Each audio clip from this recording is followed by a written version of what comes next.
Decolonizing. Dialectics. George Ciccariello Maher.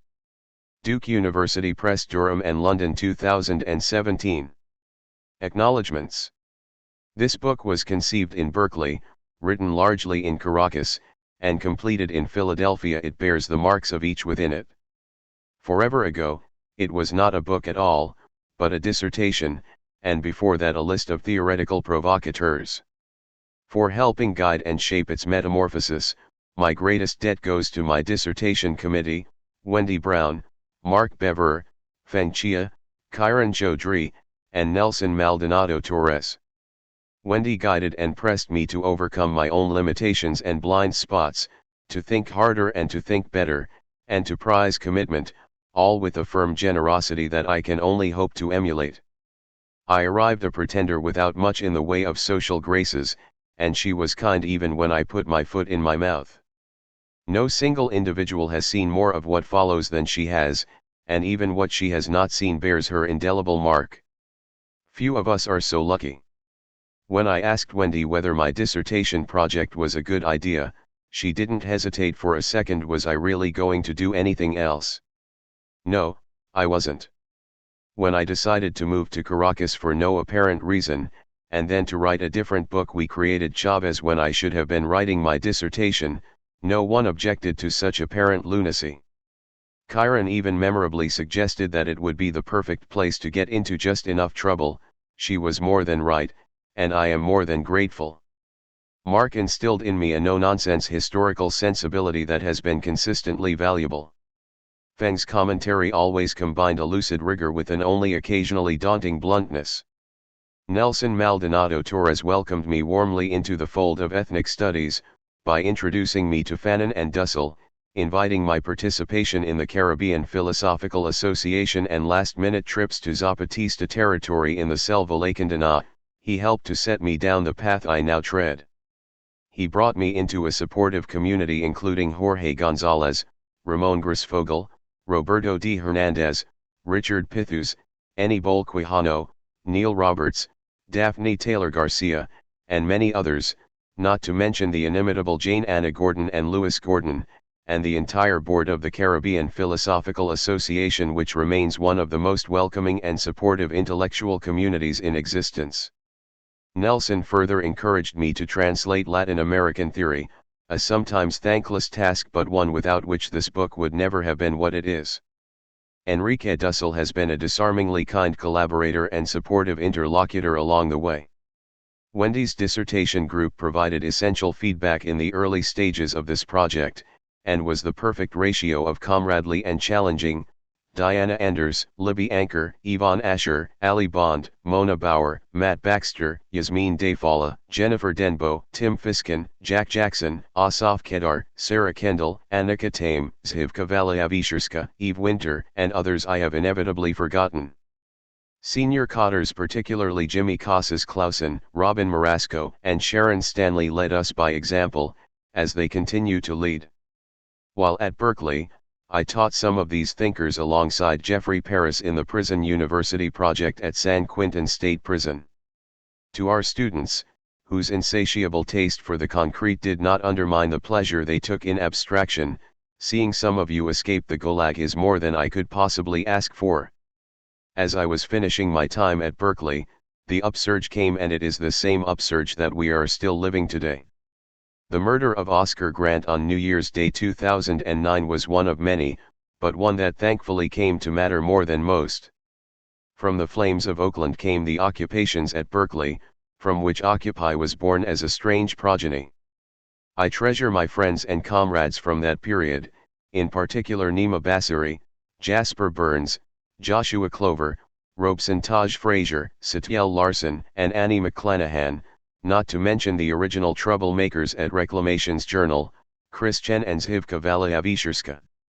My appreciation as well to the University of California Police Department for its sheer incompetence, for never discovering my identity despite the fact that I worked right next door every day.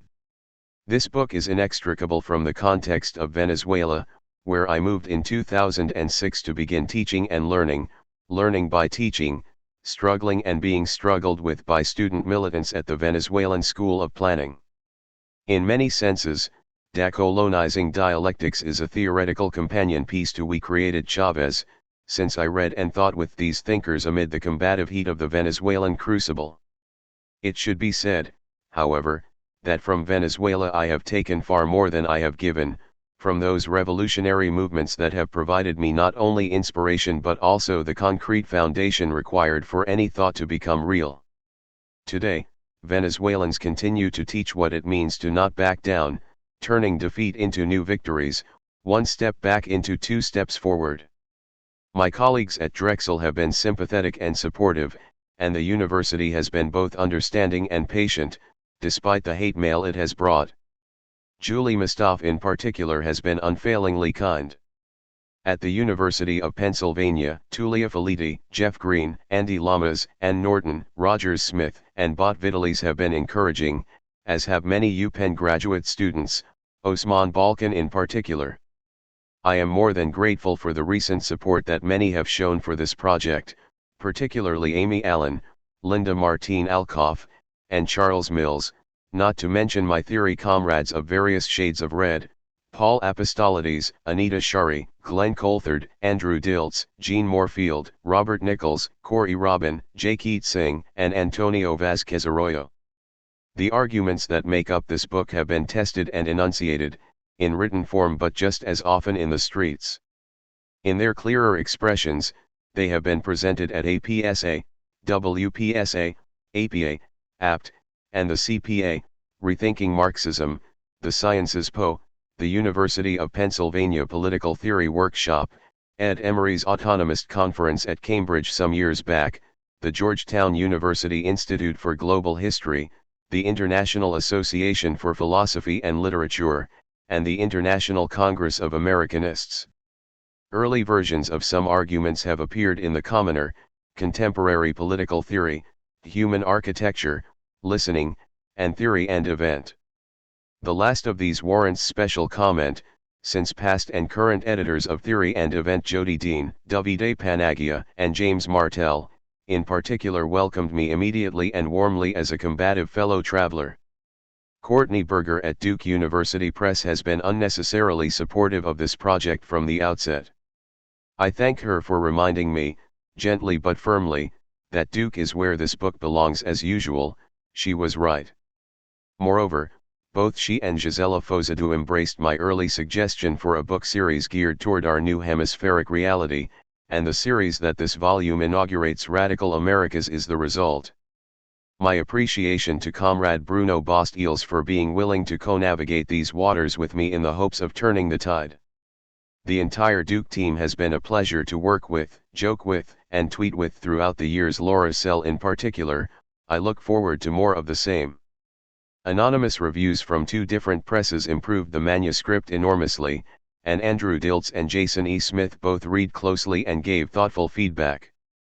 Participants in the Tri-College Political Theory Workshop: Susan Lee Bell, Joel Schlosser, Molly Farnath, Craig Borowiak, Jill Stauffer, Osman Balkan, Gabe Salgado, Zach Smith, Tom Donahue, and Paulina Ochoa Espejo provided invaluable comments and advice on the penultimate draft of the introduction. As a dissertation, this project was not about dialectics in name, but soon enough in good dialectical fashion its content outstripped its form through the tight spiral of theory-practice theory. In the 1970s, the Sojourner Truth Organization, STO, began to train its militants in dialectics, through an intensive curriculum entitled, with a hubris that only Lenin could have inspired, How to Think. As a member of Bring the Ruckus and organizational heir to STO, we continued to study and teach dialectics according to their model, based on readings from Hegel, Marx, Engels, Lenin, Luxemburg, C.L.R. James, and W.E.B. Du Bois, alongside those readings that grounded our political tradition in the centrality of white supremacy in the United States. In Bring the Ruckus, we practiced a self-consciously combative dialectics that we often described as drawing hard lines. The painful discovery that not everyone draws those lines in the same place doomed us, but not without strengthening the resolve of those who still walk the crookedly dialectical path. To comrades past and present, this book is an imperfect attempt to put what we have been doing into words. One comrade, Taron Jordan, knows better than any other the pain of combat, but also that rage while explosive is the best fuel. Thanks to my Philly comrades for their patience above all else, and for never backing down. In 2015 Philadelphia as in 2009 Oakland, a small group of those that Huey Newton would call the implacables helped to tip the balance and press an entire city in new and unforeseen directions. Joel Olson, political theorist and founding member of Bring the Ruckus, left us nearly 5 years ago. A walking, talking double helix of militant theory and practice, Joel was completing a book on fanaticism when he died. At our best, all we can hope is to be half as fanatical as he was. I count among my most treasured friends and comrades those who continue to build upon his legacy, including Alberto Toscano, George/Anna Rosenberg, and the decolonial fanatics coalescing around Abolition Journal, for which Eli Meyerhoff's efforts have been heroic and indispensable. I learned combat young, and of all those who have had my back in a fight, my parents were the first and the most important. My best memories are of them fighting for their children and themselves, my worst memories are of the pain that left them no choice but to do so. They showed by example why it's important to struggle, and I'm sure they have occasionally regretted just how well the lesson stuck. My gratitude to the Ciccariello family for lending me their name, I'll give it back, I promise. My deepest thanks and mustache emojis to Andrew Diltz and John Drobinski, confidants and sounding boards and what the hell, to Sheila Chong and Rich Porter too, whoever you are. Sina Kramer has been generous and patient in pressing me to think Hegel better, and Marisa Parham coached me best when I needed it. As always, Alicia, Jeff, and Lila Bell are a refuge. Finally there is Oakley Francisco, who if he wants, and I suspect he will, may one day suffer the painful dialectics of parenthood. There is nothing worse than struggling against pristine young beings, setting before them the barriers they must overcome if they are ever to learn for themselves. In every overcoming we take one step closer to self-consciousness, and nothing is more selfish than robbing them of that opportunity. My deepest gratitude to Abby Irene for her patience with him and with me, crying, laughing, or more often laugh-crying, while we shake our heads to the same question as always, what even is this child? Franz Fanon once blamed the lateness of a book on his boiling blood. But having found in him a kindred spirit like no other, I don't believe that in his brief life his blood ever truly stopped boiling. Wary of zealotry, Fanon was in fact the best kind of zealot. In any case, I have no such excuse. This book could have been written before, and the temperature has not dropped but only risen. I can only hope that in this world, which every day proves itself unworthy of existence, this book may be useful, if only for the sharpening of weapons. Ruptures. Ours is a newly dialectical age, the much-touted teleological resolution of the end of history having collapsed like the myth that it always was into fragmentation, division, and dynamic oppositions, new struggles erupting over old questions. For too long, however, dialectics has not served to denote such moments of combative division that give its name, but instead the opposite, a harmonious closure often announced but rarely experienced. For this, Hegel bears as much responsibility as anyone, driven by a profound anxiety toward rupture and intense longing for unity. Hegel's dialectical vision would enable conservative resolutions even as it opened radical possibilities. Point 1. It is perhaps little surprise, then, that the most famous recent attempt to recruit Hegel for the task of declaring history over Francis Fukuyama's The End of History took much the same form as Hegel's own preemptive dialectical closure nearly 2 centuries prior, albeit in a more transparently conservative way. Blind to the internal tensions of globalizing capital, Fukuyama even more than Hegel fell back on a faith in the impossible, the resolution of the utterly contradictory, the reconciliation of humanity with its opposite, through the same vehicle, civil society. Point 2. Today, more than 2 decades after the banner of civil society was hoisted to topple the Soviet Union and usher in a temporarily unipolar neoliberal world, that banner now dangles in tatters, its internal tensions bared and its complicities with power ever more apparent, the vehicle of choice for removing intransigent regimes from Yugoslavia to Haiti, Ukraine, and Venezuela. Point 3. By contrast, new struggles are emerging, new ruptures throwing forth new and renewed identities that deepen contradictions and press toward different possible futures. I do not refer to what for years was offered to disprove liberal optimism, namely, the resurgence of political Islam, although this too is a clear enough indication that history has yet to reach its terminus. I refer instead primarily to those struggles that have surged forth in opposition to the neoliberal onslaught and which pose the possibility of a post-neoliberal world, the Latin American pink tide, especially in its darker red variants, a veritable global wave of riots and rebellions returning like the repressed to the heart of the old world, Paris, London, and more recently the broad upsurge comprising the Arab Spring, the Spanish Indignados, and the Occupy movement.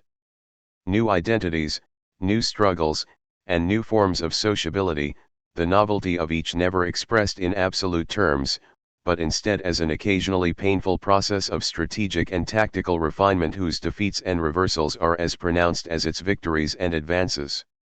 Not surprisingly, this newly combative moment has been accompanied by and intertwined as both cause and effect with the rebirth of dialectical thought.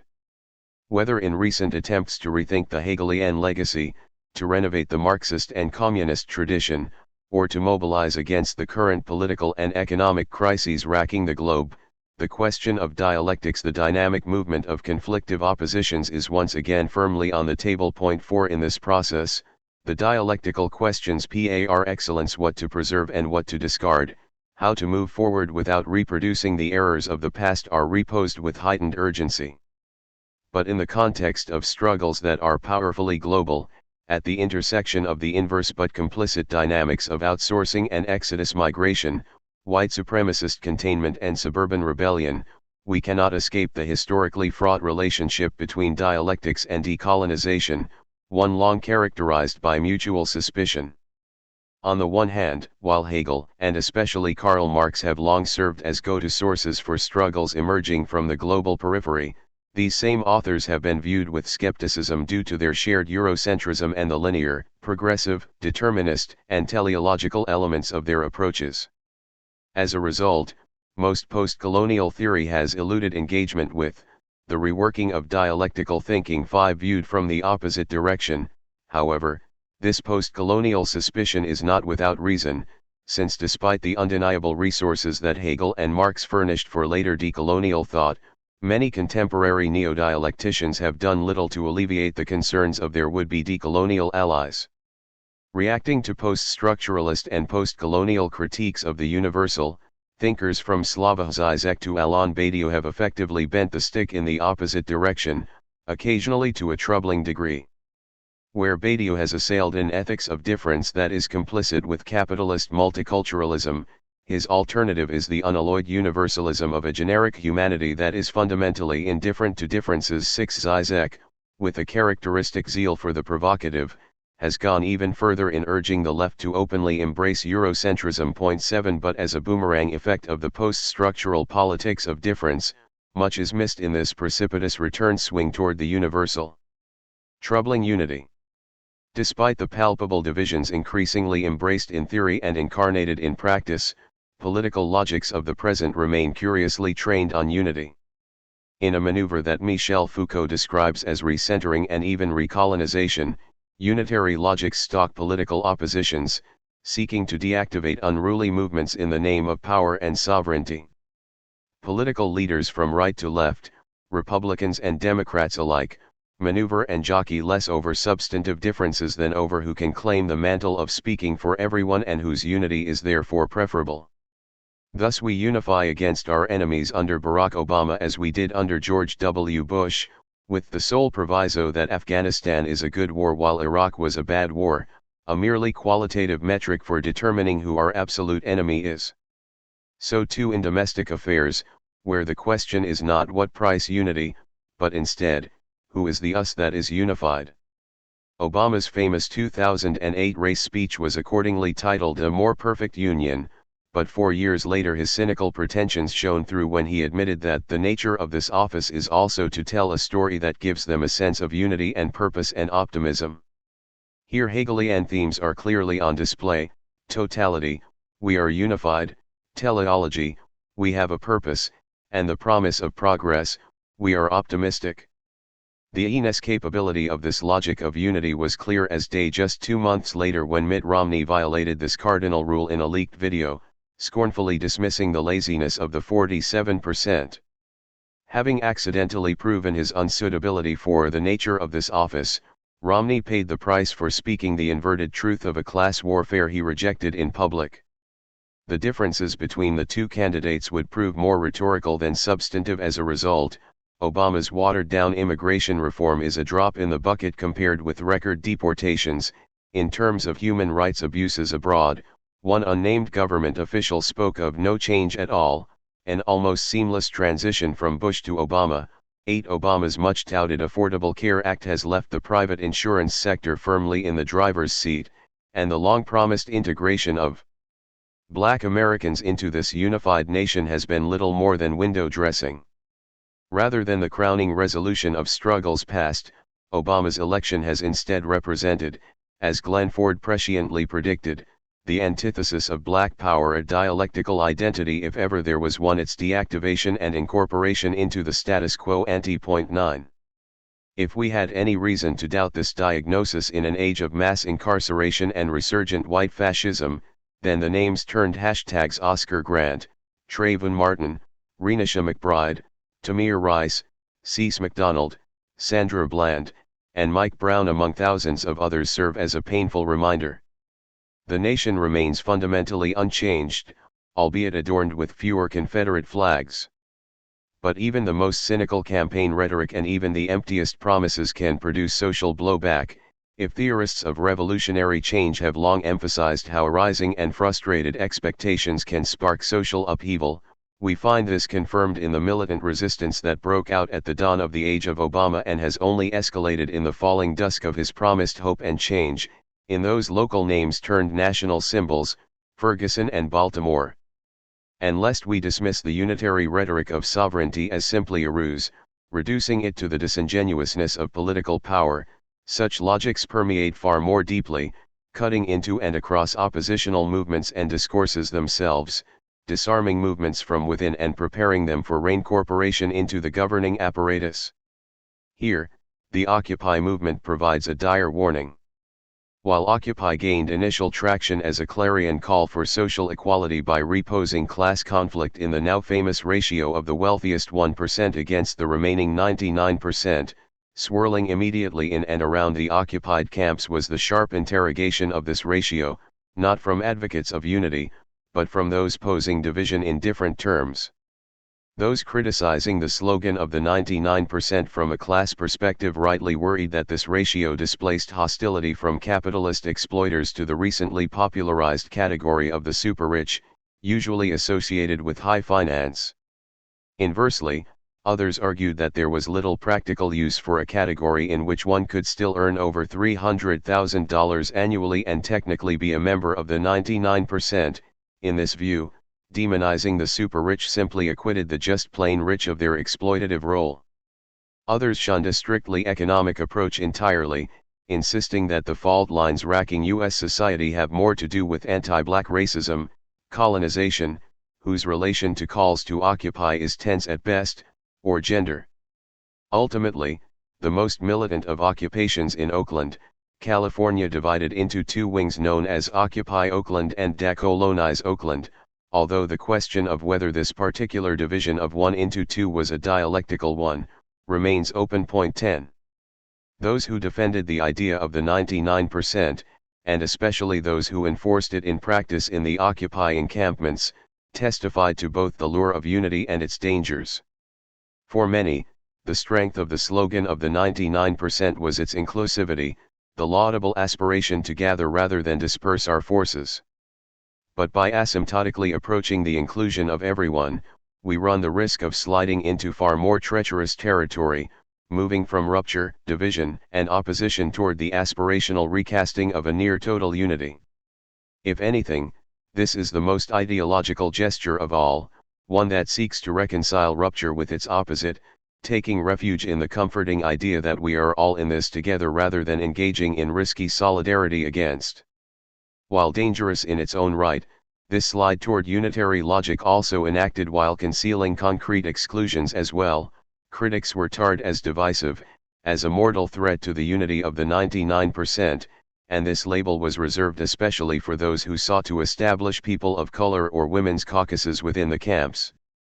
In banishing difference, this homogeneous universalism jealously reproduced the unity it had once claimed to oppose, and demands for internal unity proved complicit with the even more dangerous openness that some camps demonstrated toward the power structure itself, welcoming local mayors and police into the warm embrace of the 99%, all the while silencing internal dissidents. In many places, Occupy thereby became a safe space for those already safe, refusing to even exclude white supremacists, anti-immigrant activists, and Ron Paul supporters, while embattled radicals drifted away. It was only a matter of time before Occupy candidates began to make electoral bids, and large sectors of the movement were reincorporated into the same power structure it had sought to oppose. As I write this, moreover, it is clear that such threats were not limited to Occupy. Observe the ease with which political opportunists and foundation funders are currently working to recolonize the oppositional energy of the Black Lives Matter movement by exploiting the political naivete of some of its leaders. We can only hope that the explosiveness of Ferguson and Baltimore will not be bought off so cheaply. Beyond revealing the seductions of unity, such dynamics point toward the contested nature of the identities in question and tenacious debates about the relationship between race, class, nation, and gender. Point 11. How to negotiate these dynamics, these micro-dialectics that cut into and across oppositional movements themselves, while always keeping a wary eye toward that dangerous lure that Christina Beltran calls the trouble with unity. 12. Whether in the theoretical chasm between Zizek's universalism and post-colonial theory or the on-the-ground clash between decolonize and occupy, I argue that much is neglected in between. It is this vast and generative space one constituted by the unavoidable judgment of where and when to draw hard lines, divide unities, and press oppositions that I hope to probe in this book, with the following questions in mind. First, against those post-colonial thinkers who discard dialectics out of hand, is it possible to subject the dialectical tradition to its own decolonizing Aufhebung, transcending its limitations by preserving what is useful and shedding what is not?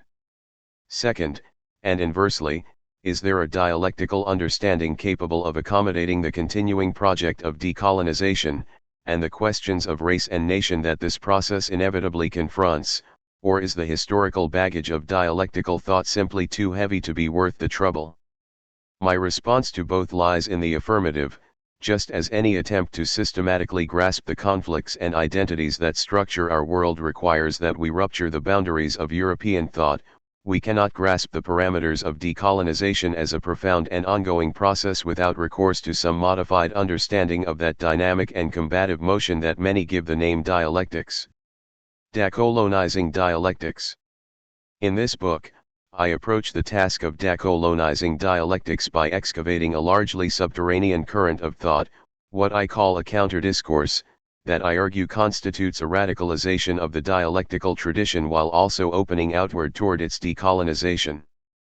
This is a dialectical counter-discourse that, by foregrounding rupture and shunning the lure of unity, makes its home in the center of the dialectic and revels in the spirit of combat, the indeterminacies of political identities slamming against one another, transforming themselves and their worlds unpredictably in the process. This is a dialectical counter-discourse that, by grasping the momentary hardening of group identities, grants weight to a separatist moment in dialectics at the expense of premature reconciliation, but does so without succumbing to a hermetically essentialist separatism, be it of class, race, nation, or otherwise. Identities are forged in struggle, and there too are they reforged. This is a dialectical counter-discourse that, as a result, tosses off many of the shackles of a conservative dialectical tradition that traffics under the phrase, only dubiously attributable to Hegel, the real is rational. 13. In confronting the anti-dialectical immobility of false universals that portray the present as complete, the thinkers considered here resist all teleology, determinism, linearity, refuse all comforting promises of inherent progress, and defer all premature declarations that history has indeed reached its conclusion. their horizon remains a horizon. 14. I begin with the turn-of-the-century French syndicalist Georges Sorel to distill the basic contours of a radicalized dialectic of European class struggle. Confronting the false promise of social unity that had deactivated the class struggle, Sorel concluded that working-class conditions, class in itself, were no guarantee of an oppositional working-class identity, class for itself, and that the latter must be actively constructed and subjectively projected in an openly combative struggle. In part through Sorel's peculiar attentiveness to the importance of ideology and thereby the centrality of class identity, he is able to glimpse at a surprisingly early moment the contours of a broad Marxist dialectics of history stripped of all determinism and teleology, in which the identitarian intervention of the working class serves as the fundamental but not invincible motor force. Despite, or better put, as a result of his intransigent class centrism, one that foregrounds ideology, identity, and active intervention, Sorel's imminent critique of European Marxism provides not the origin of decolonized dialectics, but a radically combative baseline that is open to subsequent decolonization. I then turn to the Martinican-born and French-trained psychiatrist turned Algerian revolutionary Frantz Fanon, who serves as a bridge between Europe and the colonies and thereby from a European to a more openly decolonial dialectics. Not unaware of Sorel's work, Fanon nevertheless took an ostensibly different approach, engaging race, rather than class, in the European context, and doing so through a critical engagement with the Hegelian master-slave dialectic, rather than the Marxist dialectic of class struggle. Surface differences conceal substantive similarities, however. Where Sorel saw a dialectic frozen by the ideology of unity, Fanon saw one short-circuited by white supremacy, in which the basis for reciprocity which Hegel took for granted did not yet exist. Like Sorel, he advocated subjective, identitarian struggle to jumpstart dialectical motion, but by injecting subontological racial difference into Hegel's formulation, he also crucially decolonized the master-slave dialectic itself. After shifting to the revolutionary Algerian context, Fanon confronted a similar context, albeit one characterized not by frozen unity, but by the congealed opposition that he famously diagnosed as Manichaean. In response, he would project this radicalized dialectic onto the global scale, posing a broad opposition between the decolonial nation as a complex, shifting, and dialectical entity and those, neo-colonial forces intent on freezing its motion both from within and from without. Finally, I turn to the exiled Argentine philosopher of liberation Enrique Dussel Ambrosini, who poses what would appear to be a direct challenge to both the coherence of this counter-discourse and to the possibility of a decolonized dialectics more generally. Influenced by Emmanuel Levinas's Ethics of Alterity, Dussel is sharply critical of dialectics and instead embraces what he calls an analectics rooted in the embrace of the other as exteriority. However, as I show, Dussel's break with dialectics is far from complete, and rather than refuting a decolonized dialectics, his insistence on incorporating the category of exteriority into a dialectics of national and popular identity provides an essential ingredient for my own project that through a sort of productive parallax is visible in Fanon's work as well. It is this dynamic fusion of internal oppositions and decolonial appeal to excluded exteriorities that, I then argue, we see playing out in the combative dialectics and multiple subdialectics swirling around and coalescing in Venezuela's Bolivarian revolution. In the last chapter, I test the traction of this decolonized dialectical approach through a reading of the dynamic movement of the people, El Pueblo, in a moment still shaped by the combative specter of the late President Hugo Chavez.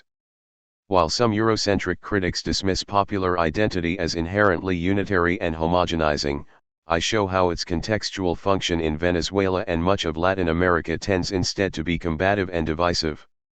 The dynamic movement of the Venezuelan people in recent years has done more than simply draw together different sectors in struggle, it has marked for many the overcoming of ontological exclusions discernible only through a decolonized dialectical lens, their entrance into being itself.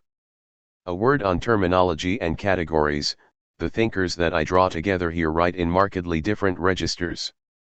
Thus Sorel, a more unabashedly political and practical thinker, speaks scornfully of unity and social harmony. Fanon, who oscillates between political and ontological registers, takes aim instead at false universals, whether at the foundation of Hegel's own system or in the politics of formal emancipation.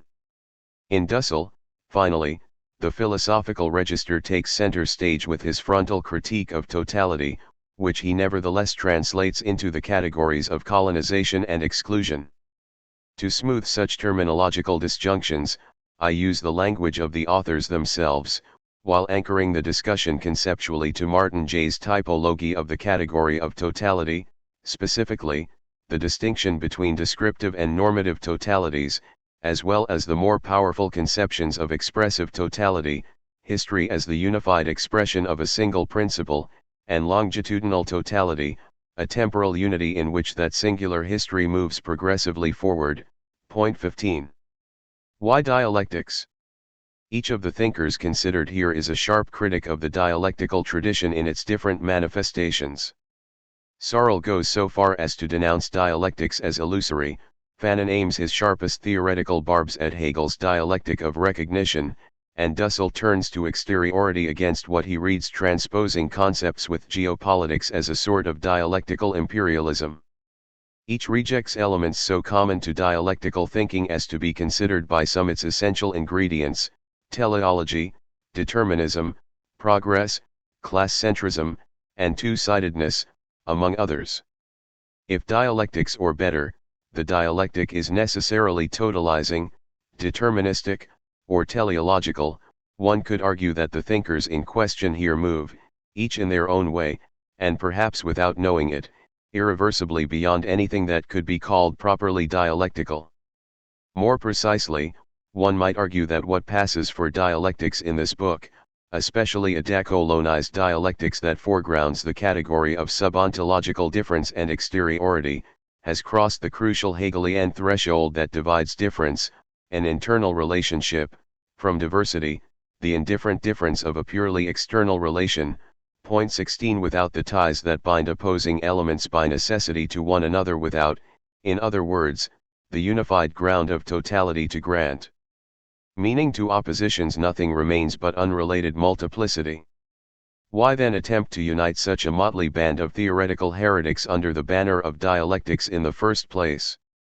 Is it not fairer and safer to circumvent thorny philological and Marxological debates by simply opting out? While tempting in its simplicity, I believe that to evade dialectics entirely would be a cop-out, for at least three reasons: two theoretical reasons that point, from inverse directions and at opposite extremes, toward the danger of bad dialectics on the one hand and bad multiplicity on the other. These two theoretical reasons then ground the potentially too obvious practical argument for a dialectical approach that nevertheless, in its simplicity, conceals its own theoretical rationale, that the thinkers in question considered themselves to be doing the same. First, to surrender the name dialectics would be to hand dialectical thinking over to its more conservative proponents, as a phenomenon oriented toward internal closure or centered too stringently on the internal nature of oppositions. If we hold too tightly to what binds the two sides to one another in a predetermined logic, we foreclose on a radicalized dialectics by succumbing to what Frederick Jameson describes as the possibility that difference might vanish altogether in some premature identity. 17. This threat should not be a surprise, since the question of unity constitutes a fundamental tension and perennial temptation for even the inaugurators of the tradition. Whether it be Hegel's own anxieties toward dialectical rupture and desire to theorize systematic reunification, or Marx's posing of a less systematic but still reconciled logic and end of history, master dialecticians past were not immune to those elements so scrutinized in the past century: teleology, determinism, linearity, progressivism, and the lure of totality. This is not and cannot be a book about Hegel or Marx, however, about those who draw them together or oppose them for space limitations, for the interminable debates this would provoke, and above all because we must set such questions aside if we are ever going to get where we are going. What can and must be said is that the powerful ambivalence both Hegel and Marx display toward unity bespeaks radical kernels of possibility at the very least, kernels that the thinkers discussed in this book seize upon, transform, and exploit in more unabashedly combative directions. Point 18. This is not to suggest that there have been no previous efforts to decolonize the dialectical tradition, and much less to strip that tradition of its more conservative residues. Point 19. Suffice it to say, however, many attempts to liberate the dialectical tradition from such fetters have ended up inadvertently reproducing elements of the same, with even the best examples showing just how far epistemic decolonization still has to go. Point 20. My approach, and that of the thinkers, not to mention the political processes and movements discussed here, will be more directly trained on the dual task of radically rethinking dialectics in a manner faithful to the combative dialectical spirit and decolonizing dialectical thought in the process, insisting all the way that this ostensibly dual task is in fact but a single one. If radicalizing dialectics to the very point of incommensurability runs the risk of moving beyond dialectics entirely, it has the virtue of bringing into the dialectical purview oppositions that are too often obscured. If radicalizing dialectics means attempting to strip away all teleology, decolonizing dialectics underscores how the telos of Hegelian and Marxian conceptions of history emerges from a particular location, Europe, and assumes forms of dialectical resolution specific to it. Sittlichkeit through civil society for Hegel, the resolution of the industrial proletariat bourgeoisie class opposition for Marx.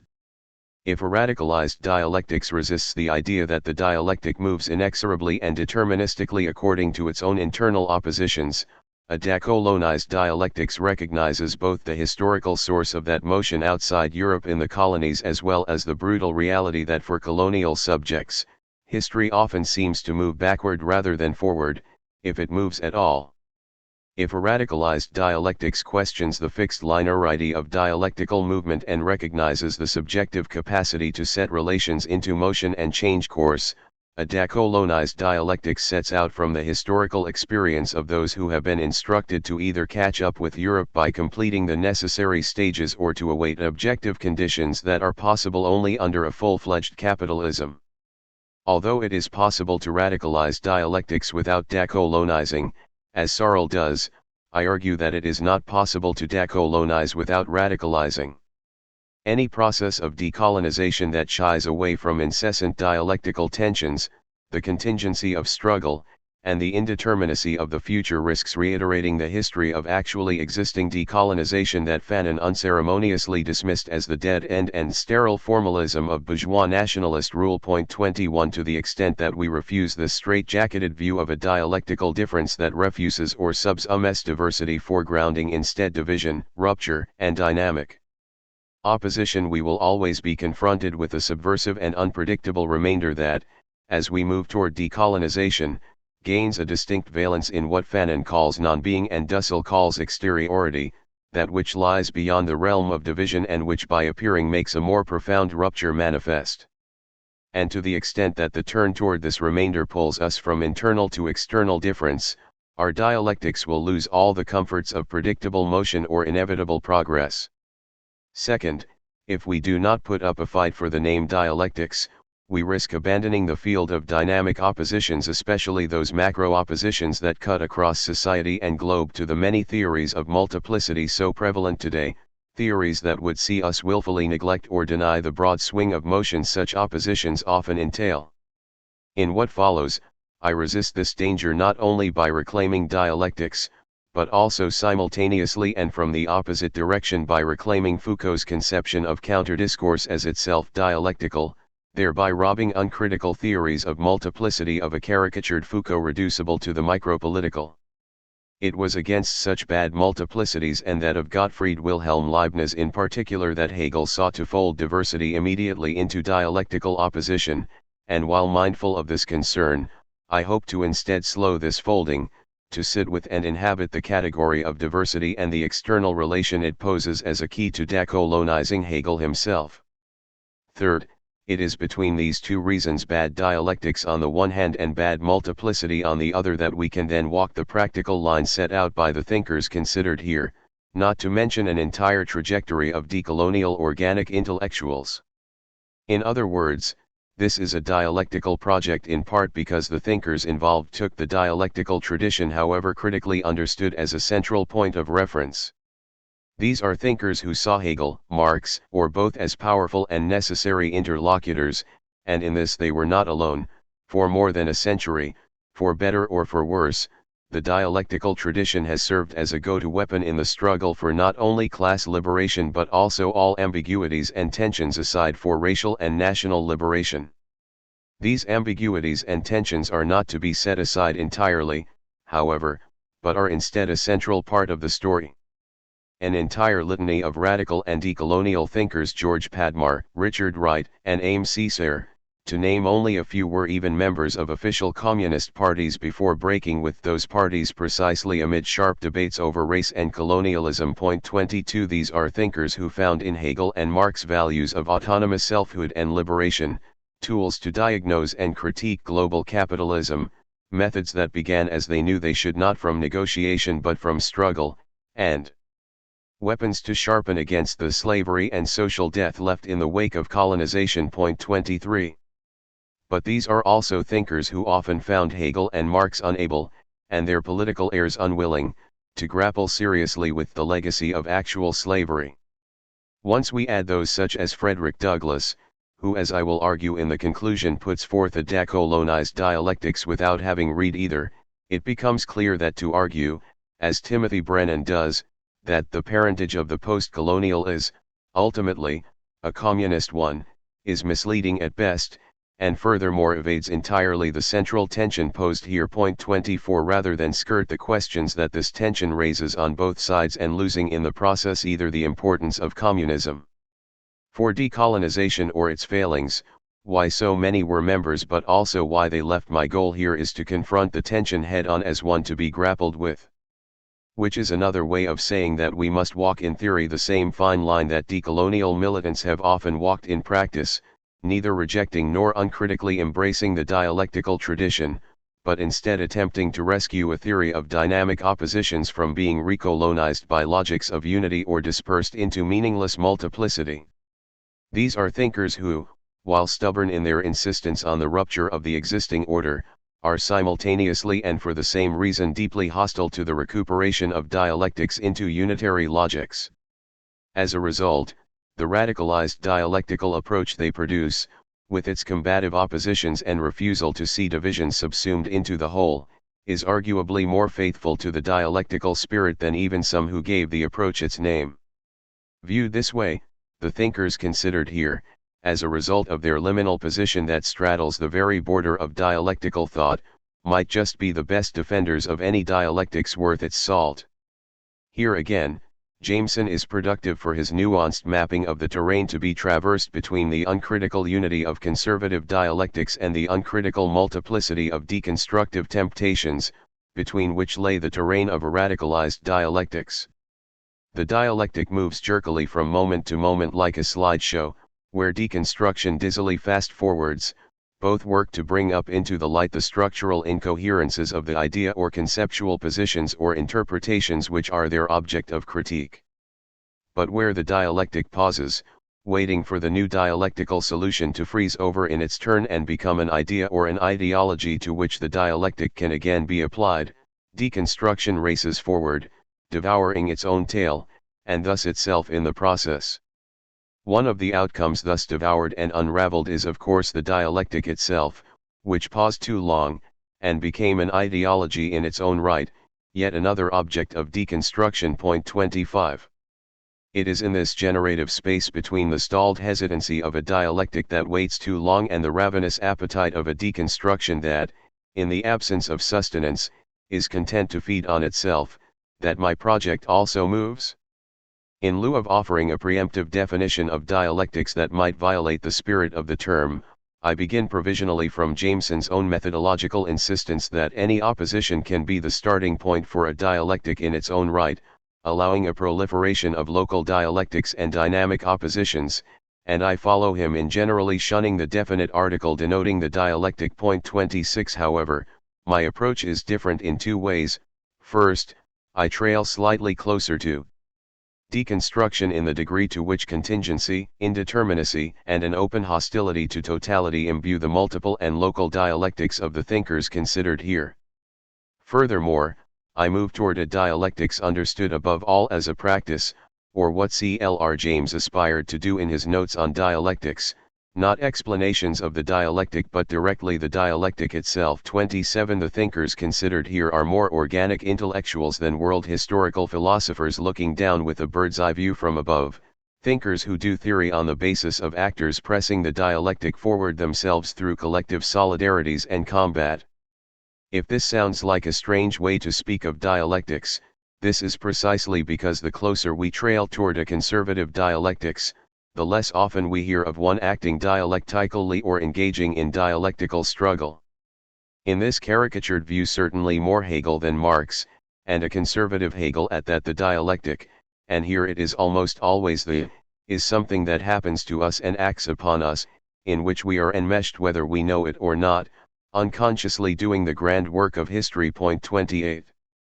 The thinkers considered here are doing something different, and to approach dialectics as practice helps to partially allay the dangerous flights that have characterized some previous attempts to think dialectics beyond its conservative forms, to take refuge in paradox or incommensurability in which there is no motion but the, not inconsequential, whirring of the philosopher's mental gears.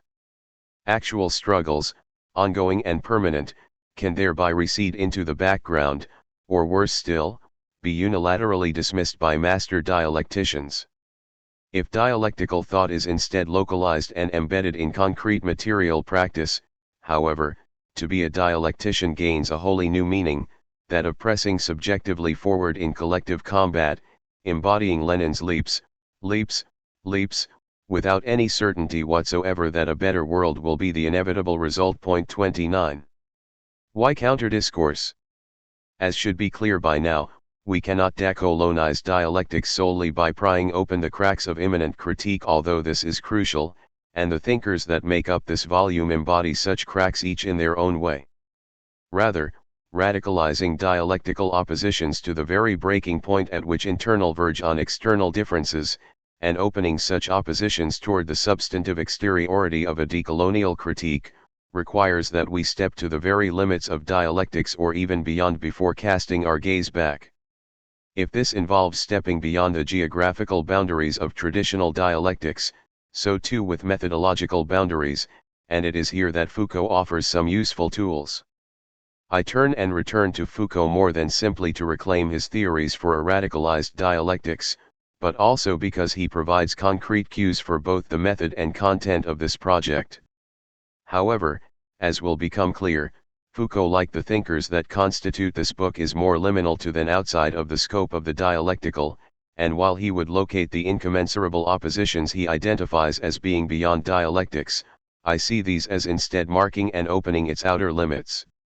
This claim might seem a scandalous affront to Foucault, the avowed anti-dialectician, not to mention those who understand Foucault's genealogical method as a purely critical project. But while tracing the surface and measuring the mass of Foucault's oeuvre certainly reveals more critique than positive construct, lying beneath and slightly to the side of Foucault's critical genealogies are subjugated counter-discourses, counter-histories, and counter-memories to be excavated and set into motion. 30 To bind counter-discourse to genealogy, the form of discourse to the mode of its recovery, is moreover but a single gesture, as the two are utterly inseparable from one another and from the subject matter of this study.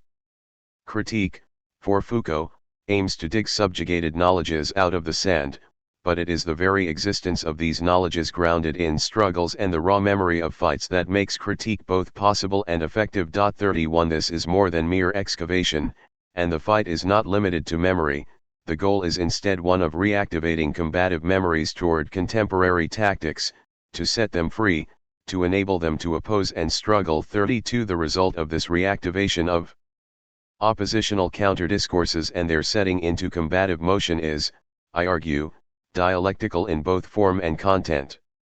Genealogy, through the counter-discourse it frees, presses toward dialectical motion. 33 With regard to content, counter-discourses stand against the unitary pretensions of what Foucault calls science, traditional dialectics included. Genealogies are thus anti-sciences because they incite an insurrection of knowledges against the centralizing power effects of scientific discourse, which legitimizes some knowledges and disqualifies others, establishing the ground of what does and does not count. 34 The problem with Marxism, for Foucault, and indeed with dialectics tout court, is not that it lacks scientific rigor, but that it aspires to be a science in the first place. This is a sentiment that Searle shared. Hence genealogy as method is doubled in terms of the very content that renders it effective. What is recovered is not just any historical discourse that has been occluded from sight, but rather those discourses that pose a challenge to prevailing logics and practices of unity. 35 Nowhere is this coincidence of method and content clearer than in Foucault's excavation of what is arguably the paradigmatic counter-discourse, what he calls, revealingly and provocatively, the race war.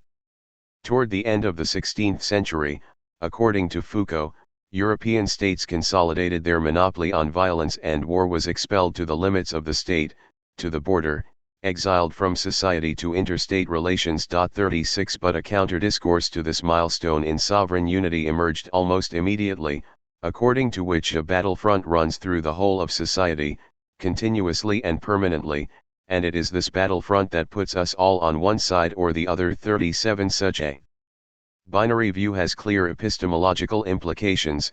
If society is divided, then no subject can be universal, totalizing, or neutral, and all knowledge is perspectival, interested in the totality only to the extent that it can see it in one-sided terms, distort it and see it from its own point of view.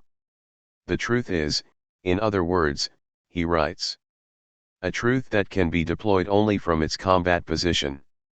The idea of the race war as absolute incommensurability stands against not only ruling discourse but all unitary discourse, tears society apart and speaks of legitimate rights solely in order to declare war on laws. 38.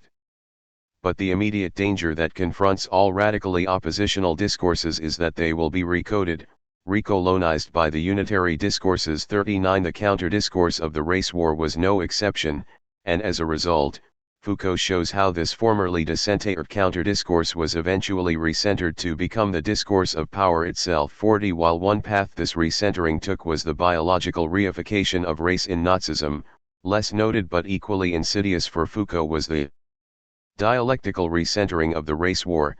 The dialectic codifies struggle, war, and confrontations into a logic, or so-called logic, of contradiction, ensures the historical constitution of a universal subject, a reconciled truth, and a right in which all particularities have their ordained place.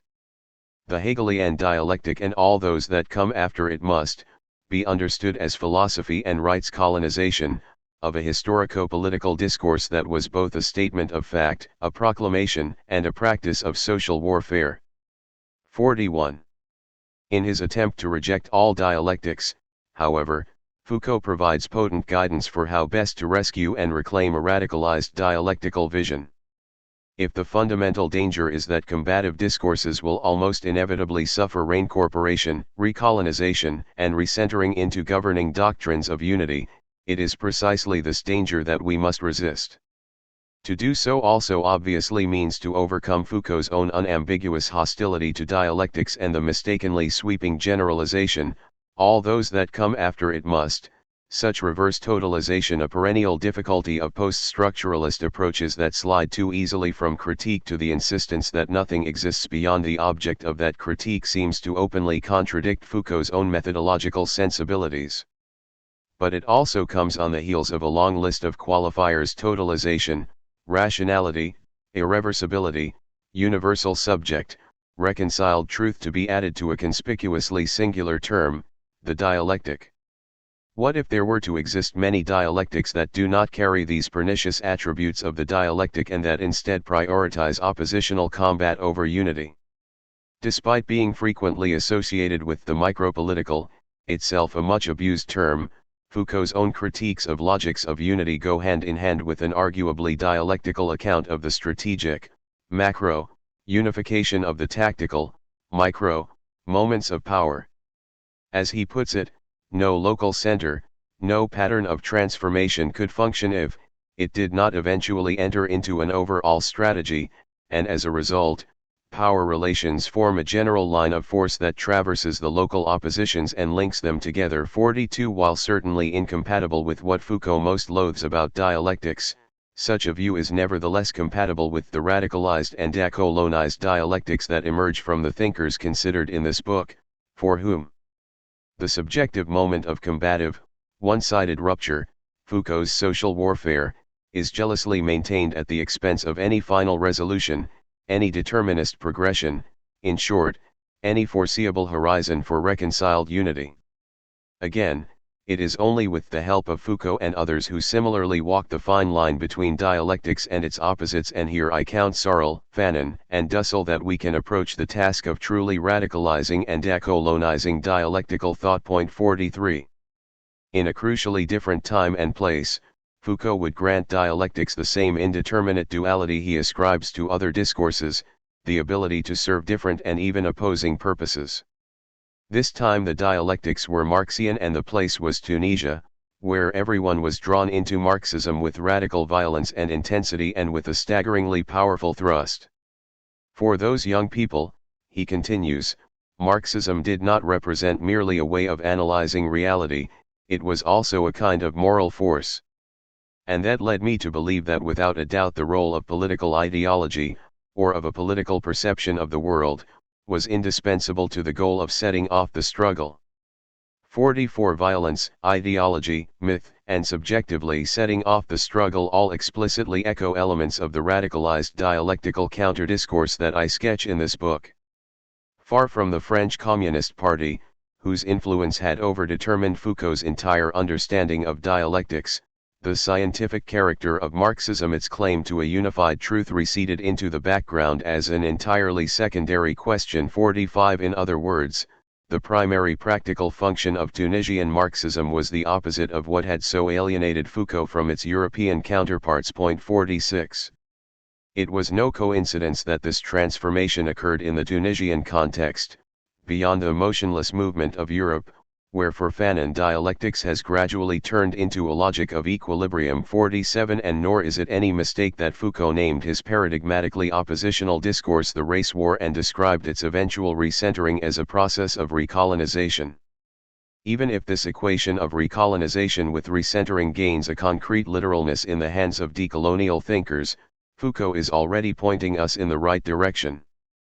Decolonization for Fanon as for Dussel entails and indeed requires a fundamental break with the paradigm of totality, a deferral of dialectical closure, and the rejection of a more straightforwardly colonial variant of Foucault's science, one that disqualifies not only knowledges, epistemological disqualification, but those very beings deemed innately incapable of producing such knowledges, ontological disqualification. Black anti-Jacobins. A final note before I begin. Latent in all that has been said above is an ambitious comparative project, one that is both broader and narrower than what currently goes by the name comparative political theory.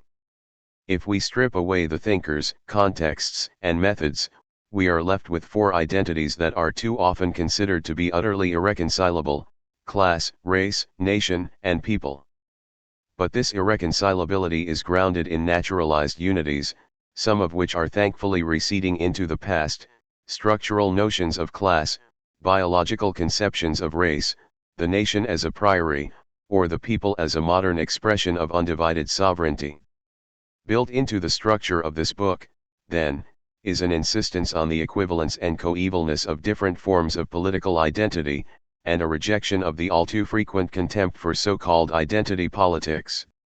The idea that class is real whereas race is simply a backward idea to be abandoned, or that nations are imagined communities and nothing more, is bound up with the idea of reason in history that is so central to the same conservative dialectics we hope to bury. 48. Just as class identity is fully capable of losing its political meaning if severed from class condition, so too does race exist in a dialectic of identifying and being identified that is itself a form of classification. 49.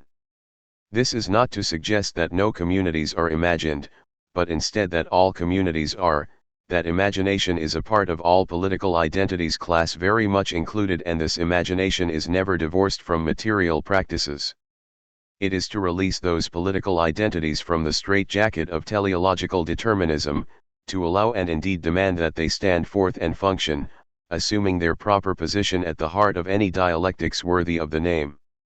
Inversely, If conservative dialectics is complicit with a hierarchy of identities, to radicalize and decolonize dialectics in a way that foregrounds the active subjectivity of their constituents is to open up a space to consider their functions comparatively, a space for the contingency of multiple overlapping and clashing identities that is better suited to what Eni Bolquijano calls the historical structural heterogeneity of ostensibly post-colonial societies. 50. If there is a model for the sort of comparative political theorizing I hope to undertake here, for the joint analysis of race, class, nation, and people, not to mention a radicalized dialectic of decolonization in which contingency and unpredictability stand firmly in the foreground, it is C.L.R. James's The Black Jacobins. While James's concrete task was to recover the memory of the most systematically expunged and disavowed event in modern history, the Haitian Revolution, the implications of his work far exceed this already monumental task. 51 The radical kernel of the Black Jacobins lies in the fact that it was not merely a history of the world's first successful slave revolution, but also of that decisive event with which it did not run parallel, a metaphor loaded with misleading equidistance, but was instead fully intertwined and, finally, entangled, the French Revolution. One revolution systematically erased, the other upheld on a pedestal as the bourgeois revolution, tipping point in a world historic dialectical progression. The colonial veil separating the two cannot survive the piercing blow of James's analysis, and with it goes much else. James's insistence on the coevalness of these intertwined revolutionary processes sets into motion an uncontrollable avalanche whose theoretical devastation arguably exceeds the author's own intentions, leading to the collapse of strict class oppositions, and with them the notion of historical stages and inevitable progress. If the pedestal cracks under James's blunt insistence that so pre-feudal a phenomenon as slavery constituted the economic basis of the bourgeois French Revolution, feet of clay collapse as the narrative unfolds. 52 Rebellions on the old continent fueled freedom dreams on the new, and the unprecedented and unthinkable resistance of heretofore non-humans propelled French revolutionaries to ever more radical lengths. Were it not for Thermidor, Toussaint would never have been thrust toward independence. Were it not for France's utter reliance on the colonial economy, Bonaparte would never have given the final and decisive push. More subversively still, James, a Marxist, transposes the political identities Marxists had reserved for Europe onto the colonial world and vice versa. The French masses were analogous to the black slaves, the French aristocracy to colonial planters, and the French bourgeoisie to the privileged mulattoes of San Domingo. In sum, had the monarchists been white, the bourgeoisie brown, and the masses of France black, the French Revolution would have gone down in history as a race war. 53 That James uses the same term that Foucault would deploy to describe the binary division of European societies is as productive in its suggestive similarity as in the gap it reflects. The slaves were the same as the proletariat. These half-savage slaves of San Domingo were showing themselves subject to the same historical laws as the advanced workers of revolutionary Paris. 54 But the sameness unleashed a radical difference according to which black slaves even prefigured the European proletariat itself, working and living together in gangs of hundreds on the huge sugar factories. They were closer to a modern proletariat than any group of workers in existence at the time. 55. To subject slaves to these same historical laws, however, was to open a Pandora's box that explodes their status as laws.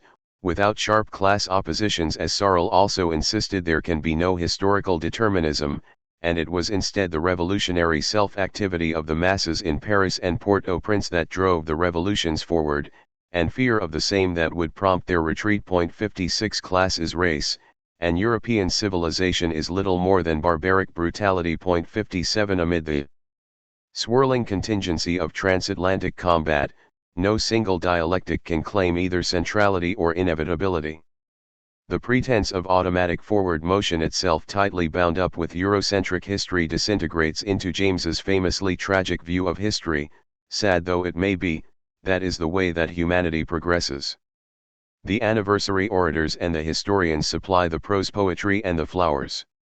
58 But tragedy is only tragic if we know what is coming, and the collapse of dialectical determinism is in itself a liberation in the knowledge that, in Fanon's words, the war goes on. 59.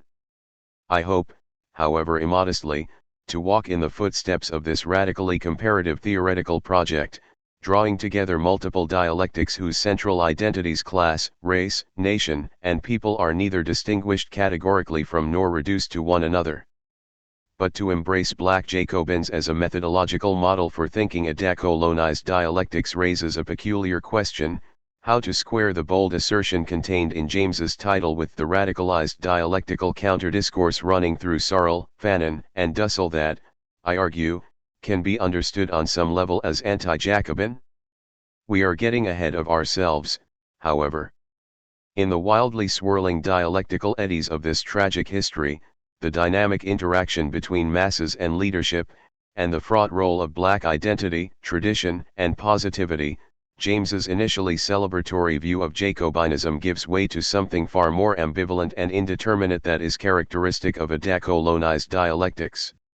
Where Searle presses the dialectic of the European class struggle to its very breaking point, insisting that between worker and capitalist the only relation is one of war, Fanon and Dussel will theorize more fully the edges of the dialectic where its internal oppositions give way to not meaningless difference, but new grounds for decolonization.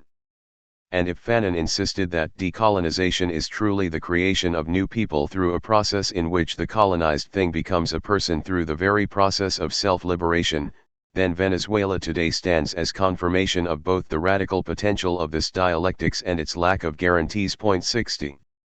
Hannah Arendt, in her critical zeal, tacitly attests to C.L.R. James's ambitiously expansive homology between metropole and colony, arguing that both the slaves and the unfortunate malheureux of the French Revolution carried with them necessity, to which they had been subject as long as memory reaches, together with the violence that had always been used to overcome necessity. Both together, necessity and violence, made them appear irresistible la puissance de la terre.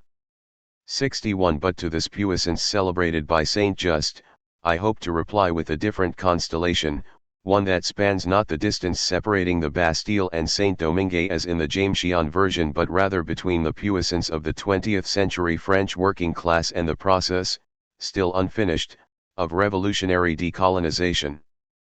But to do so requires that we instead shift toward that subterranean source of decolonial dialectical motion that lay not above la terre but below it, in those condemned non-beings known as the dams. Chapter 1. Jump-starting the class struggle. The art of reconciling opposites by means of nonsense won. It was with this characteristically heretical zeal that Georges Searle denounced the dialectic in Reflections on Violence, earning him the accusation of abuse by a more recent defender of the dialectical method. 2. When this strange French autodidact, trained as a civil engineer in the provinces but recently transplanted to the capital, stepped into the fray of Marxist debates at the end of the 19th century, he proved eminently capable of dishing out abuse to enemies, right or left. If my goal is to salvage dialectics, why begin with a thinker so abusive of the approach? Because it is not dialectics per se that Searle despises, but rather an abusive practice in its own right, in which the dialectic here uniformly singular is deployed as a method for resolving all contradiction. 3. What Searle calls the dialectical illusion is in fact an anti-dialectical masquerade, which emphasizes not rupture and conflict, but their resolution through moderation, a sort of Aristotelian golden mean. 4. Rather than an abuser of the dialectic, might Searle, like Foucault, therefore be counted among the best defenders of dialectics in the plural? In what follows, I wager that it is precisely from the jaws of such a ferocious critique of nonsense masquerading as dialectics that a radicalized dialectics might be snatched and put to use. The ferocity of Searle's critique was an eccentric product of an equally eccentric moment, the overlooked historical interlude after Marx but before Lenin, after the rise of socialism as an electoral force but before the cornerstones had been laid for what would come to be called Western Marxism. Central among these what Searle devotee Antonio Gramsci would name hegemony. Only decades after Marx's death, Marxism was an expanding and ambitious political force. This was not yet a time of winter palaces, however, but instead of party building and elections, in which the legacy of Marx was very much up for debate. Was Marxism a doctrine of unrestrained class struggle or reasoned debate?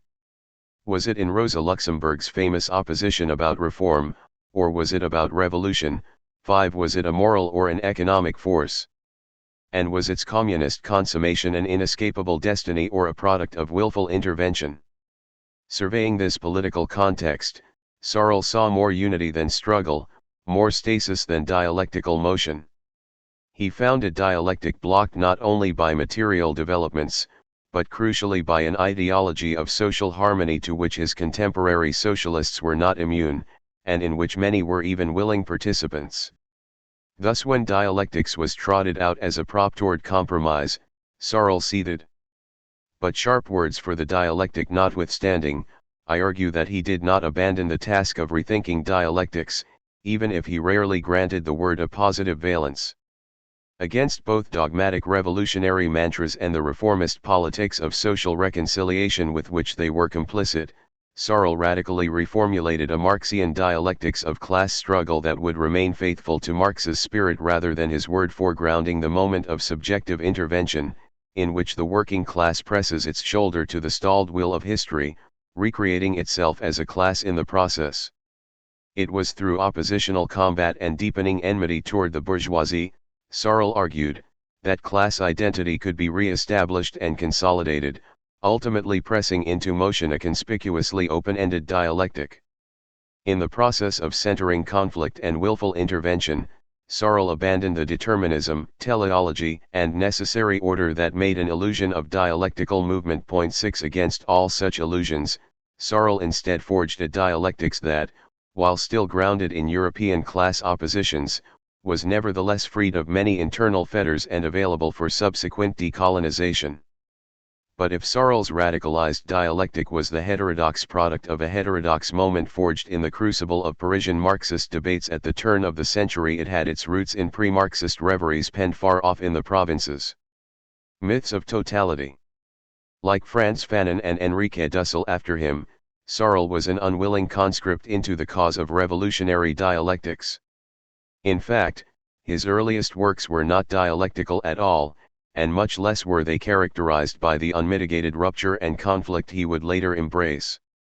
Instead, like the angel of history described by Walter Benjamin, another heterodox Marxist who later drew upon this malign source at first, Searle faced stubbornly backward, glorifying a mythically harmonious ancient past as the wreckage upon wreckage of the present began to pile around his feet. Like the angel, Searle would have preferred to make whole what has been smashed, but he first had to embrace the wreckage itself, which took an active form in the concrete struggles of the French proletariat, eventually turning to face the future by embracing the present. 7 Like Fanon and Dussel after him, the very process whereby Searle abandoned his own nostalgic illusions of harmony would shape his dialectics to come. This mythical, harmonious past was pre-Socratic Athens, the heavily idealized backdrop for Searle's The Trial of Socrates, Le Procès de Socrate, published in 1889. This polemical account of the downfall of Athenian virtue at the hands of philosophy casts Socrates himself not as victim but as culpable.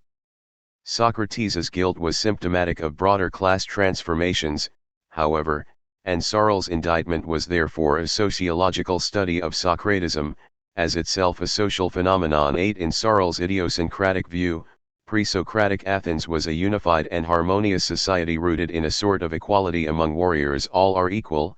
This is the ideal of Attic democracy. 9 The cement binding this social totality together was none other than Homeric poetry, the unrecognized original source for Searle's theory of the myth. Searle found a direct correlation between the egalitarian content of the poetry and its mythopoetic form. Poetry imparted a simple virtue that required no specialized schools, only the traditional family structure. Heroism and love alike were available to all, and both grounded as they were in enthusiasm resisted intellectualization. One can neither fight nor love in a wholly rational way. 10. Socratic philosophy, in Searle's peculiar reading, interrupts the egalitarian simplicity that Homeric myth taught and the family nourished, introducing into both love and war the pernicious principle of hierarchical expertise. In terms of love, Searle accused Socrates of denigrating everyday, material love in favor of an abstract and cerebral love available only to the properly trained, thereby weakening the family as the primary vehicle for transmitting Athenian equality to the next generations. 11 In the martial sphere, 2. He saw Socrates as a corrupting influence who injected expertise into warfare where heroic virtue once predominated. If this military science contained in nous the Socratic attack on Athenian virtue, Searle's critique thereof contains an embryonic form of his mature Dialectics. 12. Where Socrates sought the perfection of military science, Searle saw this as a contradiction in terms. To introduce science into war is to disrupt the psychological operations of courage, which require the sort of willful blindness that Homeric myth cultivated on the battlefield. Heroism is not calculable, and in fact, calculation short-circuits and destroys it. After all, who risks their life in battle if they are but a single and irrelevant datum in the hands of calculating experts? With heroism, equality too is lost, since the old basis of Athenian democratic virtue in which mass action could be combined with excellence and in which heroism could emerge from anywhere in the ranks is now called into question. 13. If Searle's critique of scientific expertise and attentiveness to its hierarchy effects is arguably proto-Foucauldian, so too with his emphasis on the relationship between knowledge formations and social power more broadly. 14 His indictment of Socrates reflected an anxiety about the role of savants in what was already and increasingly a society divided by social class. There were no more soldiers or sailors, Searle lamented, but only skeptical and witty shopkeepers. 15 Knowledge and power emerged as mutually reinforcing phenomena, and the old soldiers of the marathon were no match for the new urban classes for which Socrates stood as both cause and effect. 16 When a society is divided into distinct classes in terms of knowledge, the question of oligarchy is soon posed, and this was an oligarchy of the small shopkeepers and artisans of Athens, proud and cunning, liars and braggarts. 17.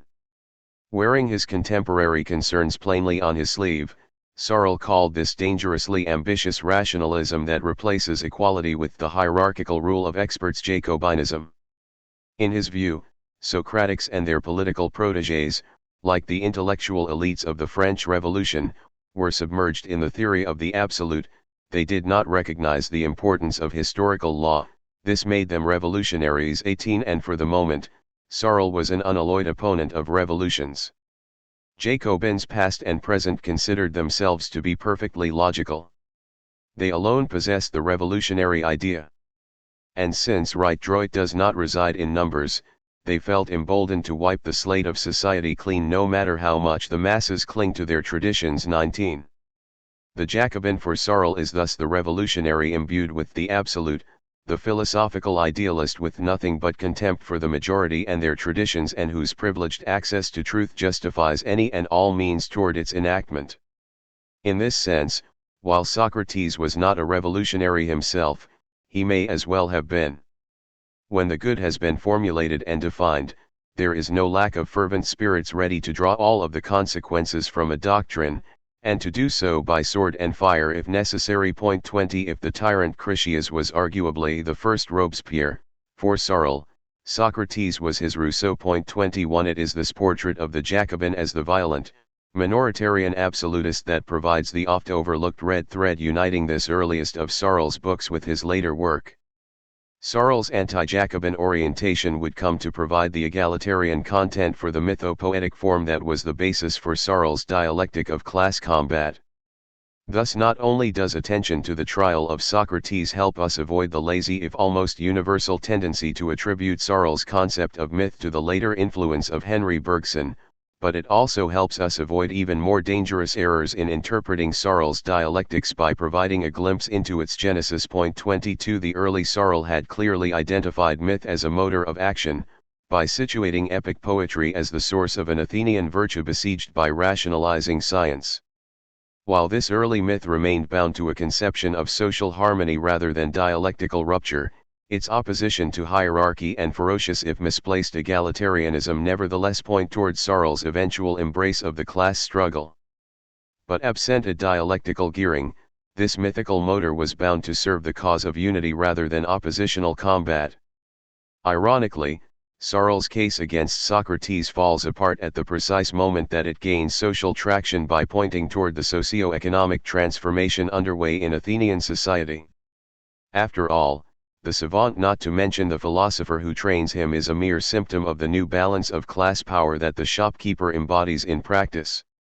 Recognizing this would eventually spell doom for Searle's idealized vision of ancient Athens, which itself constantly teeters at the edge of disintegration and points toward class ruptures rippling just beneath an ostensibly smooth surface. 23 But no nostalgic attachment to totality's past, no idealized image of unity lost, could possibly hope to hold up once Searle turned his gaze to the present. When he did so, it was through an intensive engagement with contemporary Marxist debates, but unsurprisingly, given what we have seen, Searle turned to Marxism not as a new science. Instead, he found in Marxism a new source of social poetry to replace the Homeric epic, but in one sense, these two sources of myth could not be more different. 24 If the latter functioned to uphold the idealized unity of pre-Socratic Athenian society, the former entered history in Searle's view as a divisive and conflictive force intent on nothing so much as the abolition of the unity of the present. Instead of inculcating a traditional egalitarian virtue in all of society, Marxism as myth recognized that equality could only come through struggle, seeking to mobilize and unify the proletariat apart, not the whole, heroically toward that end. In short, it is at this point that Searle's myth, by shifting from Homeric unity to Marxian division and from nostalgic stasis to revolutionary change, becomes properly dialectical. In the process, the concepts of revolution and the absolute, moving in tandem with one another, gain a dialectically dual aspect that Searle would then embrace. Revolution escapes the overbearing historical weight of the French Revolution, at the same time that the absolute slips the yoke of its Jacobin prototype. From being against all revolutions, Searle would now craft an anti-Jacobin revolutionary dialectics in which the mythical absolute claimed a central place, not in upholding the existing but abolishing it. This shift toward a dialectics of class combat would only fully emerge once Searle himself had relocated to Paris, where he ironically came to be known as the Socrates of the Latin Quarter. 25. A frozen dialectic. Marx and Engels famously wrote that the epoch of the bourgeoisie has simplified the class antagonisms. Society as a whole is more and more splitting up into two great hostile camps, into two great classes directly facing each other, bourgeoisie and proletariat. 26 It is from this increasingly clear opposition that the dialectic of class struggle spirals irrepressibly forth. But when an already middle-aged Georges Searle surveyed the Parisian political scene fewer than 5 decades later, this was not what he saw at all. Instead of the progressive clarification of class oppositions through the unbridled logic of capital and the unfolding historical dialectic leading to inevitable proletarian victory, he saw only blockage and stasis, a frozen dialectic. Instead of directly facing each other in a relation of unmitigated enmity, Searle discovered with no small amount of revulsion that bourgeoisie and proletariat confronted one another in a far more mediated way, through the blurry lens of a social harmony to which even self-professed Marxists were contributing. While Searle therefore remained suspicious of dialectics, and especially the dialectic as deployed by his contemporary socialists, he nevertheless pressed forward in a struggle over the meaning of a dialectics that would remain faithful to the spirit rather than the occasionally misleading word of Marx. 27 His reformulated dialectic of class struggle contains 3 essential moments, each marked profoundly by his own stamp. First, Searle diagnoses the frozen immobility of the present, becoming in the process one of the first substantial theorists of ideology and of what would later come to be known as hegemony. 28 Second, confronted with a dialectical impasse, Searle set about theorizing how the proletariat might shoulder to the will of history set historical oppositions into dynamic motion, deploying mythical violence to re-establish those oppositions whose sharp edges had been worn down by ideology. Finally, in a third moment, Searle embraced the profound open-endedness of this dialectic by rejecting the determinism of his contemporary Marxists and foregrounding the unpredictable creativity of a radically transformative revolutionary violence. Searle's Marxist contemporaries were divided into 2 broad camps. Revisionists, buoyed by the unprecedented electoral success of socialist candidates, generally argued that evolving economic conditions unforeseen by Marx had undermined the relevance of the class binary. Without a sharp class opposition, revolutionary overthrow was unlikely, and so they proposed a range of reformist, gradualist, and even evolutionary strategies. 29 On the other side, self-professed orthodox Marxists clung to revolutionary rhetoric by insisting both on the existence of class antagonisms and the inevitability of the socialist revolution, despite all evidence to the contrary. Searle's own peculiar approach rejected both the blind fatalism of the orthodox position and the reformist consequences of revisionism. Instead, he revealed deep complicities between the two. Both positions exaggerated objective economic factors at the expense of subjective political and ideological factors. Both, as a result, appealed to broad notions of unity, the reformists reinforcing the essentially perfectible unity of the present, and the orthodox Marxists the future unity of communism. Both, in their own way, fell prey to a Jacobin attachment to scientific truth and state worship. The fatalist blind spot of orthodox Marxists, their faith in the automatic movement of history, prevented these professed revolutionaries from grasping how ideology and concrete reforms were making the revolution less likely by the day. Both, in short, contributed to what Foucault would have understood as a recentering of previously oppositional Marxist doctrines, shifting these from the terrain of class rupture to the terrain of unity, even to the point of becoming the discourse of power itself, the discourse of a centered, centralized, and centralizing power. 30. Searle fought a war on two fronts against what he saw as the complicities between revisionists and reformists, embracing a paradoxically unorthodox orthodoxy in the process. On the one hand, he insisted on the need to complete and improve Marxism by abandoning many formulas to better penetrate the spirit of the master, while driving a wedge between this revisionist imperative and any reformist implications by insisting that Marx's spirit was a resolutely revolutionary one. 31 This revolutionary revisionism, this unorthodox orthodoxy meant confronting the fatalist dialectics and old aphorisms of Marxist orthodoxy head-on. 32 According to Searle, the fatalist determinism of the orthodox camp, which presumes to grasp the inevitable movement of history, was grounded in an exaggerated and even false idea of science that threatens to divest historical materialism of its mysterious and paradoxical character. 33. Properly understood, science is for Searle a modest endeavor constrained by its experimental setting and with caeteris paribus as its byword. Without the ability to hold conditions constant, in particular when we leave the laboratory setting for the social world, science quickly loses its power to predict the future. 34 It is only in this limited sense that Marxism should aspire to the status of a science, and for Searle, a proper historical materialism seeks only to draw practical conclusions from the totality and seam of facts at a given moment. 35 Here, instead of Hegel's own temptations toward a perspective unity in which everything has to fit into a fully defined system, all that remains is the retrospective unity of the owl of Minerva, science arrived when the debate was already closed, to give a regular shape to results gained gradually and empirically. 36 Consequently, the dialectical rhythm should never be understood as a demonstrated law, but instead merely as an explanatory hypothesis. 37.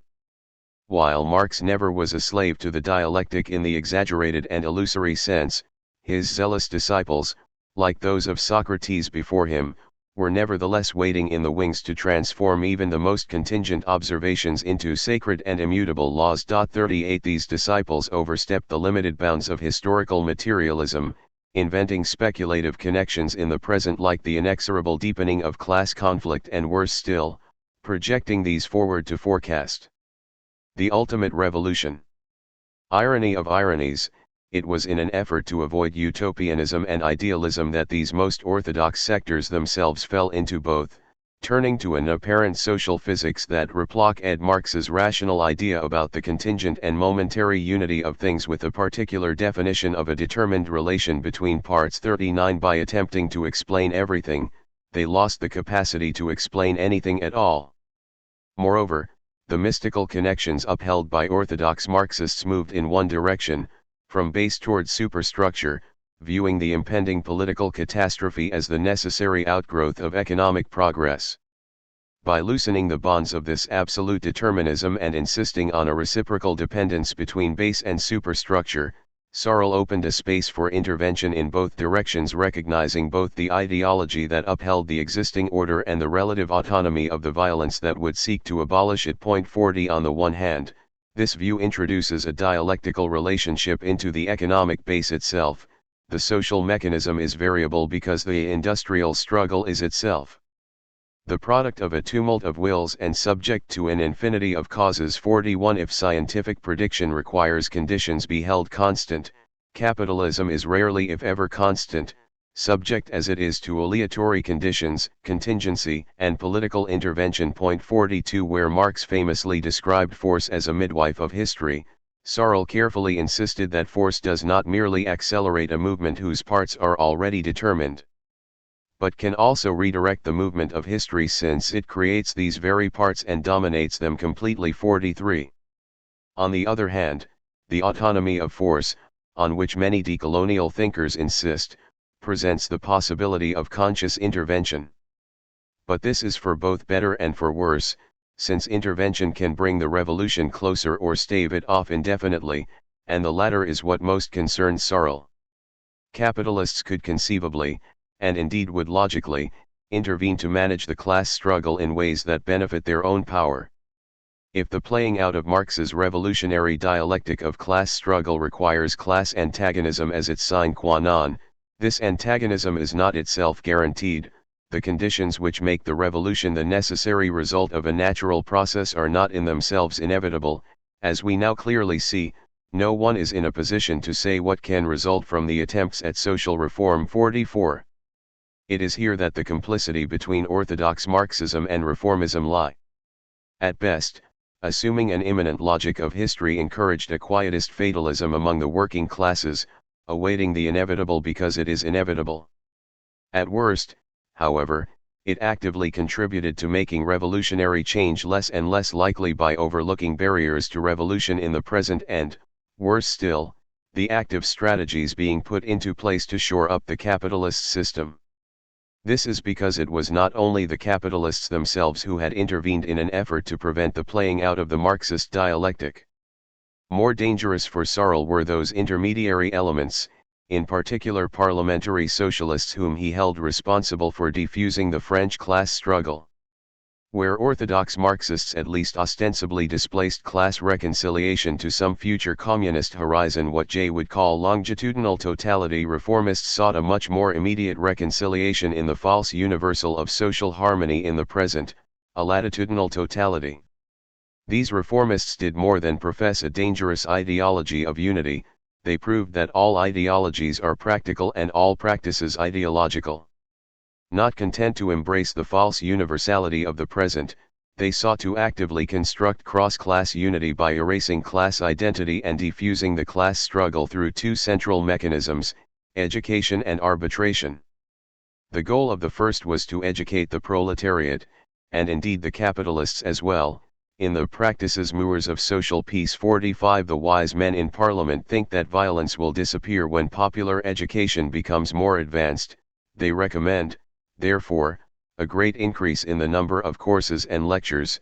They hope to drown revolutionary syndicalism in the saliva of the honorable professors. 46 Where popular education once served as the glue of a social harmony lost. 4. Searle the Marxist, unity was now pernicious and education its most dangerous weapon. If education was more ideological than practical, its more practical than ideological counterpart was labor arbitration. As bosses pressed wages downward and workers did the opposite, these socialist mediators stepped in to ensure a golden mean. To the demands of the workers the bosses reply that they have already reached the limit of possible concessions, while the philanthropists wonder whether the selling price will not allow a slight increase in the wages. 47 Through arbitration, parliamentary socialists themselves intervene as a buffer between the two sides of the capitalist class opposition, mediating demands and negotiating the eventual resolution of every conflict over the wage. If parliamentary socialists produced mediation, they were themselves produced by it, since this intermediary role was their very raison d'être. They were masters in the art of utilizing anger, uniquely positioned to simultaneously make the workers believe that you are carrying the flag of revolution, the bourgeoisie that you are holding back the danger which threatens them, and the country that you represent an irresistible current of opinion. 48. By cushioning the blows of the class struggle, Searle worried, these social intermediaries had helped to gradually slow the historical dialectic to a standstill. And by placing themselves strategically in the no-man's land separating the would-be warring classes, parliamentary socialists, both proponents of mediation and its embodiment, revealed themselves to be the true heirs of Jacobinism. Just as Jacobins past had assumed the mantle of progress as sole possessors of the general will, so too with those reformist socialists, possessors of a new notion of progress, who transitioned seamlessly from opposition to government. 49 These new intellectual oligarchs had risen above the fray, uniquely capable of producing harmony, their goal not to overthrow the state but to incorporate the workers into it and keep it for themselves. 50. These latter-day Jacobins were as complicit with the superstition of the God-state as their predecessors, but the socialist Jacobins entered that state at a qualitatively higher stage of development. 51 Rather than the unity of a Jacobin state standing over society, the unity of the parliamentary socialists had a new meaning that coincided with their own historic role as mediators, the centering of Marxism and the reinscription of class within the state, a conservative resolution of class antagonisms into harmonious coexistence. For Searle, this was not the real entry of the workers into government that it claimed to be, but the opposite, a slowing, if not freezing, of dialectical motion, in which inequalities are concealed, indeed legitimate. Parliamentary socialists had incorporated the workers into an enemy totality as a passive force, and by centering the proletarian struggle within the functioning of the state itself, they threatened to destroy it entirely. 52. In his indictment of parliamentary socialists, Searle revealed the practical complicity of both fatalist orthodoxy and reformist mediation, as two sides of the same coin. Each promises historical closure in its own way, the first through a quietist attachment to the inevitability of the horizon, the latter through a reconciliation with the false universal of the present. Orthodox Marxists were thus more than simply wrong or incapable of prediction, but instead conspired with reformists by denying the autonomy of the political, while their opponents proved that autonomy in practice, deploying force, however gently, to slow the dialectic to a standstill. From duty to violence. This incorporation of the workers into the state was more than simply an attack on working class autonomy. For Searle, it represented the death of class itself, and with it, the death of dialectics as well. The effectiveness of an ideology of social harmony and of practices of labor arbitration had made it perfectly clear that class identity, Marx's class for itself, class for sich, does not emerge automatically from the infrastructural conditions of the class in itself, class and sich. 53 But Searle presses this observation further. We may be able to speak of the existence of undeniable class positions under capitalism, but without class identity, without any individual workers understanding themselves to be part of a class, proletariat and bourgeoisie as broad and opposing groupings cease to exist entirely. In the words of Eco Beto Lacan and Chantal Mouffe, for Searle, once the totality as a founding rational substratum has been dissolved, social classes no longer play the role of structural locations in an objective system. The dialectic frozen, what was a revolutionary to do? Mouthing the empty mottos of an impending revolution was not an option for Searle, but nor was abandoning the revolution entirely. Again, Lacan and Mouffe, Searle is compelled to displace the constitutive moment of class unity to the political level. The possibility of a dichotomous division of society is given not as a datum of the social structure, but as a construction. 54 Rather than simply rejecting any automatic connection between class in itself and class for itself, in which workers necessarily and gradually gain consciousness of objective conditions, Searle actually reverses this formulation, and in so doing, renders it an active projection. Absent any objective basis for the existence of class, this basis must be created by a political act. The class for itself, in other words, precedes and produces the class in itself, pressing history into motion subjectively through a dialectics of ideological warfare. 55 From this point forward, Searle set about re-establishing those conditions under which revolution would be necessary, deepening oppositions, reinforcing class identity through the social poetry of the revolutionary myth, and pressing the dialectic of class combat into motion. But Searle knew full well that ideology could destroy class by dulling its oppositions just as easily as it could reconstitute those oppositions. His first gesture was therefore a sort of negative one, a ground-clearing exercise that hacks unceremoniously through the solemn ideological ties binding the social totality, and more specifically, the ethics of social duty. He did so by posing a rupture not within but against ethics, diagnosing an ethical impossibility in which social duty does not exist because the relation between the classes is one of incommensurability and irreconcilability bordering on non-relation. Boss and worker, for Searle, speak different languages entirely. While the boss will always be convinced that he has done the whole of his duty, the worker will be of the contrary opinion, and no argument could possibly settle the matter. 56 If anything, the practice of labor arbitration can inadvertently drive this point home. The bosses insist that they cannot objectively raise wages, only to later do so upon negotiation, revealing their objectivity and the limits to growth to have been a lie. Duty has some meaning in a society in which all the parts are intimately connected to one another, for Searle, but if capitalism is inexhaustible, solidarity is no longer founded upon the economy and the workers think they would be dupes if they did not demand all they could obtain.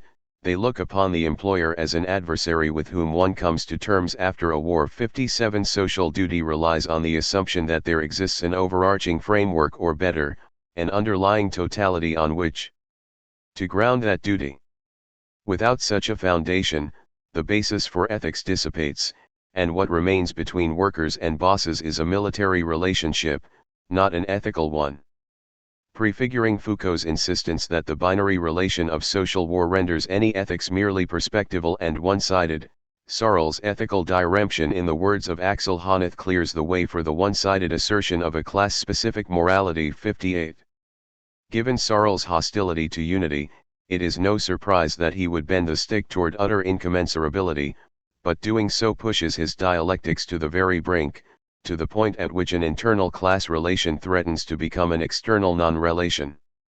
It is therefore no surprise that, like Foucault, another thinker treading at the very edge of dialectics, Searle openly compares this social war to the ungovernable anarchy of the international arena, insisting pointedly that social duty no more exists than does international duty. 59 But where his contemporaries in Parliament would seek to impose order on this anarchy, negotiating treaties between warring peoples in what Searle derisively deemed socialist diplomacy, Searle instead positioned himself as a practitioner of socialist realpolitik, a sort of Marxist Machiavelli penning a guidebook not for the prince but for the proletariat, this metaphor only underlined by Gramsci's deep appreciation for both. The relation prevailing between boss and worker thus consists not of ethics, but of pure force. Or, to put it more precisely, Searle would drive home the incommensurability of this relationship by insisting that the class opposition is constituted by distinct and incomparable substances entirely, bourgeois force and proletarian violence. The two are not only qualitatively distinct, for Searle, but even diametrically opposite. The object of force is to impose a certain social order in which the minority governs, while violence tends to the destruction of that order. The bourgeoisie have used force since the beginning of modern times, while the proletariat now reacts against the bourgeoisie and against the state by violence. 60 Force upholds hierarchy, violence destroys it. Force is Jacobinism incarnate, violence draws its content from an anti-Jacobin egalitarianism. While Searle treats the bourgeoisie and the state as synonymous, his point is about content rather than form. The absolute opposition between revolutionary syndicalism and the state derives from the state's role as an institution of minority governance. 61 Given the ferocity of the opposition between the two, we must adopt a terminology which would give rise to no ambiguity, in which the term violence should be employed only for acts of revolt. 62.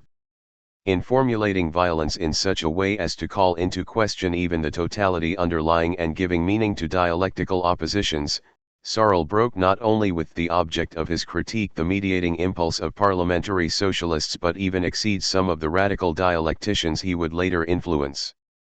This was not, for example, the violence of George Lukács, which draws its legitimacy and ethical character from the imperative of the world historical situation and in particular, the historico-philosophical mission of the proletariat, which Jay describes as an expressive totality. Point 63 Rather than violent means being justified by transhistoric ends, Searle's violence shuns instrumentality, the means not subjected to the ends. Violence, he contended, escapes all valuation, estimation, and opportunism and thus shares more with Walter Benjamin's Searle-inspired account of an immeasurable divine violence of pure means that is in its essence law-destroying. 64 Similarly, Foucault's description of social war as a statement of fact echoes Searle's insistence that proletarian acts of violence have no resemblance to the Jacobin force of the state with its apparatus of justice and judgment, they are purely and simply acts of war, carried on without hatred and without the spirit of revenge. 65.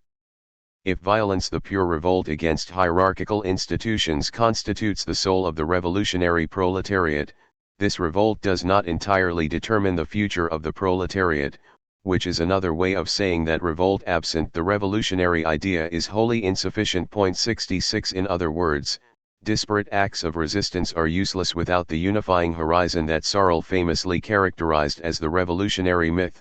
As long as there are no myths accepted by the masses, he insisted, one may go on talking of revolts indefinitely, without ever provoking any revolutionary movement. 67 In this, he saw himself as faithful to Marxism's own social poetry, since those moments when Marx overstepped the bounds of science to speak of an absolute law which governs history, he did so not to analyze or predict, but to inspire action. Point 68 If Marxism has had such a great influence on the popular masses, it is above all due to the attractiveness of its myths. 69 By projecting the abstraction of dichotomous division of firm class opposition, workers against bosses, revolutionary myths help to stitch these many micro-revolts together into a broader fabric of working class identity. Point 70. But myths do more than simply unify the class, they also intensify its effect by creating a coordinated picture that can be grasped as a whole, perceived instantaneously. 71 Which is to say that they throw people into action. Revolutionary myths, for Searle, are not a description of things but expressions of a will to act. Myths lead men to prepare themselves for a combat which will destroy the existing state of things. 72 Mythical proletarian identity, a projection of the class for itself, is not the sum of a laundry list of past accomplishments or even future aspirations, but instead a framing of the future of dialectical rupture that brings class into being in the very process of its deployment. Point 73 The myth, then, constitutes the form that violent content fills, a vehicle for the development of specifically proletarian forces, that is to say, with violence enlightened by the idea of the general strike. 74. Barbarian dialectics. In the absence of an objective basis for the class struggle, Searle turns to the revolutionary myth to coordinate proletarian forces, to reassert the dichotomous division of society, and thereby to move from a static and fetishized social harmony toward dialectical motion. But it remains to be seen what the effects of carrying this rupture forward are, or, put differently, how this mythical hardening of class identity at the center of the dialectic of class struggle impacts its playing out. If Searle makes working class subjectivity the motor force of movement, the very depth of the opposition he introduces, the incommensurability between bourgeoisie and proletariat, raises the question of just how dialectical this movement would prove. The deeper the class division is projected, the more absolute and hermetic the opposition, the more utterly irreconcilable the two sides, the closer we might seem to a sort of class nationalism and motionless separatism that Fanon would later call Manichaeism. What is the dialectic binding the subjective activity of the proletariat to future unfoldings? Searle himself poses the question, what will result from the introduction of violence into the relations of the proletariat with society? And, he adds, already hinting toward an answer, What does this violence mean in relation to the future social revolution? 75 The interventions of parliamentary socialism had dulled the enmity of class oppositions, thereby robbing Marx's dialectic of its determinism, derailing and even halting the dialectic of history. But while Searle rejects Marxist determinism writ large, his narrower, cateris paribus determinism grants historical motion a degree of predictability if the conditions are put into place. In other words, capitalism performs in an almost mechanical manner, but this mechanical functioning depends entirely upon its component parts. A society composed of sharply antagonistic classes will press toward revolution, but this doctrine of class struggle is evidently lacking if the bourgeoisie and the proletariat do not stand opposed to one another. 76. The result is a strangely indeterminate determinism, an objectivity that relies fundamentally on subjective interventions. It was on the terrain of this conditional determinism that Searle understood his own historical role. If the Marxist theory of revolution requires the fulfillment of a number of precise conditions that have been lost, then the task is to re-establish those conditions, that is, the separation of the classes. Then and only then can any sort of determinism and certainty can be restored to the Marxist system. Only then is the development of capitalism pursued with that rigor which so struck Marx, and which seemed to him comparable to that of a natural law. 77 Toward this end, proletarian violence intervenes by performing a double function, operating on both sides of the dialectical opposition. Not only does violence mythically unify the working class in its self-activity, but it also unifies the bourgeoisie in the process. In an irony surpassed only by Marx's own celebration of the revolutionary character of capitalism, Searle lauds the most warlike elements among the capitalist class, and scorns the conservative mediocrity of those capitalists who, led astray by the tricks of the preachers of morals and sociology, wish to break with the barbarism of their elders. If capitalists back down from their own role in the class struggle, then one part of the forces which were to produce the capitalist tendency instead functions to its hindrance, an element of chance is introduced, and the future of the world becomes completely indeterminate. 78 The role of violence in history appears as of the utmost importance, precisely because it counteracts this tendency by providing a sharp lesson in barbarism. While helping to consolidate working class identity, in an indirect manner violence can also operate on the bourgeoisie so as to remind them of their own class sentiment. Workers are thus encouraged to repay with black ingratitude the benevolence of those who wish to protect the workers, to meet with insults the homilies of the defenders of human fraternity, and to respond by blows to the advances of the propagators of social peace. This is a very practical way of indicating to the bourgeoisie that they must occupy themselves with their own affairs and that only. 79 Capitalists must be reminded that they have nothing to gain from the works of social peace or from democracy, and that they have been badly advised by the people who persuaded them to abandon their trade of creators of productive forces for the noble profession of educators of the proletariat. Then and only then will they regain a modicum of what Searle admits to have been their original, heroic, and creative energy, operating dialectically upon the proletariat in turn. The two antagonistic classes act upon one another, setting into motion a virtuous cycle of polarization that hardens identities on both sides. The more ardently capitalist the bourgeoisie, the more the proletariat will be full of a warlike spirit and confident of its revolutionary force, the more certain the movement will be. 80. In its two-sidedness, this dynamic would seem to share much with the sort of mutual progress toward self-consciousness found in Hegel's master-slave dialectic. But at the same time, Searle's formulation moves conspicuously beyond Hegel. Not only would Searle be suspicious of the idea that a Hegelian politics of recognition might emerge from the class war, and indeed would likely fear the danger of a false universalism this might entail, but most fundamentally, Searle's Dialectics, like Fanon's after him, contains no presumption of an automatic movement. If violence has a two-sided impact, it nevertheless finds its source on one pole of the renewed class divide. Proletarian violence, and only proletarian violence, can make the future revolution certain subjective intervention to reconstitute objectivity. A growing and solidly organized working class can force the capitalist class to remain fervent in the industrial struggle, If a united and revolutionary proletariat confronts a rich bourgeoisie hungry for conquest, capitalist society will reach its historical perfection. 81. The future peril faced by the world can only be avoided if the proletariat attaches itself stubbornly to revolutionary ideas, so as to realize as much as possible Marx's conception. Everything may be saved if the proletariat, by their use of violence, manage to re-establish the division into classes.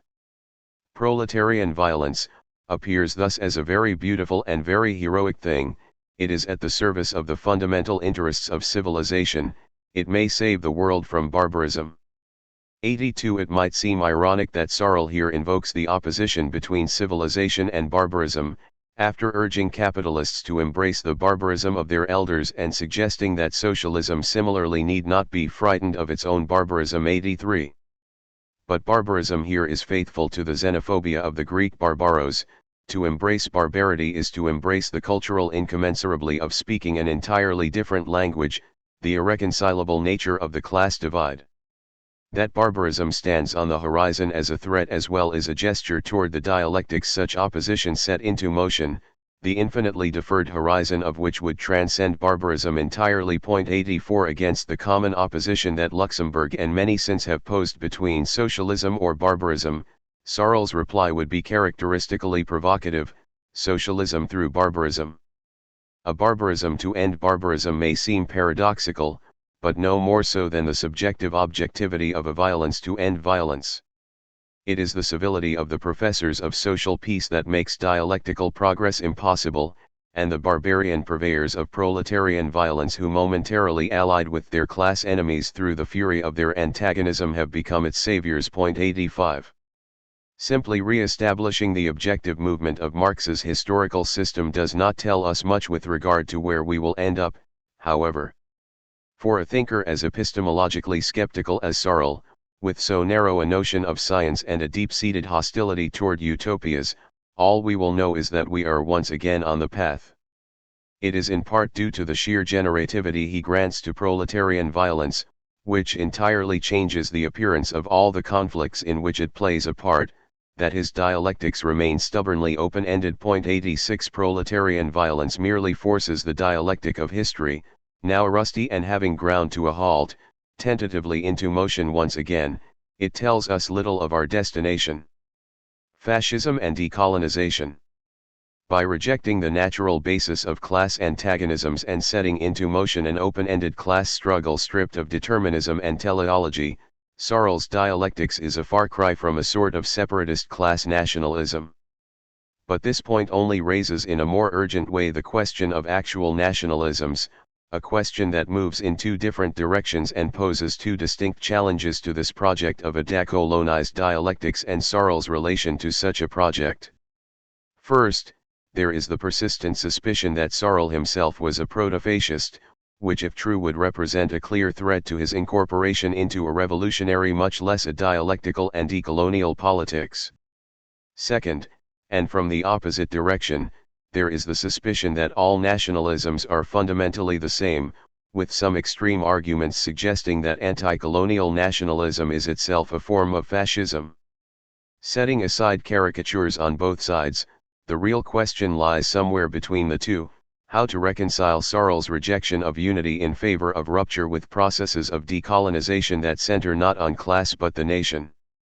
In a fascinating appendix on unity and multiplicity that Searle added to the second edition of Reflections on Violence published in 1910, he broadened his attack on unity while further radicalizing the open-endedness of his dialectics.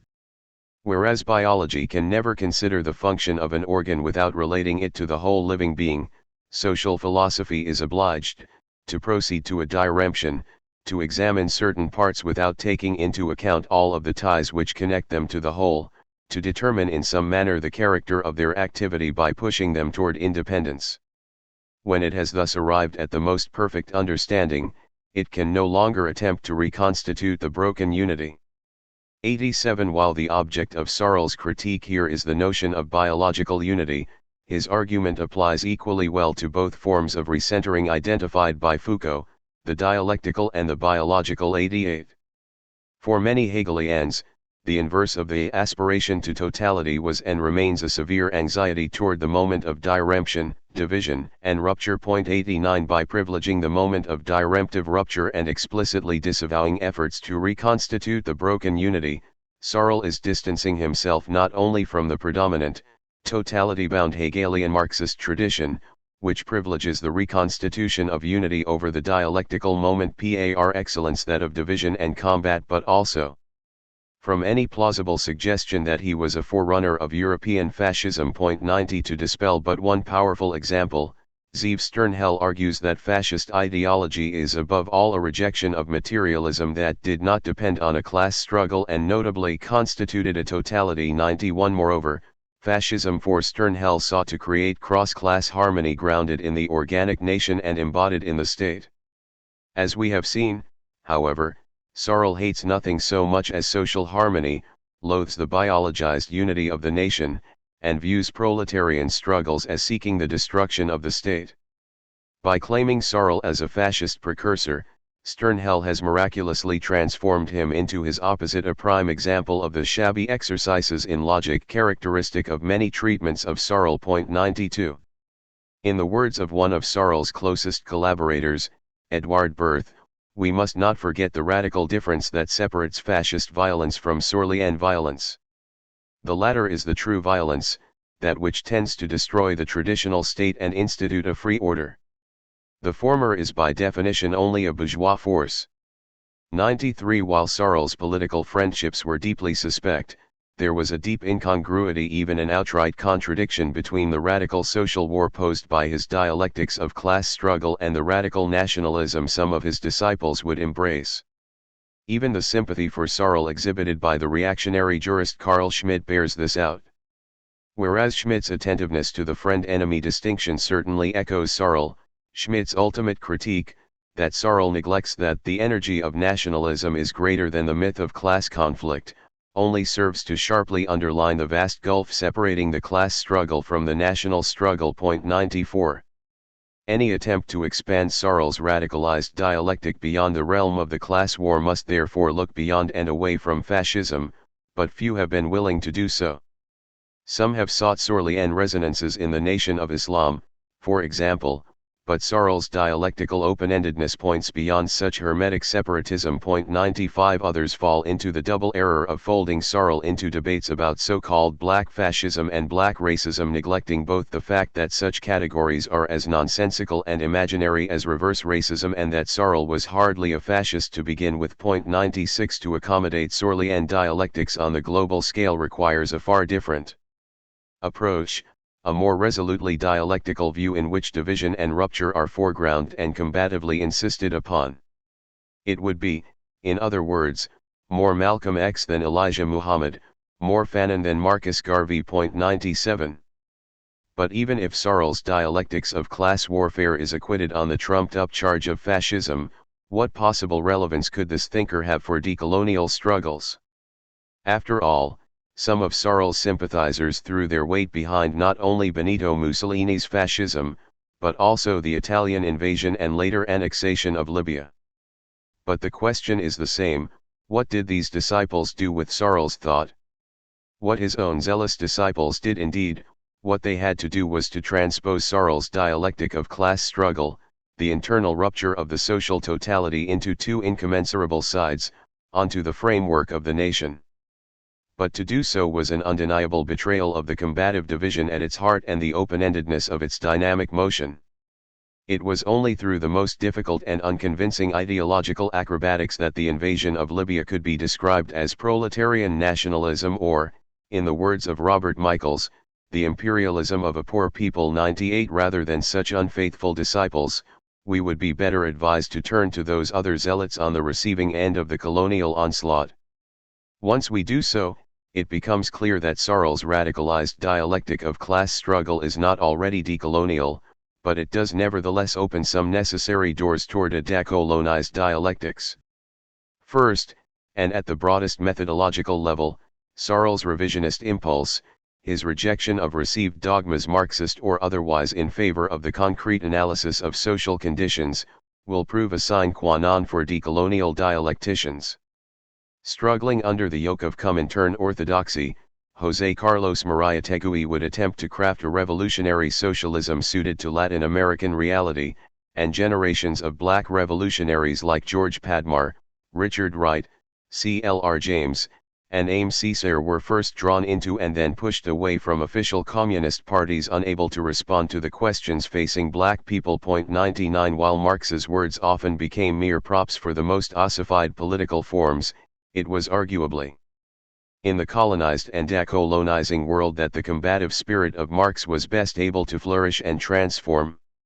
While Searle's focus was on the historical variability of capitalism in his own context, his insistence that Marx's own historical studies show different phases of capitalist development taking place in a diverse order and in different historical epochs opens up an important space for contingency, uneven development, and autonomous struggles that points toward decolonization and liberation from orthodox stagism.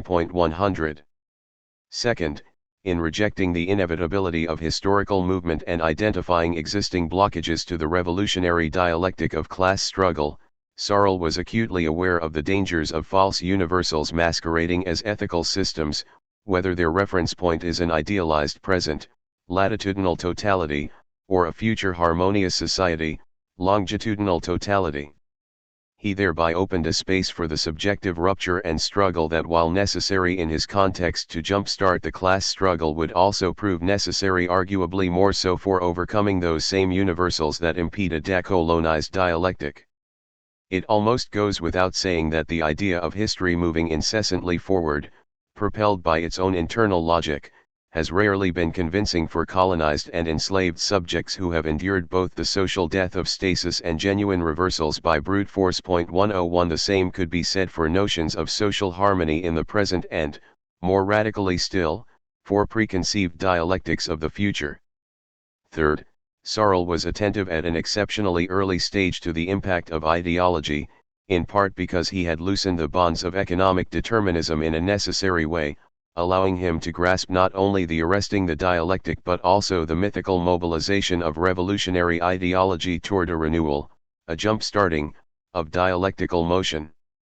As a result, he could be seen as intervening in long-standing Marxist debates regarding force and as resisting the tendency in Engels's Anti-Düring and elsewhere to assert the importance of the economic by downplaying the autonomy of force.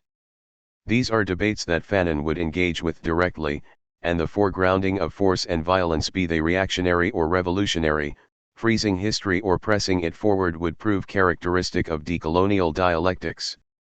Fourth, Searle's insistence on deepening the ethical diremption between the classes, dividing them to the point of incommensurability and the breaking point of dialectical linkages, both allows for the subjective re-engagement of the dialectic of class combat and facilitates its decolonization.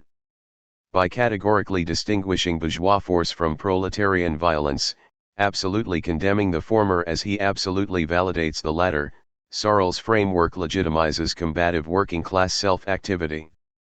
But it also crucially builds bridges to the anti-colonial struggle by allowing a similarly absolute distinction, a vast gulf, between the nationalism of the powerful, fascism included, and the nationalism of the weak, stoking the suspicion that these, too, differ not in degree but in kind.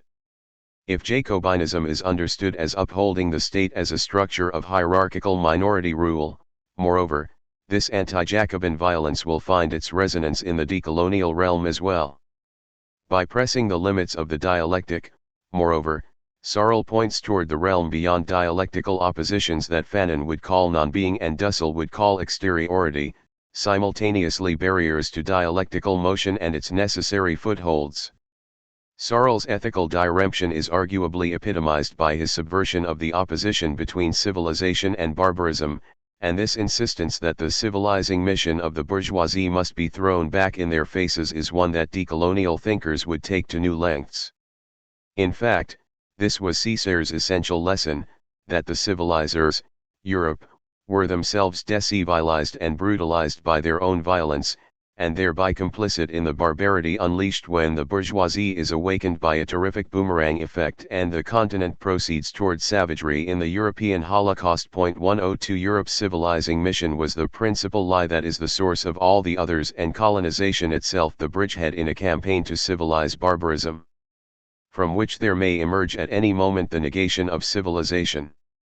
103 For Searle, moreover, this insight is nested within an anti-developmentalist rejection of mimicry that will find similar expression in Moriategui and Fanon as a rejection of the stages prescribed by Marxist orthodoxy and the mimicry of European nations. Finally, and crucially, by loosening the determinism between the economic and the political, Searle's framework counterintuitively insists on the re-establishment of a traditional class opposition while simultaneously opening the door to its transcendence. In other words, Searle's emphasis on class as a mythical construction, especially when paired with his imperative to heterodox revisionism, inadvertently creates space for the sort of reconfiguration of class structure that will prove necessary not only for a concrete analysis of economic conditions in the, formerly, colonized world, but also for a reconceptualization of the revolutionary subject to be constructed. It is this crucial step that allows for a decolonization of dialectical struggles that draws together combative identities from class to race to nation to people to accommodate a move across the colonial difference. 104. While these elements, drawn from the internal imperatives of the European class struggle, do not in and of themselves constitute a ready-made decolonized dialectics, such a reworking of dialectical theory is not possible without them. And while this is not to claim Searle as the origin or necessary source for such a dialectics, it does clearly explain why his work has remained directly influential for decolonial dialecticians from Moriategui to Fanon. 105 It is no coincidence, then, that when Searle defended Lenin's attempt to force history through a resort to the political will, he did so by turning to Marx's late comments on the Russian Mir or Obshchina communes. There, Marx began to call into question the linearity and determinism of his own historical dialectic, suggesting that existing communal structures might provide a direct jumping-off point toward communism. And it was these very same texts that would provide generations of third-world Marxists with the hope that they need not necessarily pass through capitalism as a painful way station toward a communal future. This confirmed Searle's already well-established suspicion that true Marxism is not as absolute in its predictions as the enemies of Lenin would very much like to have it. 106 Not least important among these predictions was the idea that the world revolution would be one simply of class against class, a belief that within a few decades of Searle's death would be relegated to the dustbin of history by the global outbreak of decolonial struggles. No single individual epitomizes more directly this anti-colonial upsurge, and certainly none delineates its unfolding dialectic more convincingly than Frantz Fanon. Chapter 2. Toward a New Dialectics of Race. Sartre's Disavowal. The searing venom that Jean-Paul Sartre reserved for Searle in his preface to Fanon's Wretched of the Earth is well known, but less noted is the disavowal that it contains. 1 His nonchalance notwithstanding, Sartre's dismissal of Searle appears at a crucial moment in the text, where he offers the second of two reasons that Europeans must have the courage to read Fanon's book, The World Historic Dialectical Role of Violence. Here both the imperative to disavowal and peculiarity of the gesture become patent. If you set aside Searle's fascist utterances, you will find that Fanon is the first since Engels to return the midwife of history to the light. To understand violence, Sartre implies, is to understand in Marx's and Engels's famous phrase the midwife of history, and of the many attempts to grasp this assisted birth of the new, but three figures stand out, Engels, Searle, and now Fanon. 3 The praise could not be more explicit. And yet the second of these must be set aside a cartes.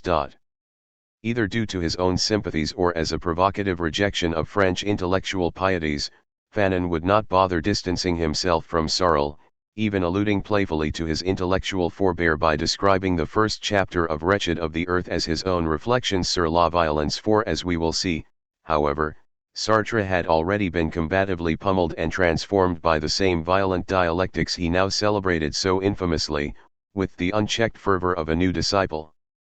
Sartre's disavowal, his attempt to drive a wedge between Sarl and Fanon to rescue the latter from the taint of the former, is symptomatic of the overwhelming majority of critics. 5 As a result, reconciling these two thinkers is a difficult and even daunting task, and all the more so when the grounds for this reconciliation is political identity.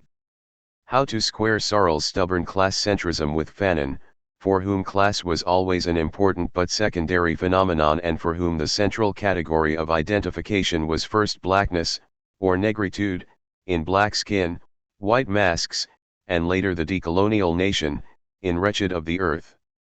Further, if what defines Sarl's radicalized dialectic of class struggle is precisely his insistence on pressing class rupture to the breaking point at which the national, social totality is itself called into question and even disintegrated, then how to reconcile this combative division with Fanonian decolonization, and in particular Fanon's emphasis on a third world nationalism housed in the state?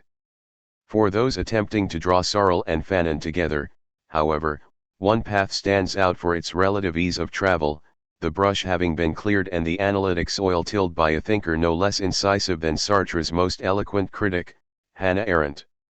In On Violence, Arendt draws Sarl and Fanon together not according to the underlying structure of their dialectics, but rather according to their shared emphasis on violence and their efforts, heretical, for Arendt, to politicize this essentially anti-political concept. 6 But Arendt's rigid definition of violence as incapable of speech, as mute and muting, as mortal threat to power as collective action, is wholly incompatible with what both Sarl and Fanon mean by the term. 7 Hers is a violence that is by definition undialectical, incapable of unleashing a transformative chain of confrontations except toward the certainty of its own increase.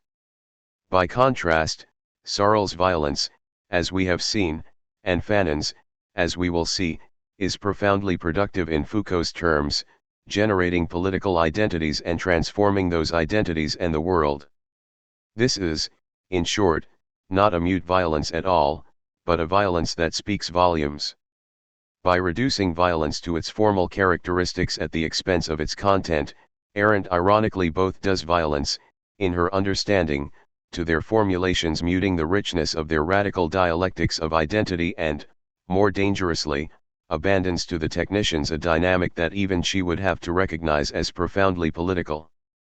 Ours is a more difficult and less trodden path, that of drawing together Sarl and Fanon not strictly on the basis of violence and certainly not through such formalistic misinterpretations but instead by locating violence within the broader chain reaction that binds it to the identities it generates and the radicalized dialectics it sets into motion. By doing so, we can begin to think race, class, and the nation anew by neither reducing one to the other nor separating these identities hermetically from their contexts, but instead by grasping their shared dialectics and even the microdialectics of their mutual interplay. But to do so requires that we begin prior to Fanon's explicit analysis of violence, stepping back to a moment when the gulf between him and Sartre, mutual respect notwithstanding, was considerably wider.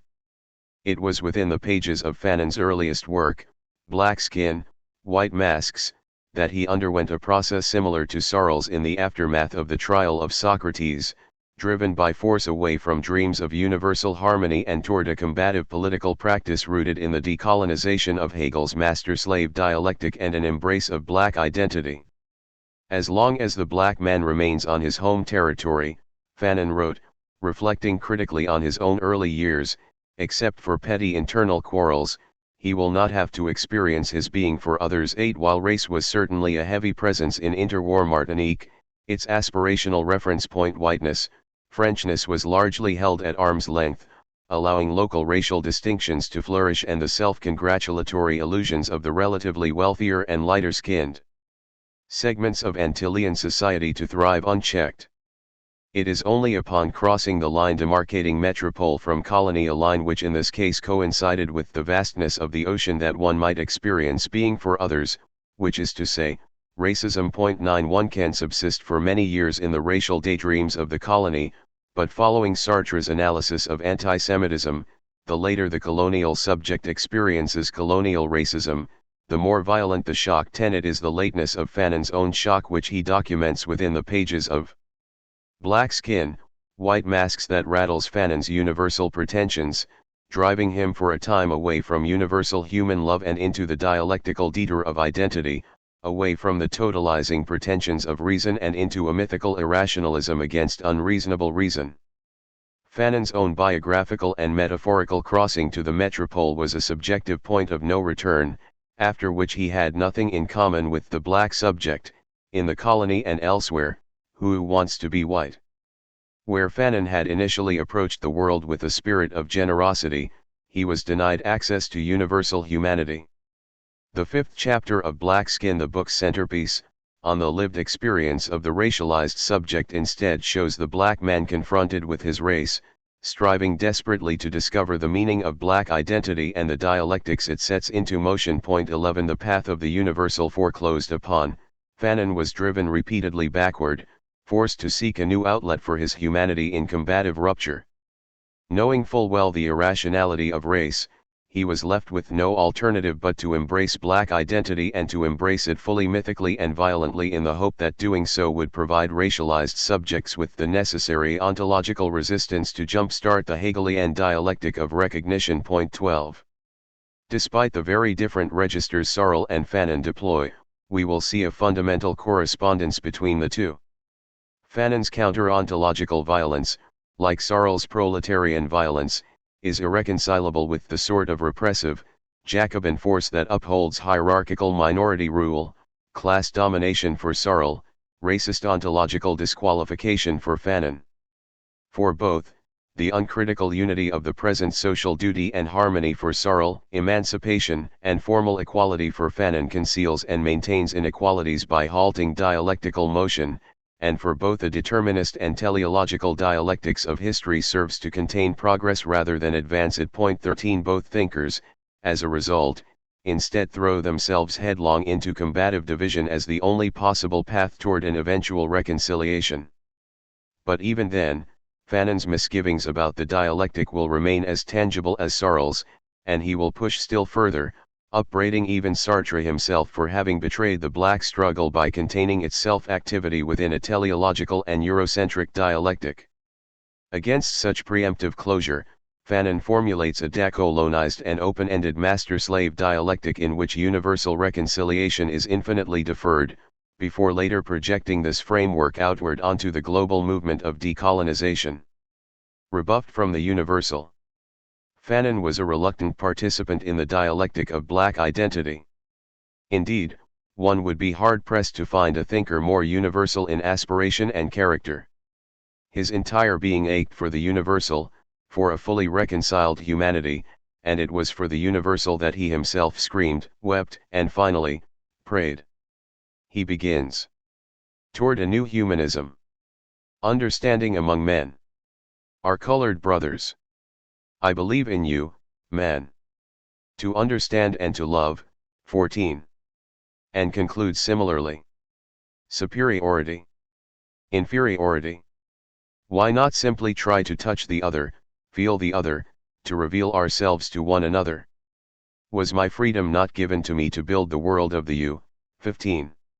Here was a man for whom race, the ultimate crime against human unity, had no objective standing. Blacks only exist as such on the basis of a series of affective disorders resulting from a process of racialization in which, paraphrasing Sartre's analysis of anti-Semitism, it is the racist who creates the inferiorized. 16. Given his explicit and generous openness to the world, it would not be easy for Fanon to descend into the conflictive realm of black identity, since to do so would threaten to rupture the human community as a harmonious totality. The opening scene of this phenomenological retreat into black identity, in which Fanon himself was confronted with his race, is the now famous look. A Negro, of young child to mother.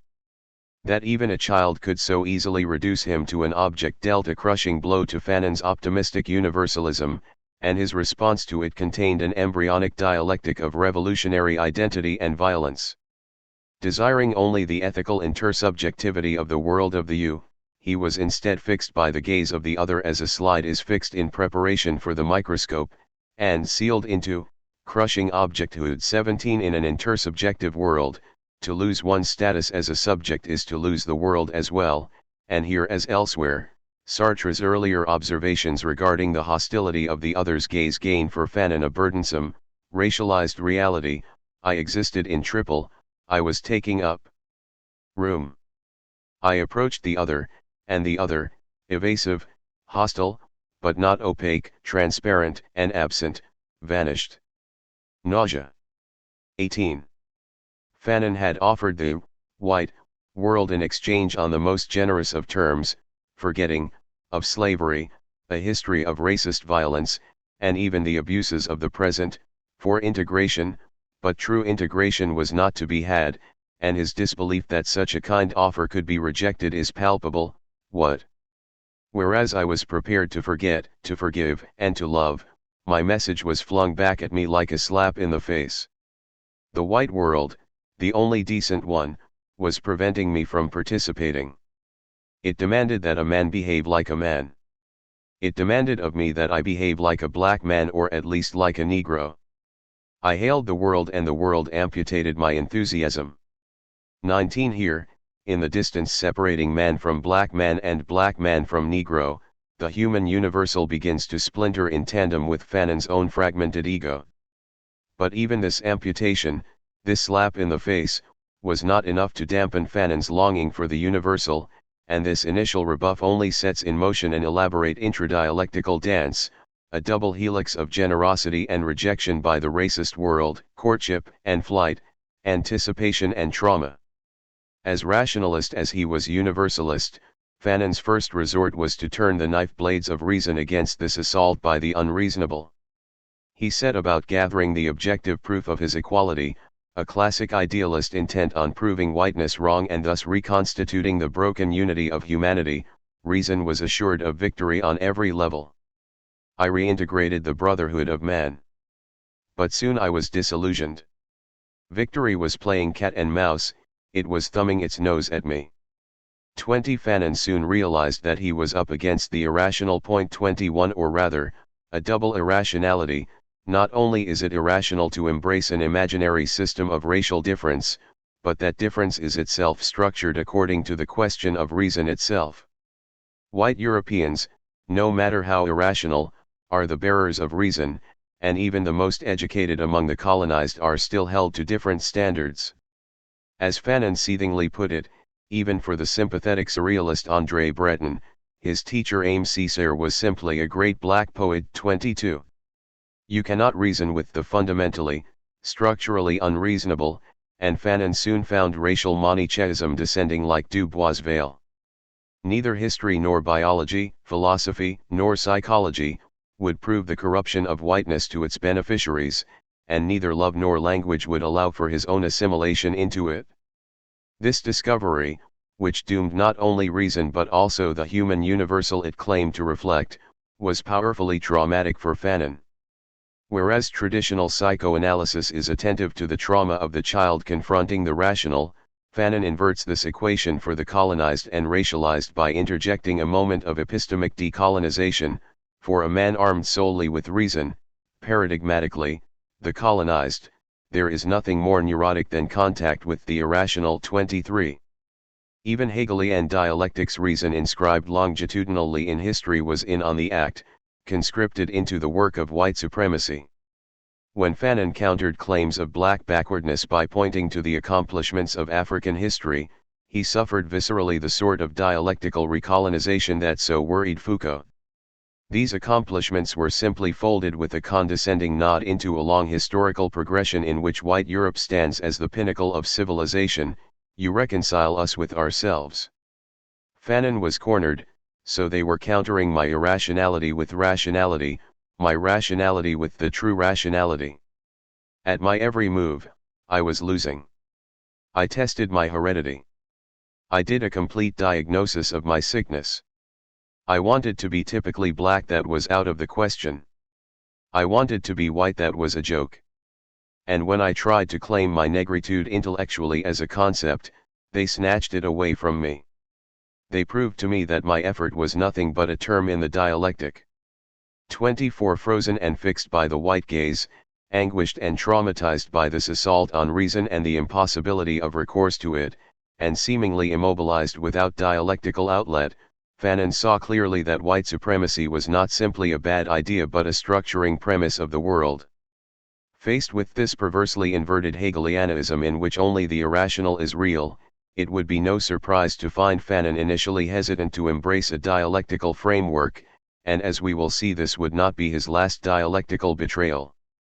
But like Searle before him and Dussel after him, Fanon's skepticism toward dialectics led him not to reject the dialectical tradition entirely, but instead pressed him toward the sort of radical reformulation that emerges only at the breaking point.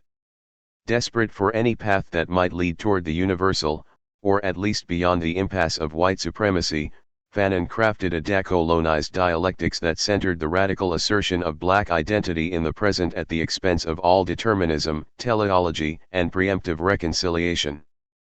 Embracing black identity was not a choice that Fanon made willingly, but no amount of training in existential philosophy with its talk of absolute freedom could withstand brutal collision with the white supremacist world. I had to choose. What am I saying? I had no choice. 25. Decolonizing the master-slave dialectic. It is at the intersection of Fanon's all-too-human curiosity about his own inhumanity, again I want to know why, and the condemnation to choose in the absence of freedom, that he forges ahead to reformulate and ultimately decolonize Hegel's dialectic of lord and bondsman, master and slave. 26. He does so in 4 moments, each pointing toward an aspect of his reformulated dialectic. First, he confronts like Searle a situation in which dialectical motion is blocked from the outset, although for reasons more ontological than ideological. Whereas Hegel presumed a shared basis for reciprocity and ultimately recognition, Fanon diagnoses the existence of a zone of non-being inhabited by the racialized, which prevents the dialectic from entering into motion to begin with. Second, confronted with this absence of reciprocity and lack of dialectical motion, Fanon turns to the one-sided subjective combat set into motion by those disqualified non-beings. This combat takes the precise form of the violent self-assertion of black identity, a making oneself known that prepares the basis for further dialectical movement. However, in a third moment, this black self-assertion at the heart of Fanon's dialectics is immediately beset by the risk of a false universalism in the guise of formal emancipation and equality. Like Searle's much-loathed ideology of social harmony, formal equality enters Fanon's framework as a threat, dulling identity and whittling down the oppositions necessary for continued dialectical motion, something that must be similarly combated. Fourth and finally, as Fanon's dialectic lunges forward, he confronts the betrayal of an erstwhile comrade in Sartre, whose subsumption of race to class threatens to foreclose on the open-endedness of Fanon's own approach.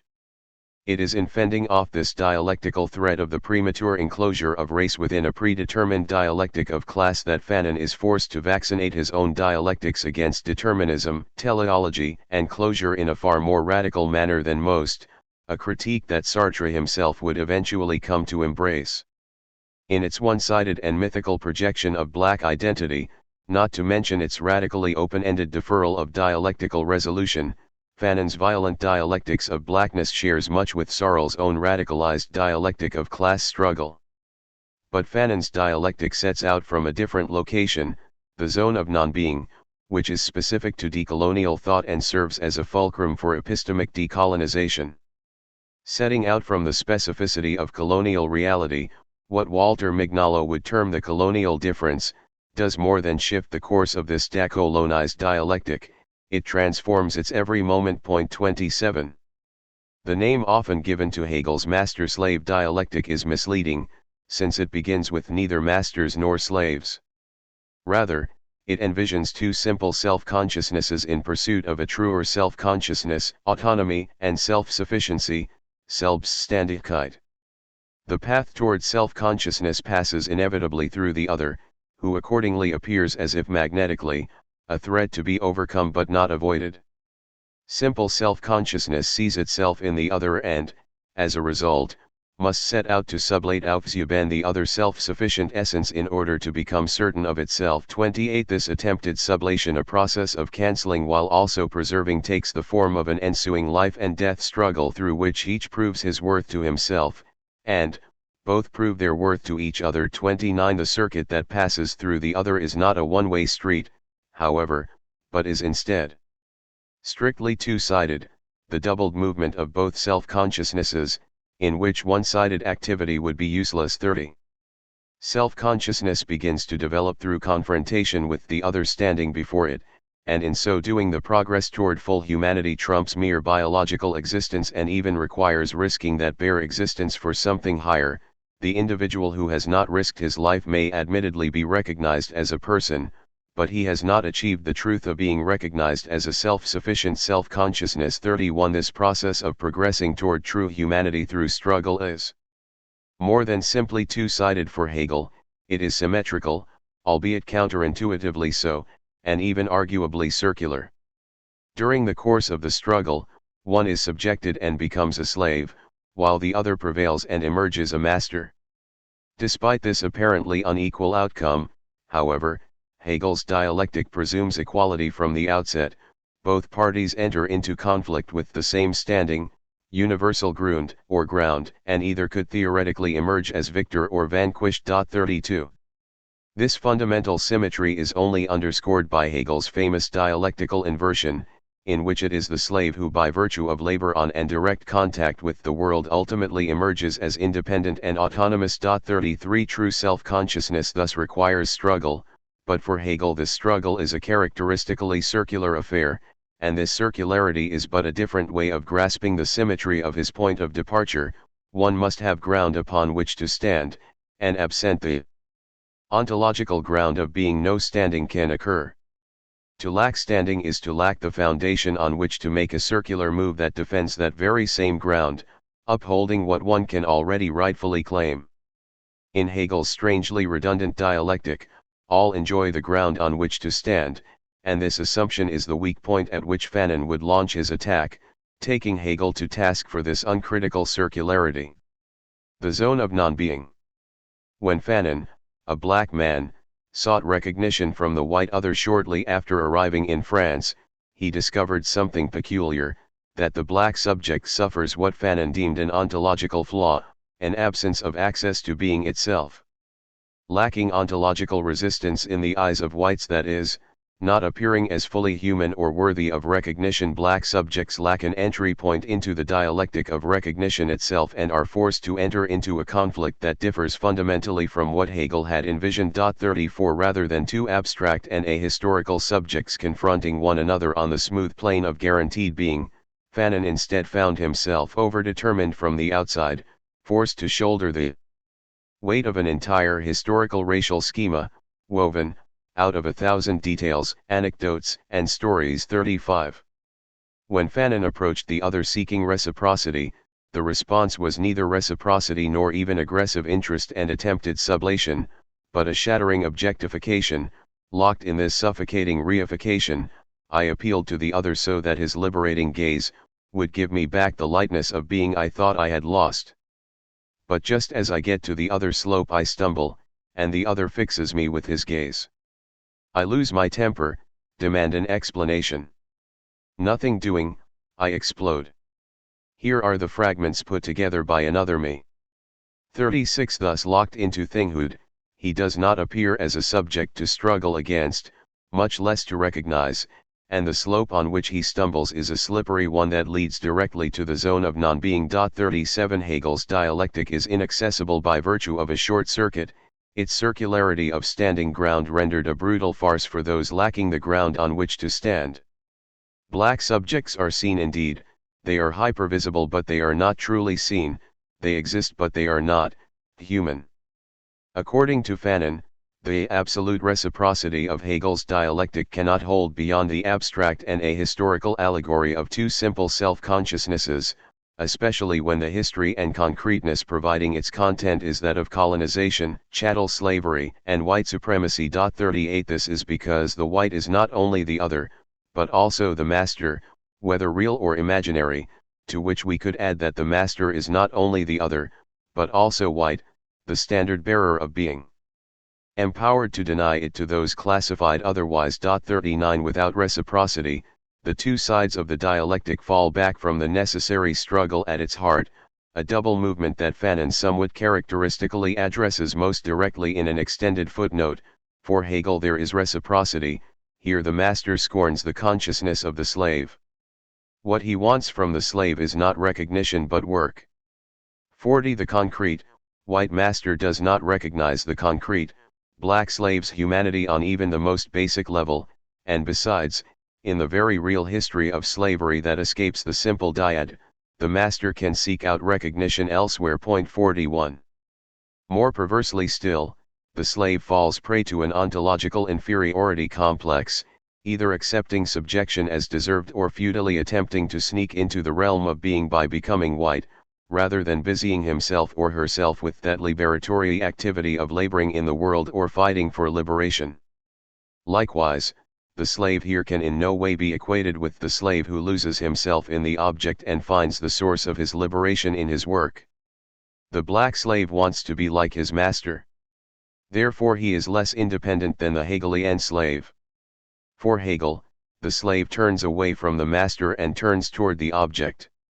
Here the slave turns toward the master and abandons the object. 42. And since blacks are not merely black, but instead always black in relation to whiteness, this ontological distinction derails open conflict between self and other, dispersing it into compensatory horizontal struggles with their peers. As for Searle, both sides of the dialectical opposition fail to play their part, albeit for very different reasons. In his critique of Hegel's master-slave dialectic, Fanon thereby draws back the curtain to reveal what lies beneath the apparent universality of the Hegelian system, diagnosing a sub-ontological realm below being that renders ontological solutions impossible. 43. This zone of non-being, an extraordinarily sterile and arid region, an incline stripped bare of every essential, constitutes a veritable hell to which racialized subjects are condemned, as in the damns of Fanon's last book. 44. This hellish zone, as philosopher Lewis Gordon calls it, is one fundamentally marked by absence, a zone neither of appearance or disappearance. Not only does this below-otherness render politics as publicity impossible, but paralleling what we have seen in Searle, the absence of a universal grounding renders ethics impossible as well. Damnation means that the black, or better, the blackened, lives the irrelevance of innocence. The absence of a self-other dialectic in racist situations means the eradication of ethical relations.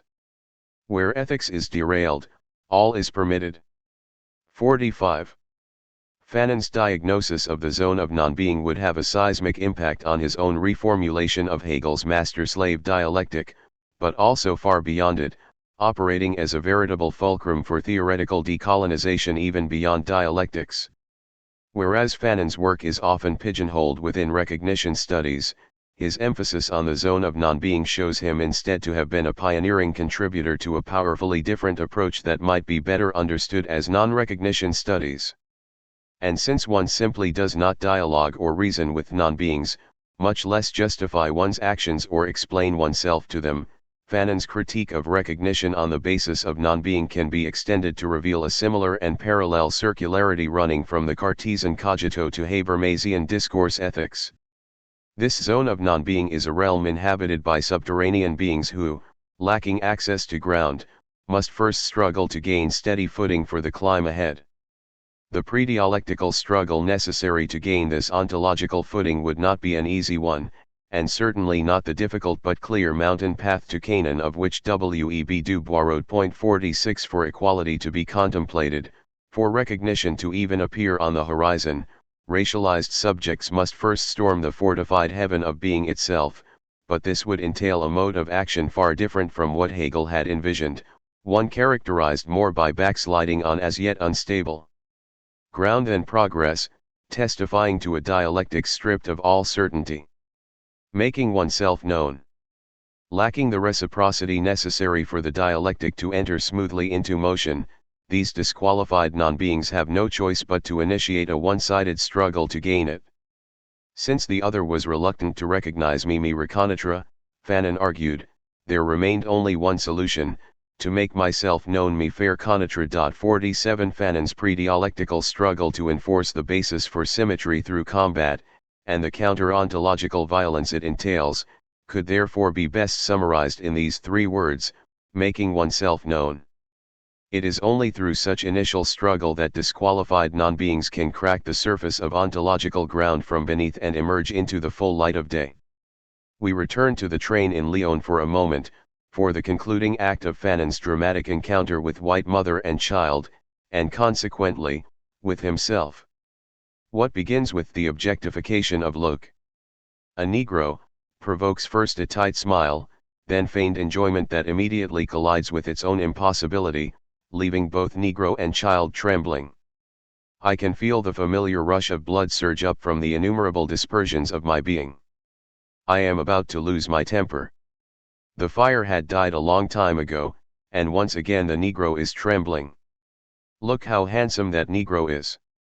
The handsome Negro says, "Fuck you, madam." Shame flooded her face. At last I was freed from my rumination. I accomplished two things at once: I identified my enemies and I made a scene. Overjoyed? Now we could have some fun. The battlefield having been drawn up, I entered the lists. Point 48. Why should identifying an enemy, not to mention making a scene, provoke such a seismic ontological shift? Because to discover an enemy, and to discover it clearly, is also to turn away from the master and discover something essential about oneself, to establish one's own identity in opposition to the other, identity and enmity intertwined at the heart of dialectical possibility. Indeed, Fanon's sheer joy at the prospect of the battlefield speaks to the pre-dialectical barriers he has already begun to clear from his path. I had incisors to test. I could feel that they were sturdy. 49. As we saw above, the blockage that race constitutes for the Hegelian master-slave dialectic is a double one, in which the master cannot turn toward the slave, and the slave cannot turn away from the master. Overcoming this impasse must similarly trace the contours of the two-way street that is self-consciousness. It must somehow force the master to open his eyes to the being of the black other, and to disalienate the slave, to rid her of her long-cultivated inferiority complex and make possible independence in work, or, as we will see, struggle as work. On the subjective side, Fanon's outburst creates a euphoric exhilaration whose practical effects could hardly be exaggerated. From being denied the world, he suddenly sits astride it, my heels digging into its flanks. I rub the neck of the world like the high priest rubbing between the eyes of his sacrificial victim. 50. The external impact of Fanon's violent self-assertion of blackness is inextricably tied to its internal impact, the very same gesture that frees the black subject from her self-alienation, that makes possible a turning away from the master, does not leave the master untouched. What is stolen is not merely the master's property, the runaway slave, but his unquestioned dominance of the world itself. The master, suspicious and fearful, must have felt an aftershock he was unable to identify.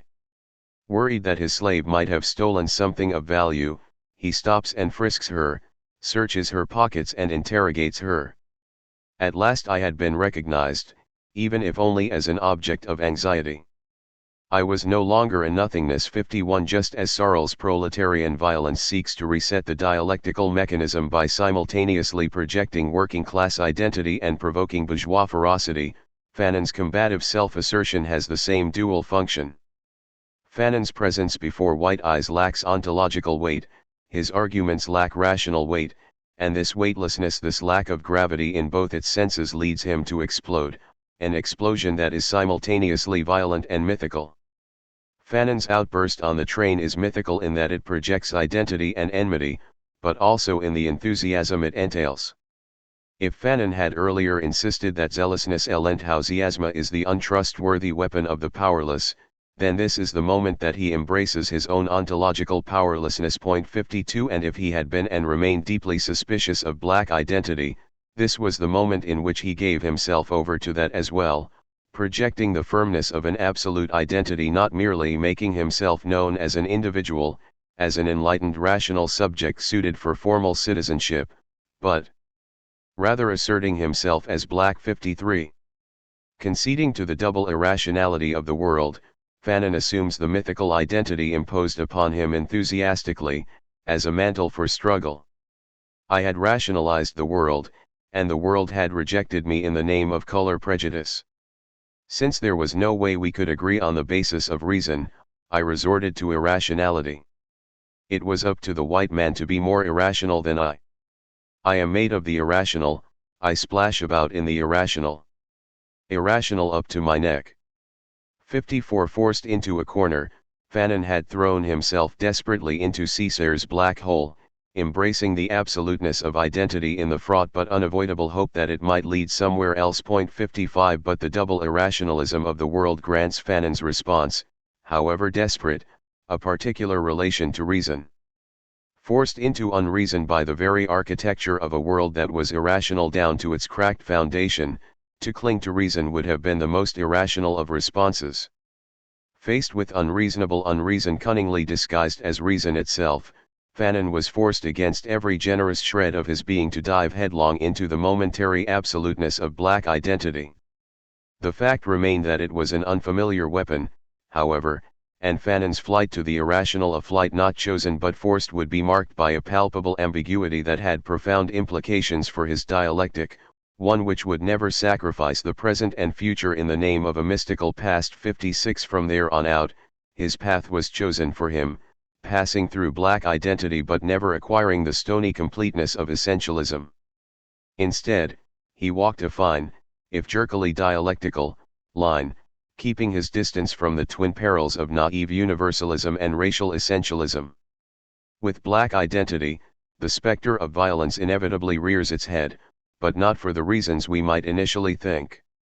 To say that Fanonian self-assertion and making known is inherently violent is not to read into this subjective explosion the concrete violence that was at least partially the subject of Wretched of the Earth. 57 The paranoid psyche of the slave owners, transferred almost intact to whites today, is one in which black freedom and equality bespeak the inevitability of revenge, the fearful specter of a new Haiti. Black identity is violent not because these guilty nightmares are likely to come true, but for the deeper truth they reveal. Fanon's own explosion on the train is a case in point. He does little more than insult a white woman in public, and yet he was fully aware of the fatal results that even a purely verbal outburst might bring, then as now. Despite the fact that actual, concrete violence lay almost exclusively on the side of whiteness, black resistance is always deemed violent whatever form it takes. For Gordon, the blackened lives the disaster of appearance where there is no room to appear non-violently. To change things is to appear, but to appear is to be violent since that group's appearance is illegitimate. Violence, in this sense, need not be a physical imposition. It need not be a consequence of guns and other weapons of destruction. It need simply be appearance. 58 For those relegated to non-being and condemned to invisibility, to even appear is a violent act because it is violent to the structures of the world and because it will inevitably be treated as such. Black subjects are thereby trapped in a catch-22, condemned to either accept inferiority or be demonized as violent. Black appearance is illicit, and black hypervisibility, in which racialized subjects stand out as suspicious and objects for surveillance, is itself a form of invisibility on the ontological level. 59 When the unarmed black teenager Mike Brown was murdered in Ferguson, Missouri, for example, the conservative pundit Ben Stein even went so far as to insist that Brown was indeed armed with his incredibly strong, scary self. 60 As is too often the case, the satirical news outlet The Onion offered the best diagnosis of not only Stein's comments, but the broader equivalence between blackness and violence, when it ran the headline "Our Nation's Unarmed Teens, Are They Armed?" above an image of a young black man. 61 This apparent redundancy of black violence suffuses all levels of society in the United States, tacitly convicting Mike Brown, Trayvon Martin, and many others as it concretely acquits their murderers who, after all, have merely acted heroically to eliminate an ontological threat. And as similar cases involving black women reveal, the violence of blackness transcends and even breaks down gender binaries. 62 When refraining from violence does not protect, engaging in it does not endanger, and as a result, the objective parameters of white supremacy also destroy any incentive to keep the peace, and indeed demand that it be broken. This is the catch-22 that corners Richard Wright's Bigger Thomas, who acts in response, and in so doing answers the world's expectations.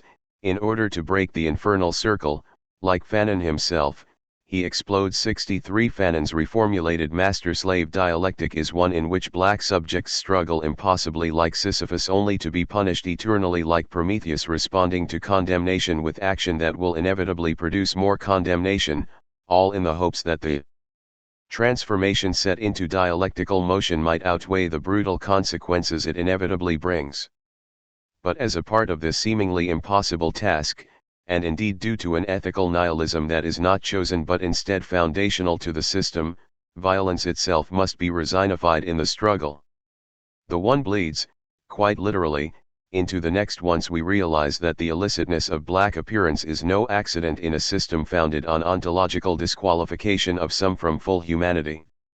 Black appearance must remain illicit because it is violence to the system, and those who oppose that system must sharpen it into a weapon. This sharpening entails a distinction between violence and force. Whereas for Searle, force upholds the hierarchical rule of a Jacobin minority, Fanon's understanding of force can be seen as an ontologization of Searle's concept. Ontological force disqualifies the racialized from full access to humanity, erecting thick walls within being itself, or more precisely, between being and non-sub-being. It is the Manichaean symbolic power that equates whiteness with reason, goodness, progress, and peace, and blackness with irrationality, evil, backwardness, and violence. This shift to the ontological register, furthermore, moves beyond the question of the political institution of the state strictly speaking, to its etymological analog, the status or standing as the position from which one fights that Hegel had assumed as prerequisite for reciprocity, but which Fanon found lacking. 64.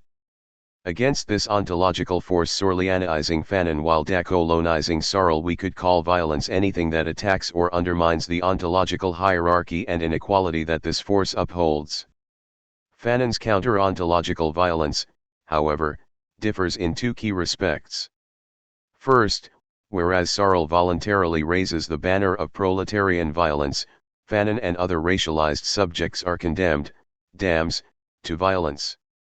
The difference between the two is not absolute, but between the voluntarism of John Brown and the condition of Harriet Tubman there nevertheless existed an ineliminable gulf. More important, though, whereas Searle emphasizes proletarian violence as a mechanism to consolidate collective identities on either side of the class binary, Fanon places more of an accent on the subjective necessity for violence as a transformative tool. This is in part a natural result of his Hegelian register, but it reflects as well the concrete needs of black subjects grappling with an ontological inferiority complex, which that Hegelian framework helps to draw out. For the racialized subject, self-consciousness as human requires counter-violence against ontological force. In a historical situation marked by the denial of reciprocity and condemnation to non-being, that reciprocity can only result from the combative self-assertion of identity. It is only through such conflict that black subjects can transcend the barriers internal and external that exclude them from the fullness of being, at the juncture of the in itself and the for itself. The task of this violence is therefore twofold: internally, to disalienate the black subject even prior to any physically violent act, by turning away from the master, and externally, to appear, which will inevitably be perceived as violence to the prevailing system, a perception that is itself necessary for appearance to become violence to that system, and for the former master to eventually turn toward the former slave for recognition. Against the ontological force of white supremacy, Fanon appears to respond in kind, meeting violence with violence. But as with Searle's proletarian violence, and as will be even more explicit in Wretched of the Earth, Fanon's counter-ontological violence has nothing at all in common with that of its enemies. Rather than establishing hierarchical distinctions that disqualify a part of humanity from access to being, this is a violence that undoes those very same exclusionary barriers, tearing down the ontological walls separating being from mere, non-beings, and setting the two once more into dialectical motion. This is a violence, in other words, that operates toward the decolonization of being. 65. At the master's table. But Fanon is writing in the 20th century, not the 18th, how could such an ontological apartheid persist? And if it did, how could such a basic opposition not reveal itself as a dialectical division and as the occasion for struggle? Or for that matter, if things were really so bad, how could Fanon have even entertained his universal reveries to begin with? For Fanon, the answer was not to be found outside dialectics, but within the contours of its internal requirements. If his violent outburst on the train had left him momentarily overjoyed, Fanon would soon discover, with no small amount of revulsion, that he had only cleared the first of many hurdles to come. If he had discovered against Hegel that a decolonized dialectic needs to be jump-started to overcome an absence of reciprocity from the outset, he would soon foresee several threats looming on the horizon that threatened to deactivate and short-circuit what had scarcely been set into motion. If the first impasse was the ontological status of the beings in question, the second, still very much plaguing us today, is the false universal posed by formal emancipation and formal equality. The third, which in the next section I distill from his confrontation with Sartre, is the danger of a premature, and Eurocentric, closure of that dialectic.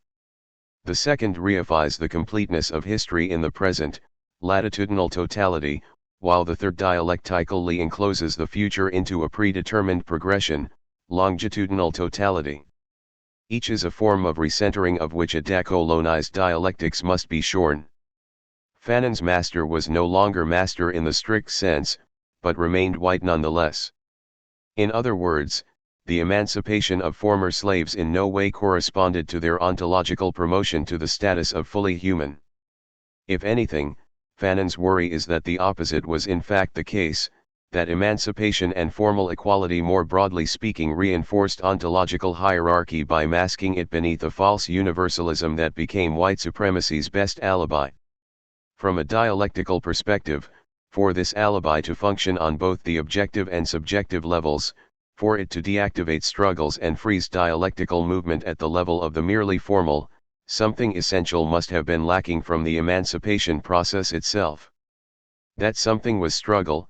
The white, in the capacity of master, told the black man, "From now on, you are free." 66. Fanon's worry is that emancipation was an overly one-sided affair, a gift bestowed by masters, in both the concrete and ontological senses, on the basis of and in a way that consequently reinforced their own capacity for ontological determination. The master as white, standing above the master-slave dyad, not within it, decided who would henceforth occupy what position. The black man is a slave who was allowed to assume the master's attitude.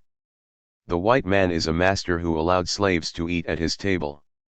One day, a good white master, who exercised a lot of influence, said to his friends, "Let's be kind to the niggers." So the white masters grudgingly decided to raise the animal machine men formally to the supreme rank of men. The upheaval reached the black man from the outside. The black man noir was acted upon. Values that were not engendered by his actions, values not resulting from the systolic gush of his blood, whirled around him in a colorful dance. The upheaval did not change the Negro negra. He went from one way of life to another, but not from one life to another. 67. Absent struggle, the formal passage from slavery to freedom did not entail a substantive shift in mutual self-consciousness, in either how the former slaves perceived themselves or were perceived by others. If Hegel's assumption of a universal basis for reciprocity constituted an initial barrier to dialectical movement that needed to be overcome at the outset, Fanon here diagnoses a second barrier similarly masquerading as a universal, a liberal universalism which privileges formal equality and rights, thereby recolonizing struggle by relegating it to the past. While Hegel's own view of emancipation remains up for debate, is it a gradual process? A revolutionary one, Fanon draws upon the centrality Hegel ascribes to struggle for subjective transformation as leverage to insist that freedom cannot be given, but must instead be fought for. "Say thank you to the nice man," the mother tells her little boy, but we know that often the little boy dreams of shouting some other, more resounding expression. When the black man happens to look fiercely upon the white man says to him, my brother, there is no difference between us. And yet the black man knows there is a difference. He wants it. He would like the white man to suddenly say to him, dirty nigger. Then he would have that unique occasion to show them. The former slave needs a challenge to his humanity, he wants a conflict, a riot. But it is too late. Never certain whether the white man considers him as consciousness in itself for itself, he is constantly preoccupied with detecting resistance, opposition, contestation. 68. The formal is more than merely insufficient, it is a veritable barrier to the substantive, a dangerously false universal that prevents the life and death struggle that is prerequisite to any universal future. Former slaves, for Fanon, have been robbed of the chance to fight for and win their equality, lest things get out of hand like they did in Haiti. The false universalism of liberal rights does more than simply halt progress and stunt subjectivities, but as our own post-racial present confirms becomes a real weapon not for combating but actively reinforcing white supremacy. Formal equality cannot recognize ontological hierarchy and the presence of a sub-ontological zone of non-being, and in neglecting ontological difference it conceals and upholds the apartheid of the existing world. Against the closure of such false universals, Fanon clears the way toward an infinite repetition of the master-slave dialectic as a collective project for substantive disalienation and liberation. In fact, Fanon's anxiety toward formal emancipation, which will resurface in his wariness toward the formal liberation of the colonies, forces him to press forward from the center of the dialectic, constantly foregrounding struggle in the present. But even this liberal attempt to immobilize those struggles was not the final barrier Fanon would confront. One of the most serious challenges to Fanon's decolonization of dialectics would come not only from within the tradition, but from a comrade who is similarly trained toward the future nevertheless performs a similarly totalizing gesture under the sign of the revolution. The comrade was Sartre, who now enters the picture not as an ally but as an unwitting traitor threatening to enclose this now jump-started dialectic within a limited and teleological historical progression. Sartre's dialectical betrayal.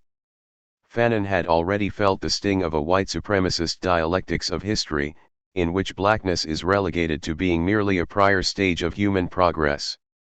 He responded with his own radical reformulation of Hegel that foregrounds the centrality of rupture and combat at the heart of a decolonized dialectic rooted in the zone of non-being.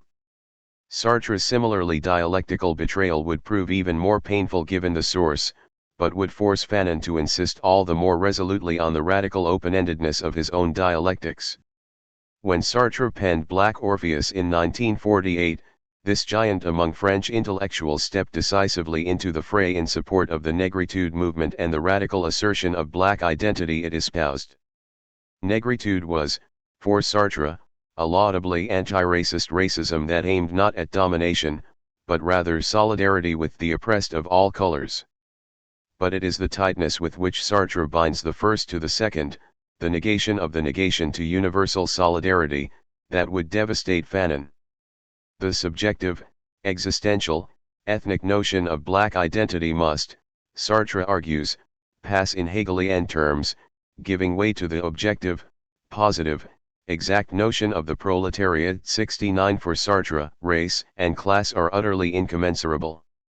The notion of race does not intersect with the notion of class, the one is concrete and particular, the other is universal and abstract, the first is the product of a psychobiological syncretism and the other is a methodological construction emerging from experience.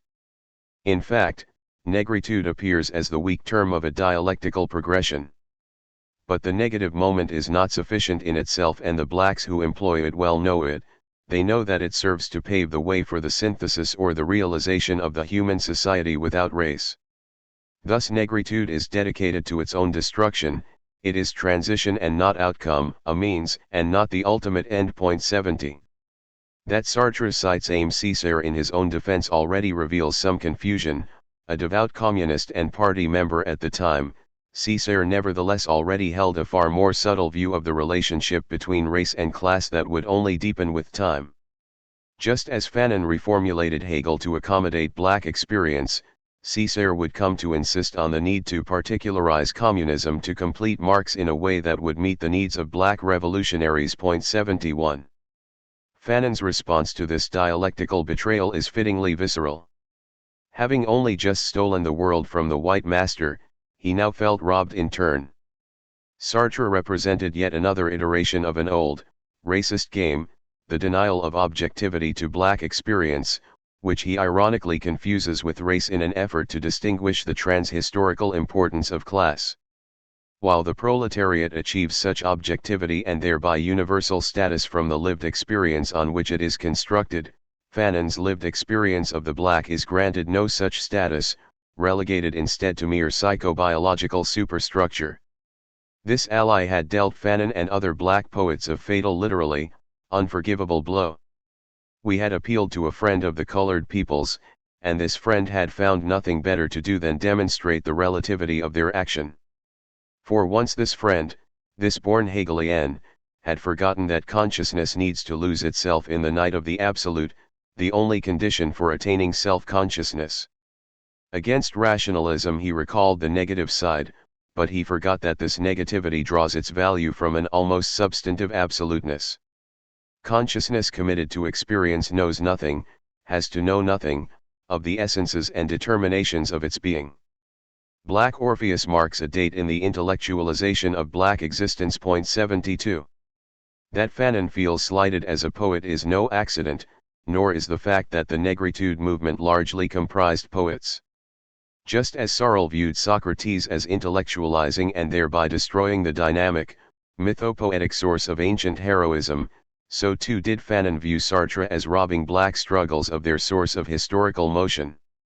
Rather than envisioning two dialectics of identity moving according to shared, but not identical, parameters, intersecting and acting upon one another, Sartre had inscribed blackness within a broader, world historical dialectic, subsuming it to the purportedly superior term of class, the teleological completion of the dialectical progression, the end of history. If Sartre had rejected the word of Marx to better reclaim his spirit, Fanon similarly responds both within Hegel and beyond him, reformulating dialectics to better grasp its combative content. Sartre, this born Hegelian, had forgotten that no dialectic can operate in a preordained manner without short-circuiting the very process itself. And voila! I did not create a meaning for myself, the meaning was already there, waiting. It is not as the wretched nigger, it is not with my nigger's teeth, it is not as the hungry nigger that I fashion a torch to set the world alight, the torch was already there, waiting for this historic chance. In terms of consciousness, black consciousness claims to be an absolute density, full of itself, a stage prior to any rupture, to any abolition of the self by desire. In his essay Jean-Paul Sartre has destroyed black enthusiasm et l'enthousiasme noir. Against historical becoming, there necessarily stands the unforeseeable. I needed to lose myself absolutely in negritude. I needed not to know. 73. As Sartre had wondered of heroism, Fanon here wonders how identity could possibly operate on the basis of anything but absoluteness, and why someone would embrace an identity already deemed transitory from the outset. Without an appeal to the absolute density and mythical fullness of black identity at the center of the dialectic, which entails unforeseeability rather than predetermined becoming, the combative identities at the heart of a radical and decolonized dialectics fail to harden. The dialectic that introduces necessity, i.e., determinism at the fulcrum of my freedom, drives me out of myself. It shatters my unreflective position.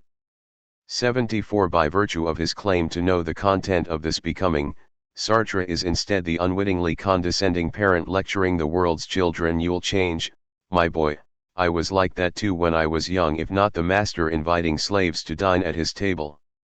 Beyond Hegel, however, Sartre's insistence that race is subjective and particular whereas only class is objective and universal not only short-circuits the motion of a decolonized dialectic, but even threatens to obliterate its categories entirely.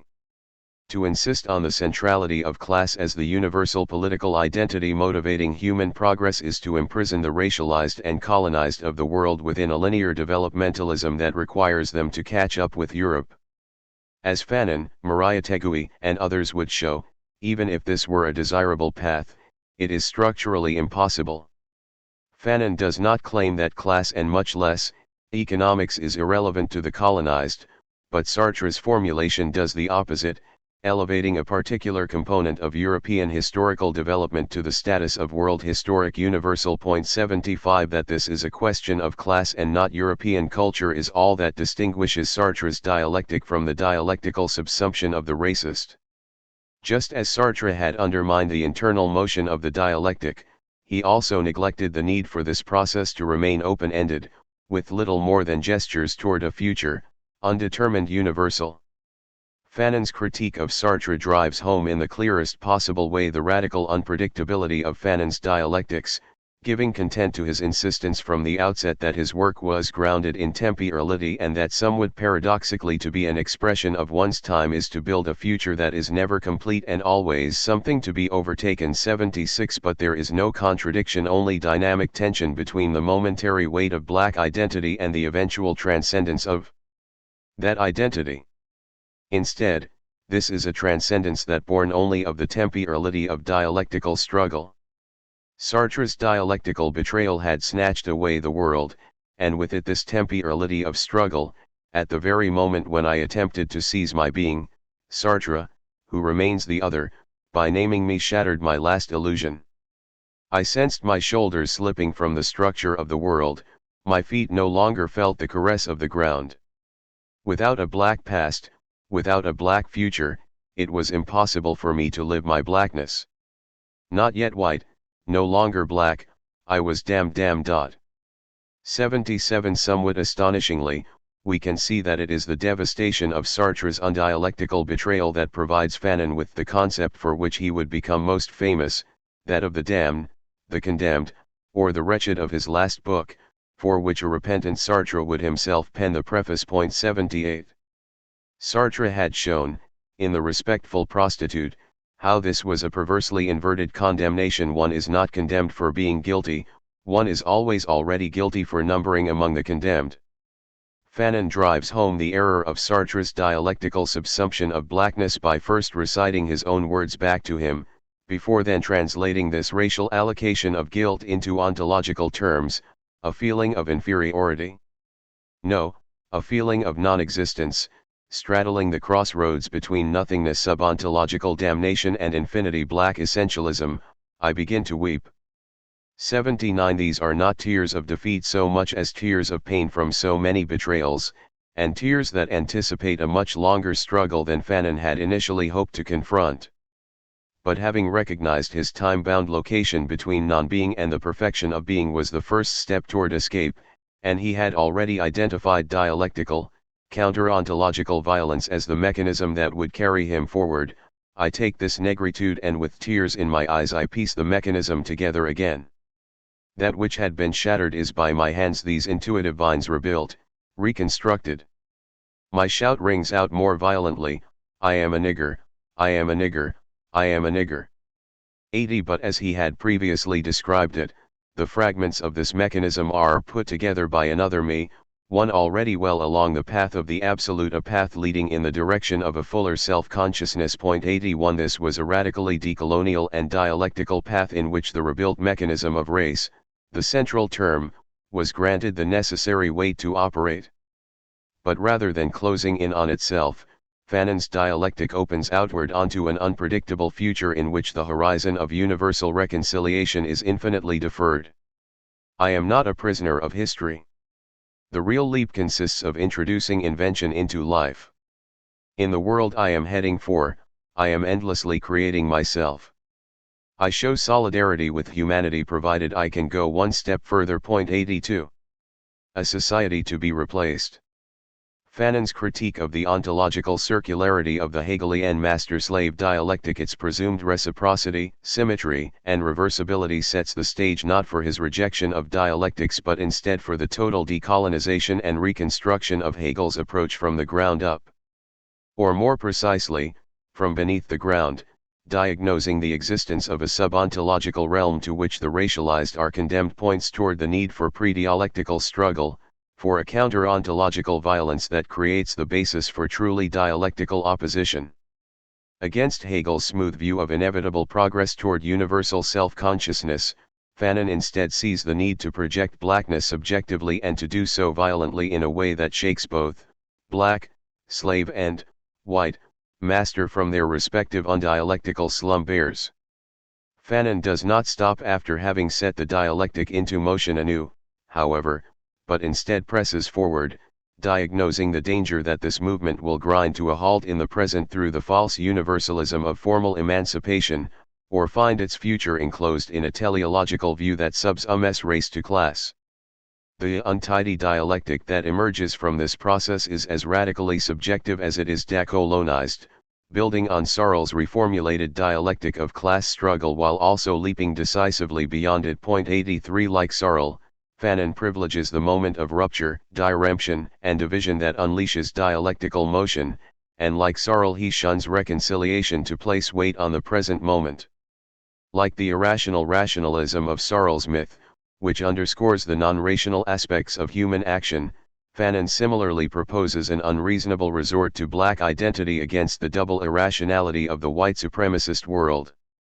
Where Searle inverts the Marxian formula to pose the primacy of class for itself as a projected identity that brings the class in itself into being, Fanon turns to Hegel as a source for a dialectic in which the for itself is already present as a subjective certainty, Gewissheit, to be transformed through combat into objective truth, Wahrheit, as one step on the path toward the universal self-consciousness of the in itself for itself. 84 But this unified humanity, away from which Fanon was driven by force, remains an as yet undefined horizon, orienting while not determining a process of combative rupture that revolutionizes even the structures of the world itself. Those who would divide Fanon's over distinguishing black skin, white masks from wretched of the earth often do so by neglecting his decolonized dialectical vision. In the next chapter, however, I argue that it is precisely this dialectical framework that Fanon would later transpose in an attempt to understand the Algerian Revolution and decolonization more broadly. Both the Algerian context and the historical moment were different, however, and these differences would fill Fanon's dialectics with new content. The Negritude movement had passed, in his view, from dialectical vanguard to a conservative force in African political life. In its place, Fanon would turn to national consciousness, but despite the unifying or totalizing significance many associate with the concept of the nation, the basic contours of Fanon's decolonized dialectic, its attentiveness to non-being, the violent projection of identity to set frozen history into motion, and a radical open-endedness that foregrounds rupture at the expense of closure would remain intact. At least according to its author, Black Skin, White Masks was largely concerned with the alienation of middle-class racialized subjects, often those living in the metropole. But as he drew toward a conclusion, Fanon turned his eyes toward Africa and the colonized, recognizing that the motivations for disalienating a physician from Guadeloupe are essentially different from those for the African construction worker in the port at Abidjan. For the former, alienation is almost intellectual in nature. It develops because he takes European culture as a means of detaching himself from his own race. For the latter, it develops because he is victim of a system based on the exploitation of one race by another. For the black working in the sugarcane plantations in Le Robert, there is only one solution, the struggle, because quite simply he cannot conceive his life otherwise than as a kind of combat against exploitation, poverty, and hunger. 85. Both are condemned, although the parameters of that condemnation may differ. The colonized subject to whom Fanon would now turn was condemned to an exploitative constellation fusing race to class as elements of a global hierarchy, and condemned as well to an unavoidable struggle that would craft of both elements a future nation.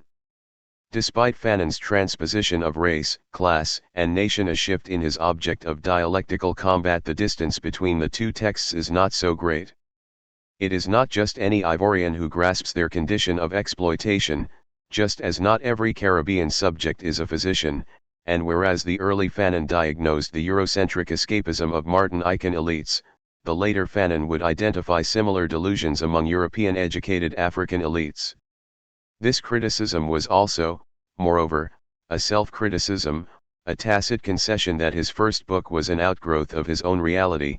Between the alienated physician from Guadeloupe and the alienated psychiatrist from Martinique, the distance was not so great either. But it would not be long before Fanon came into more direct contact with the broader parameters of colonial reality. In late 1953, less than 2 full years after publishing Black Skin, Fanon found himself running the psychiatric hospital of Blida Joinville in colonial Algeria. But his own philosophy, and in particular the potent theory of sociogeny he had formulated in Black Skin, according to which social structures are themselves the root cause of many neurotic afflictions, soon drove him to resign. Fanon's 1956 letter of resignation, penned in the same year that Césaire resigned from the Communist Party, stands as a testament to the insufficiency of not only psychiatry, but indeed of any individualized intellectual endeavor to build a future universal in the absence of constant dialectical struggle. If psychiatry aims to allow man to no longer feel like a stranger to his environment, the Arab, permanently an alien in their own country, lives in a state of absolute depersonalization. The social structure existing in Algeria contradicted any attempt to put the individual back in their place. The function of a social structure is to set up institutions to serve man's needs. A society that corners its members into desperate solutions is a non-viable society, a society to be replaced. 86. This moment above all others marked Fanon's transition from philosopher to revolutionary, but paradoxically this break occurred as a sort of slingshot effect of his philosophy itself. A philosophy which privileges the generative effects of social structures can only remain in the contemplative mode for so long before it must transcend itself.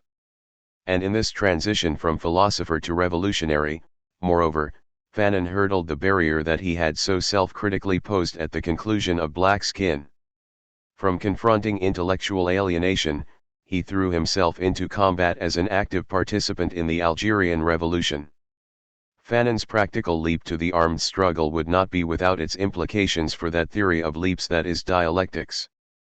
From this point on, rather than simply theorizing rupture against ontological apartheid, and certainly beyond attempting to put the individual back in their place in a fundamentally broken world, Fanon instead became an active participant in deepening the dynamic oppositions that might one day reconstitute human unity.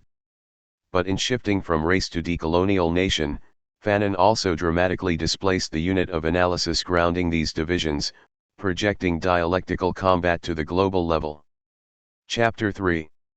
The Decolonial Nation in Motion. Under this banner we are marching. When Fanon appealed to the damned, the condemned or wretched in the title of his best-known text, he drove home what was most distinctive about his decolonized dialectics.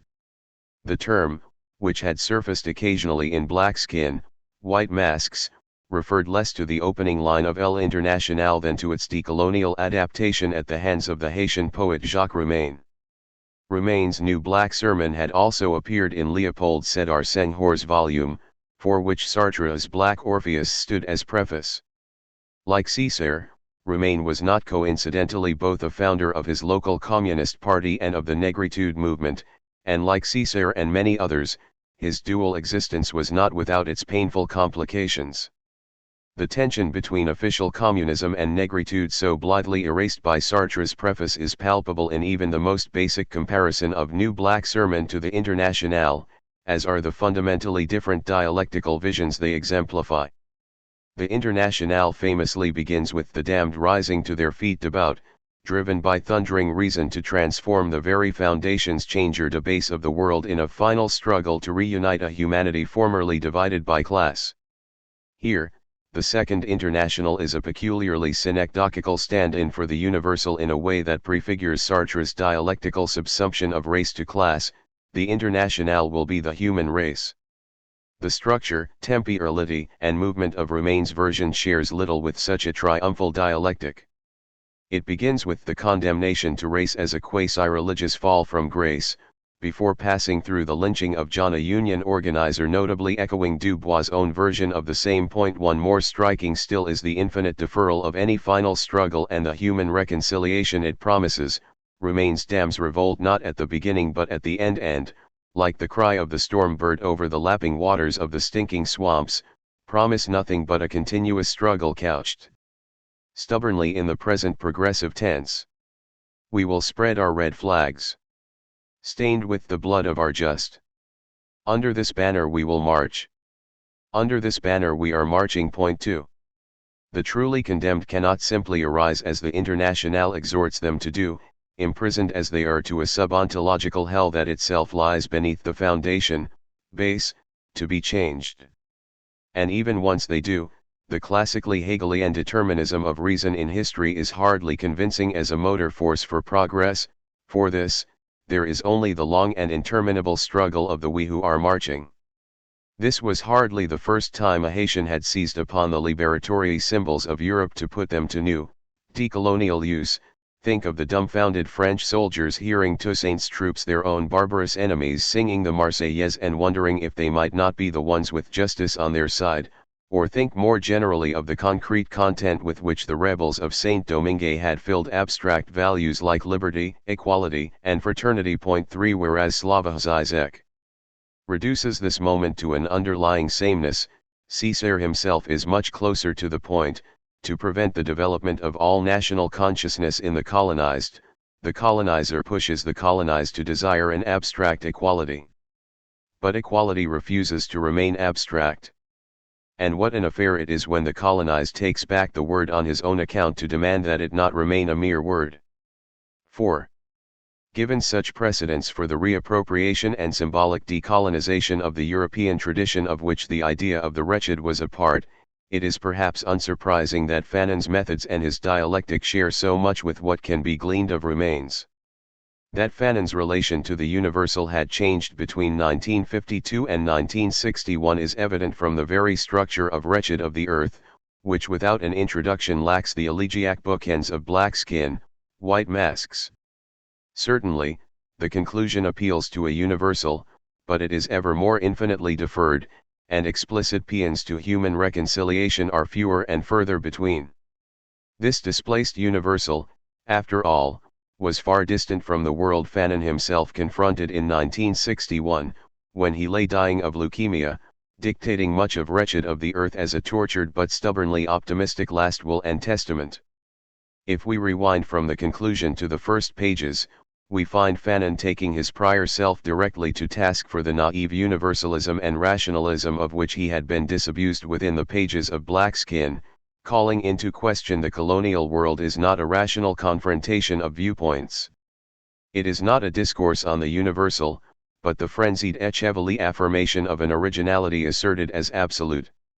5. You can't argue your way out of colonialism, Fanon now told himself and the world, and nor can celestial dreams of universal love dissolve the heavy concrete walls and barbed walls separating colonized from colonizer.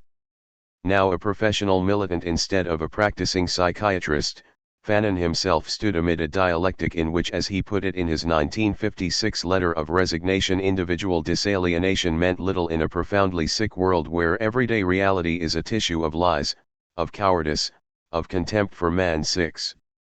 Much did remain the same, however. Fanon still longed for an end to this contempt while convinced that the groundwork must first be laid. He still confronted a static and immobile present, and he still sought to provoke an oppositional movement that can only be described as dialectical. But he no longer viewed negritude, or black identity per se, as the central vehicle for setting the world into motion. Instead, he pivoted, largely under the weight of his moment, to the rapidly emerging decolonial nation as the relevant identity that would occupy the center of his newly formulated decolonial dialectic, notably without abandoning the idea that those comprising it remained condemned to the ontological disqualification of the zone of non-being.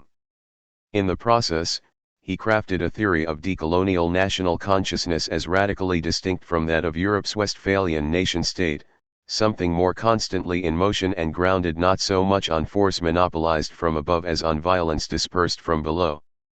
This bifurcation of force and violence, and with it, the specter of sorrow, had also become more evident, as with Fanon's playful suggestion that his famous first chapter of Wretched of the Earth constituted his own reflections sur la violence 7, but Fanon's more literal turn to violence also coincided with his transcendence of the Sorlian framework through a displacement of the relevant totality to the global level. He arrives at the global not through an uncritical and undialectical leap, however, but by tracing and conforming to the internal dynamics of colonialism and anti-colonial resistance.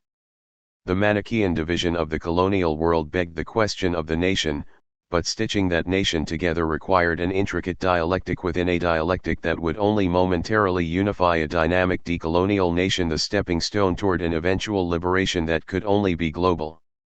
A world cut in two. When Fanon turned to describing and theorizing colonial reality in Algeria, however, the lived experience of the colonized damns the register he adopted was far from dialectical.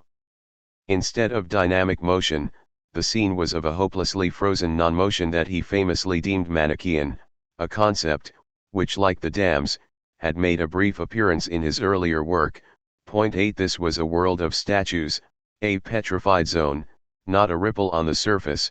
The palm trees sway against the clouds, the waves of the sea lap against the shore, the raw materials come and go, in which the colonized themselves non-beings in an ontologically divided system constituted an almost mineral background. 9. The very structure of colonialism aspires to an internally motionless social death, a reification, substantification, that would seem to militate against dialectical motion entirely. Point 10. After all, Manichaeism denotes a paradigmatically absolute opposition in which pure good and pure evil maintain a tense but permanent standoff. To describe the colonial relation as Manichaean might therefore be seen as granting the permanence toward which one side, the colonizer, works. But despite Fanon's recent influence on what has come to be known as Afro-pessimism, he was never a very good pessimist, instead stubbornly prying agency from the clutches of structure. His turn to the absoluteness of Manichaeism momentarily conceals what would emerge as a powerfully optimistic in fact dialectics, in which decolonization is itself coterminous with the setting into motion. The geography of the colonial world is fundamentally segregated and cut in two, its border marked by police stations and barracks, embodied by police officer and soldier, and guaranteed by rifle butts and napalm. 11. Even the phenomenology of these two worlds is dramatically opposed, one of well-lit streets, strong walls, paved roads, sturdy shoes, and sated residents, the other tightly packed, starving, a sector that crouches and cowers, a sector on its knees, a sector that is prostrate. 12. Discrete quantities are transformed almost alchemically into their opposite when viewed through this Manichaean veil. Garbage in the one appears as tempting food to the other. Here, as with Fanon's early critique of Hegel's master-slave dialectic, there is no symmetrical interaction, and colonizer and colonized confront each other, but not in the service of a higher unity. They respond to the principle of mutual exclusion. There is no conciliation possible, one of them is superfluous. 13. Rather than lament this absence of reciprocity, Fanon almost seems to go out of his way to embrace it, describing this ontologically divided world in the most extreme terms he can muster. The colonial world, he tells us, is populated by two different species, those from here and those from elsewhere, the others 14, two species standing opposed with nothing in common, much less a future. If Fanon is being consciously provocative by taking on the absolute Manichaeism of the colonizer, this is not without reason, in both senses of the word. Fanon had previously realized, confronted with the fundamental irrationality of white supremacy, that he had no choice but to adopt the racial identity imposed upon him, a rational resort to the unreason at the heart of the world. He was now confronted with a similar realization, that colonialism is not a machine capable of thinking, a body endowed with reason, not something that the colonized could simply argue their way out of. Point 15. Instead, it was by only embracing and inverting this Manichaeism that the decolonial dialectic might enter into motion. This was in no small part because to embrace Manichaeism was to cleave through the ethical bonds superimposed in bad faith on the colonial world, to embrace the sort of ethical diremption Searle had established and the impossibility of ethics under white supremacy that Fanon had previously emphasized, as a way of freeing the colonized from ethics. The colonial divide is not devoid of ethics, but is in fact suffused and laden with the ethical imposition of the colonizer, who fabricates the colonized, not as insufficiently ethical or even non-ethical, but as utterly anti-ethical, impervious to ethics, not only the absence of values but also the negation of values, absolute evil. 16 But, in driving the ethical division so deep, the colonizer plays a dangerous game, and the ethical disqualification of the colonized becomes a loaded weapon. It is difficult to bind the embodiment of evil to any system of ethics, and by constructing the natives as so thoroughly anti-ethical, the settler unwittingly slashes through any mutual obligations, freeing the native's hands in the process. The native has always known that his dealings with the colonist would take place in a field of combat, in the realm of the martial rather than the ethical, so the colonized subject wastes no time lamenting and almost never searches for justice in the colonial context. 17 Justice as a shared system of arbitration gives way to a one-sided reformulation of not only the good, but the true as well. For the people, only fellow nationals are ever owed the truth. No absolute truth, no discourse on the transparency of the soul can erode this position. In answer to the lie of the colonial situation, the colonized subject responds with a lie. Truth is what hastens the dislocation of the colonial regime, what fosters the emergence of the nation. Truth is what protects the natives and undoes the foreigners. And good is quite simply what hurts them most. 18 Rather than refuse the Manichaean division undergirding the colonial system, the colonized takes hold of that rupture, and indeed radicalizes it. In so doing, the colonized drives the wedge of difference as deeply as possible, to the brink separating Hegel's internal difference from external diversity. While there exists, between colonizer and colonized, an internal relationship of exploitation in which the raw materials come and go, there also exists, between settler and native, an external relationship between two different species, hailing from and inhabiting two different worlds that find themselves crashing against one another. This coexistence of internal and external difference, however, does not mean a retreat into the meaningless difference of non-relation.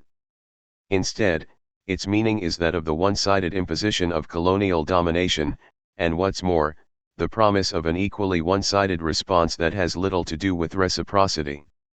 To explode the colonial world, Fanon writes, does not mean that once the borders have been eliminated there will be a right-of-way between the two sectors.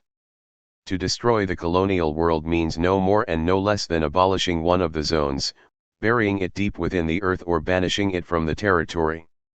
19 Explosion, expulsion, abolition, interment, and the total, complete, and absolute substitution of one species by another. These are not the terms that first come to mind when contemplating a dialectics oriented toward reconciliation. 20 But the one-sided response of the colonized is the only source capable of turning frozen oppositions dynamic, and the leap to the global this poses would prove the only possible way to square this basic reality of decolonization with the reconciled human future. This paradoxical assumption and inversion of the Manichaean opposition clears the way for a shift from Manichaeism to dialectics, from frozen opposition to dynamic combat, from stasis to motion.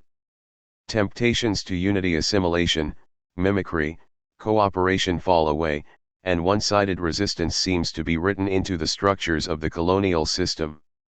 Whereas Fanon previously confronted the false universalism of formal equality, resorting to the irrational reason of black identity to create division and rupture in the world as the precondition to dialectical motion, here he discovers that the colonized enters the dialectic at an advanced position. Division already exists and is undeniable, it is embedded in the architectural markers of everyday life in the colony and the Manichaean construction of the colonized. This division is upheld more by force than by ideology, life and death struggle simply waiting in the wings to be unleashed. One need only invert Manichaeism, harness its energy, and tether it to the drive toward national liberation.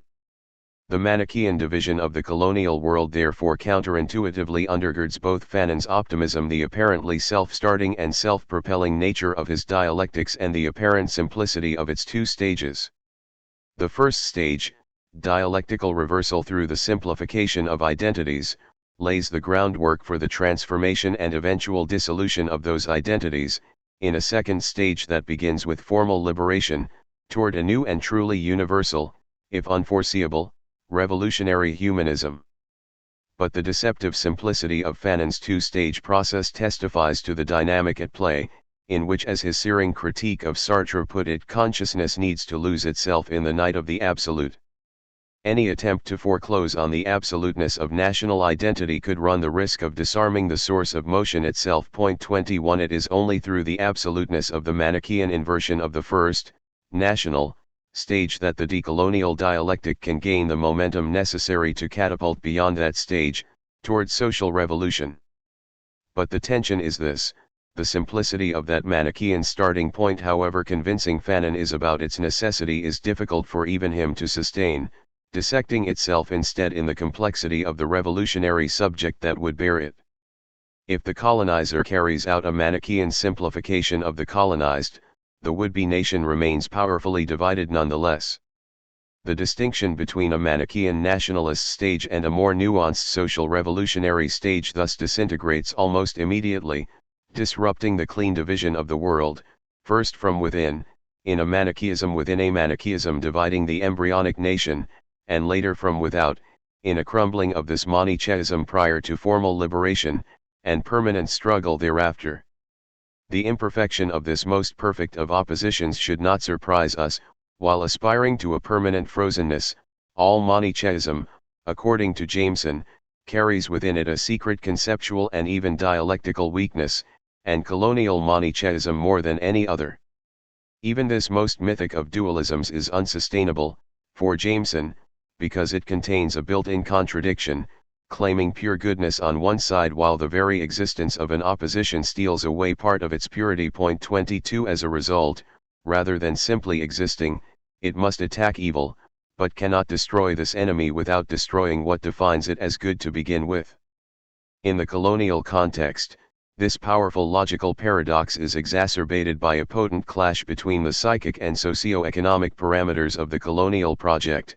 Colonialism aspires to the total elimination of the natives, but to kill them all would amount to the immediate destruction of colonization. 23.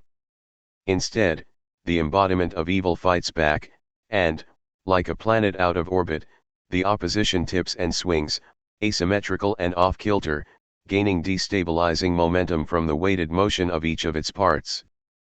But this disintegration is a saving grace of sorts, preventing the Manichaean division of the colonial world and the unity of the decolonial nation from achieving a perfection that would halt motion. It is in this shifting space between perfect rupture and perfect unity that Fanon's radical dialectic emerges, confounding in the process the charges of totalization frequently leveled against him and against decolonial nationalism more generally. Decolonization's only work. Fanon insists that studying the lines of force upholding the Manichaean architecture of the colonial world is not simply an exercise in knowing one's enemy, but of knowing oneself and one's future as well. This divided colonial geography, he suggests in an overlooked passage, contains the backbone according to which decolonized society will be reorganized. 24 For Fanon, in other words, there is something about this Manichaean world that will be extended and projected into the foreseeable future. Colonialism bears within itself not merely contradictions and the seeds of its own destruction, not merely its own grave diggers, but also the parameters of the dialectical path that this destruction and its eventual replacement will take. By insisting that decolonization emerges from an inversion of colonial Manichaeism, Fanon seems to be doing his best to confound any attempt to distinguish colonial force from the violence of the colonized. In fact, he even seems to say the exact opposite: the violence which governed the ordering of the colonial world, this same violence will be vindicated and appropriated by the colonized. 25 Not only is this the same violence, but moreover the violence of the colonial regime and the counter-violence of the colonized balance each other and respond to each other in an extraordinary reciprocal homogeneity. 26 How to square this straightforward insistence on a Manichaean homology of opposing violences with Searle's categorical distinction between repressive force and liberatory violence, and Fanon's earlier adoption of the same distinction in ontological form. 27 More important, How to avoid the inevitable charge that Fanon's homologous formulation yields either an eternally recurring cycle of violence or a self-contained and essentialist nationalism. The answer, for Fanon, lies both in the constituent parts of the future nation and the role of violent struggle. The concrete point of departure for both is the same, the rural peasantry, which constitutes the only truly revolutionary sector, in no small part because they alone know that only violence pays. 28 The old granite foundation of the anti-colonial struggle, the peasants represent the original kernel of the nation because they are both relatively external to the colonizer and relatively impermeable to colonial ideology. 29 If colonialism seeks to inculcate a sense of inferiority in the colonized, it does so unevenly, as Fanon had recognized in the final pages of Black Skin, White Masks. There was a vast gulf separating the more educated classes and the poorest, for whom the only solution was to struggle. Those sectors less susceptible to internalizing the sense of inferiority roar with laughter every time they hear themselves called an animal by the other 30. Where ideology fails, pure force reigns, but at some point both elements begin to lose traction among those populations that will set the rebellion into motion. Violence becomes atmospheric, and every effort to deploy brute force only heightens tensions, reminding the colonized who their real enemy is. This smell of gunpowder which now fills the atmosphere does not intimidate the people. These bayonets and heavy gunfire strengthen their aggressiveness. A dramatic atmosphere sets in where everyone wants to prove he is ready for anything. It is under these circumstances that the gun goes off by itself. 31 The countryside rebels spontaneously, but the existing political leadership of nationalist parties proves incapable of harnessing this violence. Instead, much like Sarl's socialist parliamentarians, they use violent rhetoric merely as a cynical ploy to increase their own political capital as indispensable mediators. Their posture is rooted in self-interest, but also rests upon what Fanon views as a defeatist preoccupation with objectivity when it comes to violence. When they think of violence, colonized elites can only picture the colonizers' tanks and fighter planes, making them losers from the start. Fanon locates his argument within long-standing Marxist debates about the autonomy of force, by insisting that the nationalist leadership tends to maintain the puerile position that Engels had adopted against that mountain of puerility, Eugen Karl during. 32 Whereas during Foreground Force as a political phenomenon, Engels devastatingly revealed the economic preconditions for force itself. While the revolver triumphs over the sword, for Engels this triumph was the triumph of the entire economic structure capable of furnishing revolvers. The producer of more perfect instruments of force, vulgo arms, vanquishes the producer of the less perfect instrument, and as a result force is no mere act of the will. 33 Without rejecting the undeniable truth in Engels's position, Fanon nevertheless asks, with a mixture of sarcasm and seriousness, what aberration of the mind drives these famished, enfeebled men lacking technology and organizational resources to think that only violence can liberate them faced with the occupiers' military and economic might. 34. Fanon's response to what he sees as Engels's narrow understanding of force opens outward from three short words that had by then gained the status of a decolonial mantra: Dien Bien Phu, and from the knowledge that those boasting advanced weaponry do not always win. Rather than siding with Düring's emphasis on the primacy of force, however, Fanon responded to both him and Engels by dialectically complicating force and will alike. Not only is force irreducible to its instruments, will is similarly irreducible to a pure act of consciousness. Rather, just as the economic forces of production contain a subject/object dialectic, Fanon shifts from the cold objectivity of rapport de forces to the more ambiguous terrain of rapports de masse. If the instruments of violence matter, so do sheer numbers, knowledge of the terrain, and the determination to protect one's own. In the process, force is subjectivized by the rebellious masses and transformed alchemically into its opposite, violence, capable of generating excess and immeasurable surplus effect that is both ideological and material, and beyond both, ontological. 35. This is a guerrilla violence that exudes political effects in an expansive swirl from its hard, Manichaean center. It is this violence that hardens decolonial national identity and makes possible the leap from a frozen Manichaeism to a properly dialectical logic of dynamic oppositions, generating not merely the rupture of the existing, but also a process of open-ended transformation toward a new decolonized universal. For a lyrical expression of the creative potential of decolonial violence in the calloused hands of the masses, Fanon turns, as is so often the case, to Cicero and to a poem he had already quoted at length in Black Skin, White Masks. Rebel, my family name, offended, my given name, humiliated, my profession, rebel, my age, the Stone Age.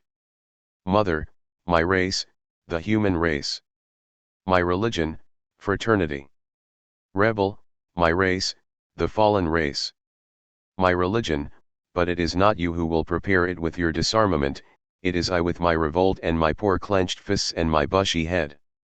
The mother, stand-in for the false universal, insists on humanity and fraternity in the present through disarmament in the face of force, but only the violent revolt, the clenched fists of the fallen, holds out this possibility, the religious origins of diremption again ringing true. The full potential of this violence only emerges once the rebel kills his master, a good master, for having speculated that his infant child will make a good slave. Rebel, killed. I killed him with my own hands. Yes, a fecund and copious death. Mother. O my son, an evil and pernicious death. Rebel, mother, an enduring and sumptuous death. Mother, from too much hate. Rebel, from too much love. I struck, the blood spurted, it is the only baptism that today I remember. 36. Here, force and violence speak directly to one another, which is to say that they speak past one another. But this fecundity of violence is not guaranteed by the act in itself, a first necessary but merely spontaneous step in what will be a long struggle for national consciousness.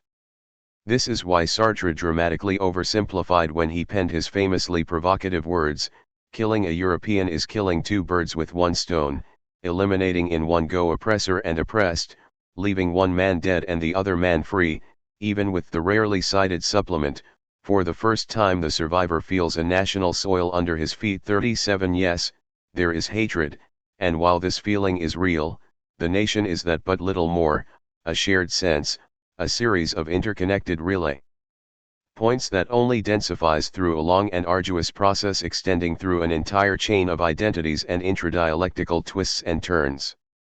And more important still is the fact that it is violence itself that helps to transcend hatred and division, launching the decolonial nation toward the universal while guarding incessantly against premature closure. In other words, where Fanon had initially insisted on the fundamental sameness of colonial force and decolonial violence, this insistence counterintuitively serves to drive home the depth of the chasm separating the two. And whereas Fanon had previously lamented the difficulty with which the real, historically racialized slaves turn away from the master and toward labor on the world, he now argues in a powerfully Hegelian fashion that violence itself directed against the colonizer constitutes their only work. In turning toward this new, world-creating labor, decolonial violence gains a positive, formative aspect, cleansing the individual of their inferiority complex as it collectively unifies the people through a mythical projection in which the future nation is already indivisible. 38. Consistent with its decolonized Hegelian foundations and echoing Searle's dialectics of class combat, this creative function of violence also impacts the opposite side of the colonial divide, striking fear into the heart of the colonizer, and thereby creating the basis for a symmetrical struggle.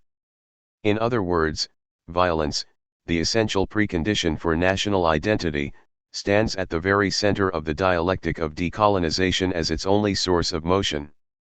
The expanding circle of the nation. The fact that the decolonial nation emerges in a fragmentary way from but a single part, the peasantry, and the generativity of the violence that brings it into being point toward the imperfect, mobile, and dynamic character of that nation. But these are not enough to fully allay fears that the decolonial nation as nation aspires to wholeness, to closed unity.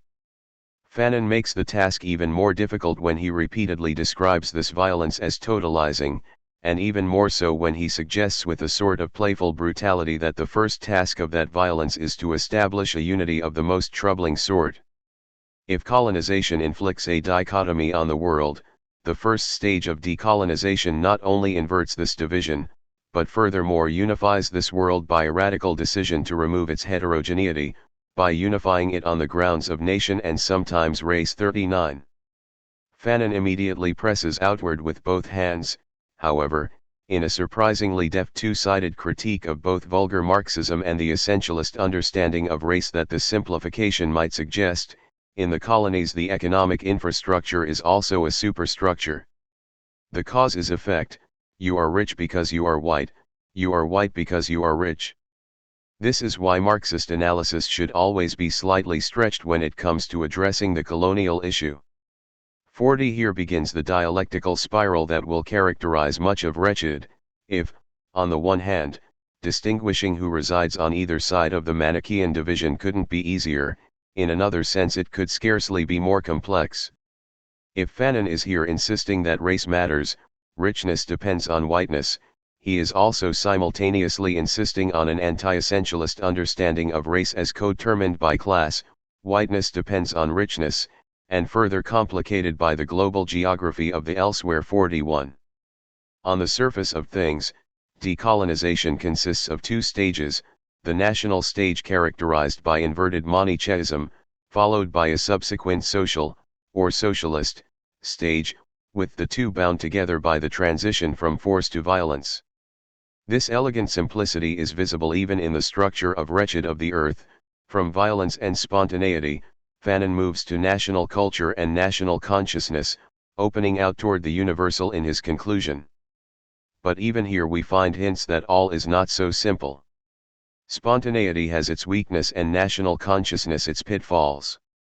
Even the need to unify the nation in such a way testifies to a foundational lack at its heart, and the progress of the dialectic appears littered with obstacles, makeshift barriers strewn across our path and dangerous shards of the world we are leaving behind. No sooner does the nation begin to emerge, solidify and unify in the oversimplistic first stage of decolonization than the stages themselves disintegrate, and this collapsing unity reveals its intractable imperfections and the openness of the dialectic at its heart.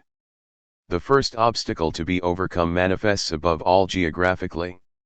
Whereas Fanon had in his first few pages described the simplicity of the Manichaean world, the disconcerting first moments of the decolonial struggle immediately test this simplicity. Not all join in the struggle from the outset, and there exists a deep mutual suspicion between component parts of the future nation, a Manichaeism within a Manichaeism no longer colonized versus colonizer but rural versus urban that poses an intradialectical struggle before the colonizer can successfully be confronted. Many educated urbanites bring their Eurocentric education to an unaccommodating reality, seeing the peasantry in essentially the same terms as had Marx, that is, as a fundamentally reactionary break on the revolution. 42. The existential reaction of the peasantry to these Europeanized elites is the correspondent inverse. Viewed as essentially European, the urban population is always already suspected of treason to the not yet nation. Dressed like a European, speaking his language, the rural masses see in this figure a defector who has given up everything which has constituted the national heritage to reap the benefits of colonialism. 43 Fanon even goes so far as to suggest that each side of the urban-rural divide evolves according to its own dialectic. 44 But like the broader dialectic within which it is inscribed, the subaltern side here, the peasantry, bears within itself the kernel for overcoming this division. In their anti-colonial and proto-national traditions, the rural masses carry the future nation embryonically within themselves as the gestation of the national consciousness. 45.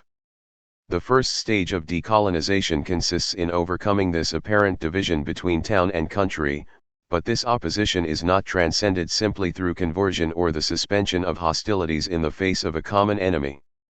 Rather, this division can only be overcome through an intradialectical struggle that centers a concept of nation irreducible to geographical territory.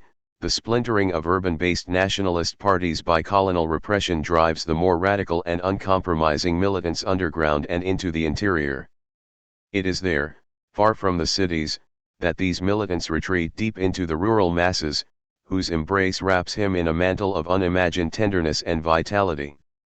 With this fusion, the rural masses enter into struggle as a coherent people ready to sharpen their weapons. 46 By becoming a proto-people, these revolutionaries are prepared to forge the nation wherever they go.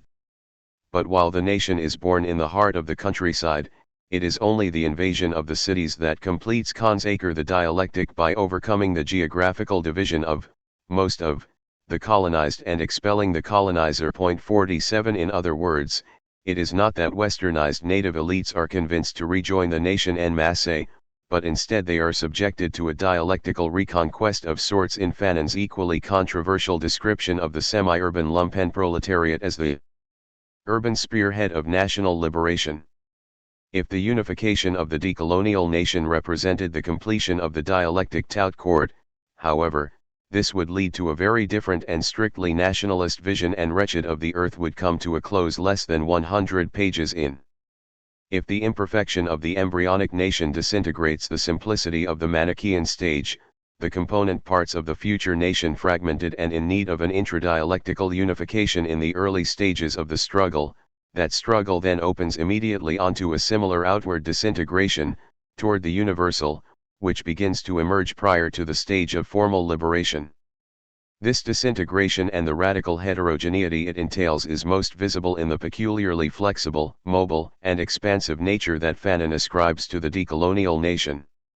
And it is this pre- and post-revolutionary incompleteness of the nation, its sheer mobility and mutability, its dynamic imperfection, that shields Fanon from the surprisingly frequent charge of vulgar nationalism. This decolonial nation emerges first spontaneously and in a fragmented, even pointillistic fashion in disparate peasant revolts, before acquiring an expansive dynamic with the constitution of a rebel army. The rash of revolts born in the interior testify, everywhere they break out, to the nation's ubiquitous and generally dense presence. Every colonized subject in arms represents a fragment of the nation which is alive from this point forward. They obey a simple doctrine: make the nation exist. There is no plan, no speeches, no resolutions, no factions. The problem is clear-cut: the foreigners must leave. Initiative is localized. On every hilltop a government in miniature is constituted and assumes power. In the valleys and in the forests, in the jungle and in the villages, everywhere, one encounters a national authority. In their actions, everyone makes the nation exist. If the nation is present everywhere, it must then be here. 48. The simplistic and mythical projection of national unity here glosses over the fragmentary nature of the nascent nation, overcoming that fragmentation through its very projection. That a nation could be described by quality like density, that it could be posed as a project in becoming, that its authority could surge forth from ostensibly isolated hilltops already tells us that it is not a substance at all but a contagious collective will and practice. It aspires to unity, certainly, but while this may seem clear-cut in the sense that myth is indivisible, it remains to be seen what precisely is being unified, according to what parameters, and for how long. For now, what is clear is that this is no merely essentialist nationalism wherein a pre-existing quantity functions circularly as both beginning and end of a non-dialectical movement. The circle of the nation, its apparently self-enclosed Manichaean circuit, is nevertheless radically expansive from the outset. From its initial localization in sovereign hilltops, this formerly petrified mass gains a new motion and rhythm as it draws together, old enmities are transcended, intertribal communications are re-established, and the imperatives of guerrilla warfare force a re-evaluation of this rooted and impetuous localism. The national circle widens and every new ambush signals the entry of new tribes. Every village becomes both an absolute agent and a relay. Every new group that is constituted, every new volley of cannon fire signals that everybody is hunting the enemy, everybody is taking a stand. 49 Through the expansive myth of the nation, spontaneous revolts are knitted together into a complex revolutionary tapestry and the people rear up in unison. Localized spontaneity gives way to a pragmatic realism that sees a shift from local self-defense to the hypermobility of guerrilla war, in which the sovereign hilltop has been transcended and every fighter carries the homeland to war between his bare toes. 50 If the nation is everywhere, then I need not remain here to defend it. But if the nation expands territorially according to the reunification of the rural and the urban, it also expands in a second sense as well that is too often overlooked in caricatures of Fanon as a hermetic nationalist. The simplicity of unmitigated war on an absolute enemy cannot survive if the struggle is to be victorious in the long run, and the transition from rebellious upsurge to revolutionary war requires that the insurgents rediscover politics.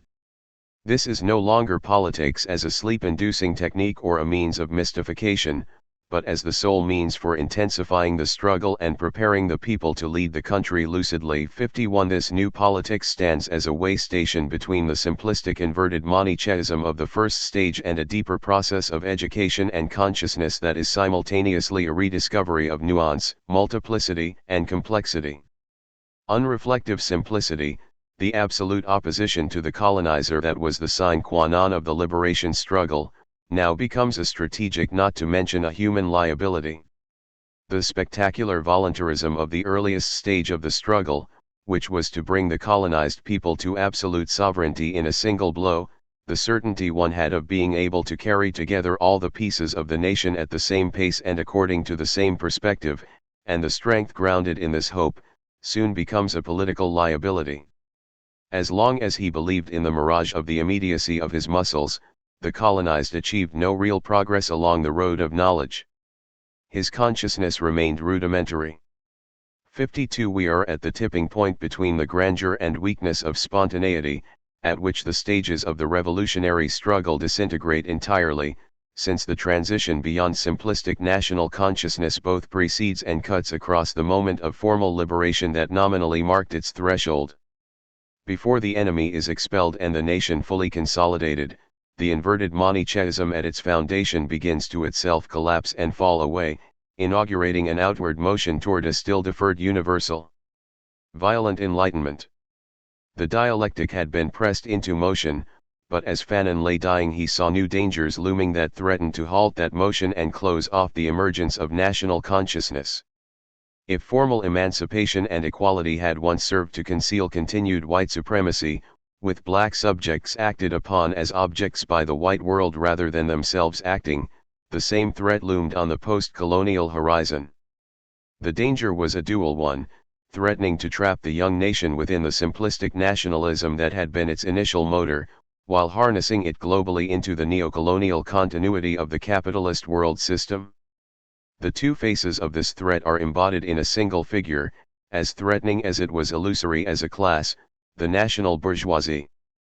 Fanon is among the best diagnostic eons of the particular position occupied by dependent, colonial economies in the world system, and the danger of the national bourgeoisie as a class is rooted in this global constellation. Against the standard Marxist account that Searle had sought to reinvigorate, in which society was increasingly divided into a civil war between proletariat and bourgeoisie, for Fanon, neither class plays this paradigmatic role in the colonized world. The industrial proletariat, he famously insists, is not only small but pampered, a judgment that would earn him much posthumous scorn from the left. 53 The limited size of the proletariat, moreover, is the direct consequence of the weakness of the national bourgeoisie, which cannot truly accumulate, has little incentive to reinvest profits domestically, and instead is condemned to and embraces its historical mission as intermediary in colonial extraction. 54 The national bourgeoisie cannot, in other words, perform the historic function of a bourgeoisie, and thereby embodies the motionless petrification that its existence threatens to introduce into the dialectics of decolonization. It is bourgeois but not bourgeois, national but not national, and is therefore confronted with a choice, or, better put, a challenge, to abandon a full half of its contradictory self and commit class suicide. 55 In an underdeveloped country, the imperative duty of an authentic national bourgeoisie is to betray the vocation to which it is destined, to learn from the school of the people.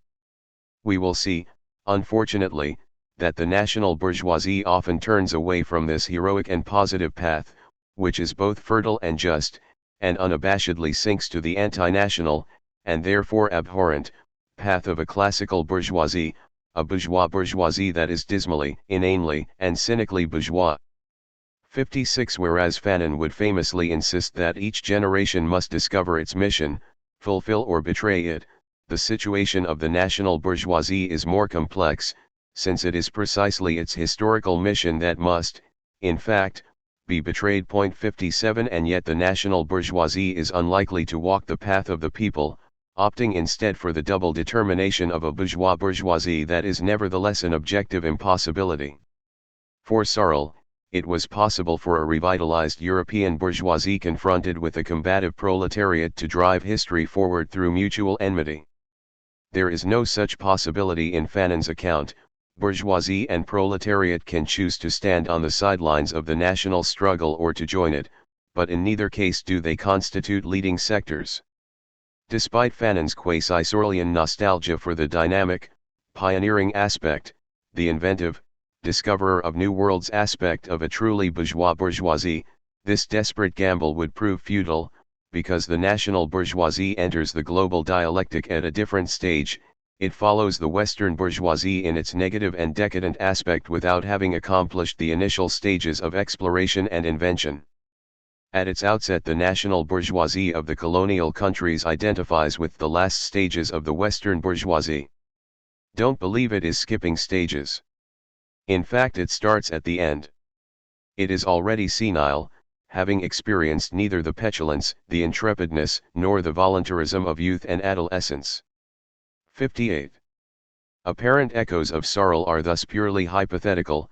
The bourgeois phase, for Fanon, is only justified if the national bourgeoisie is sufficiently powerful, economically and technically, to build a bourgeois society, to create the conditions for developing a sizable proletariat, to mechanize agriculture, and finally pave the way for a genuine national culture. 59. Since this is impossible for a class that represents not a replica of Europe but rather its caricature, the question is moot. Against the accusation that he advocates skipping historical stages, Fanon deftly flips the script. It is the late-coming national bourgeoisie itself that hopes to skip stages, and since this is impossible, we must look for something different. The mere impossibility of the national bourgeoisie's mission does not, however, reduce the danger this class poses as the spearhead of neocolonial continuity and an agent of anti-dialectical stasis. The national bourgeoisie, lacking the homogeneity of caste necessary to rupture the national totality and set it into motion, literally serves no dialectical purpose. The bourgeois phase in the history of the underdeveloped countries is a useless phase. 60. This uselessness is a positive threat, posing as it does the twin and often complicit dangers of a simplistic nationalism and neocolonial continuity. It is only by barring the way to the national bourgeoisie that the young nation can avoid preemptive closure and maintain the momentum necessary to transcend the merely national stage of its development and open outward toward the universal. Explicitly applying Sartre's analysis of negritude in Orphée Noire to the travails of the young nation, Fanon assumes a lyricism more characteristic of black skin, white masks. Whereas anti-racist racism, the determination to defend one's skin which characterizes the response by the colonized to colonial oppression, clearly represents sufficient reasons to engage in the struggle, in other words to fuel the first stage of revolt. Fanon nevertheless adds that racism, hatred, resentment, and the legitimate desire for revenge cannot sustain a war of liberation. These flashes in consciousness which hurl the body down tumultuous paths, which launch it into a quasi-pathological dream-like state where the face of the other induces me to vertigo, where my blood calls for the blood of the other, where my death through mere inertia calls for the death of the other, this powerful passion of the first hours of the struggle, disintegrates if it is left to feed on itself. 61. There is no better proof than this that Fanon understood his task in Wretched as a repetition of his earlier dialectical argument vis-a-vis black identity in the context of decolonial war. But while it may seem strange for Fanon to cite the very text that had previously cut him to the bone, he clearly maintains both the necessity of this prior racist stage and grants it a dialectical weight, a mythical dream-like and vertiginous quality that exceeds Sartre's formulation. And more important still for this thinker resolutely grounded in temporality, unlike Sartre's prognosticative subsumption of negritude, Fanon is writing from the center of the dialectic at the cusp of this necessary turning point. The recognition that hatred does not constitute a plan of action introduces a new torsion into the dialectic of decolonization that undermines Fanon's own best attempt to cleanly distinguish stages. In the process, it gives rise to an intradialectical helix, according to which the nation, which cannot emerge except through an initially inverted Manichaeism, here disintegrates outward along the fine dialectical line between uncritical universalism and racial essentialism, an anti-essentialist Manichaeism.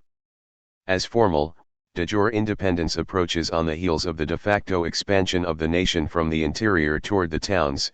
Nowhere is this disintegration clearer than in the sudden and jarring appearance of multiple realities within the young nation.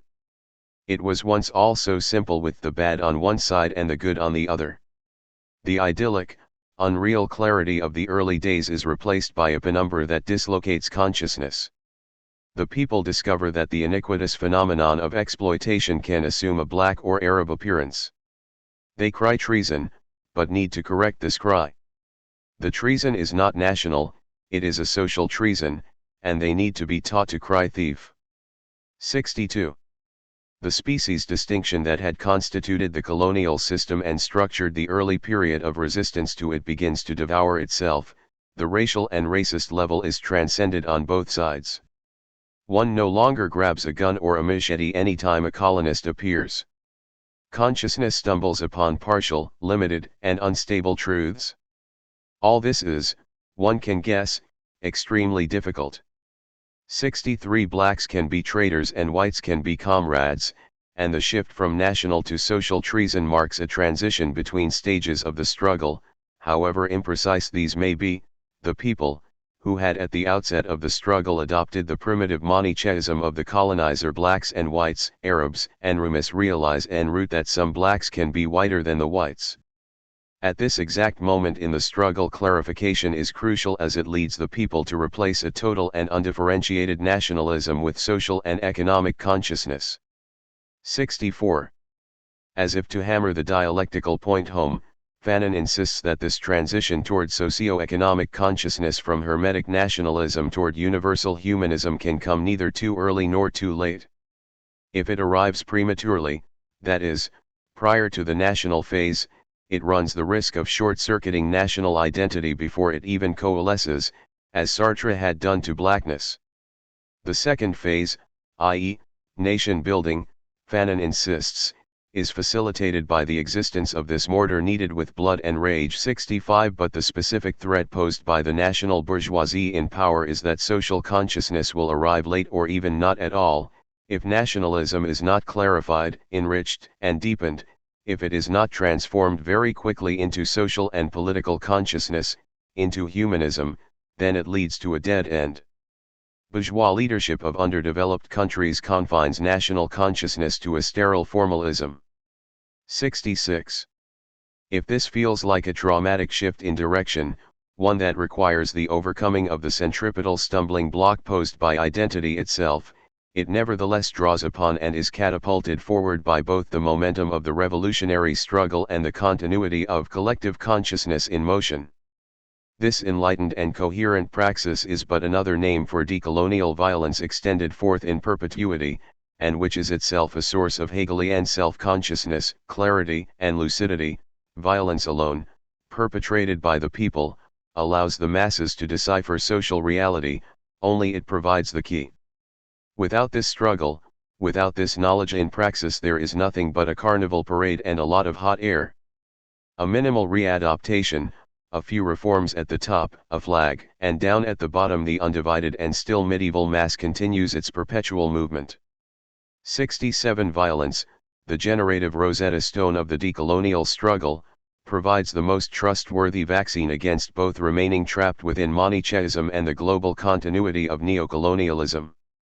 To politicize the masses, for Fanon, is to make the nation in its totality a reality for every citizen, to link up with the nation as a whole, to embody the constantly dialectical truth of the nation, and to will here and now the triumph of the total man. Then, and only then, is everything possible.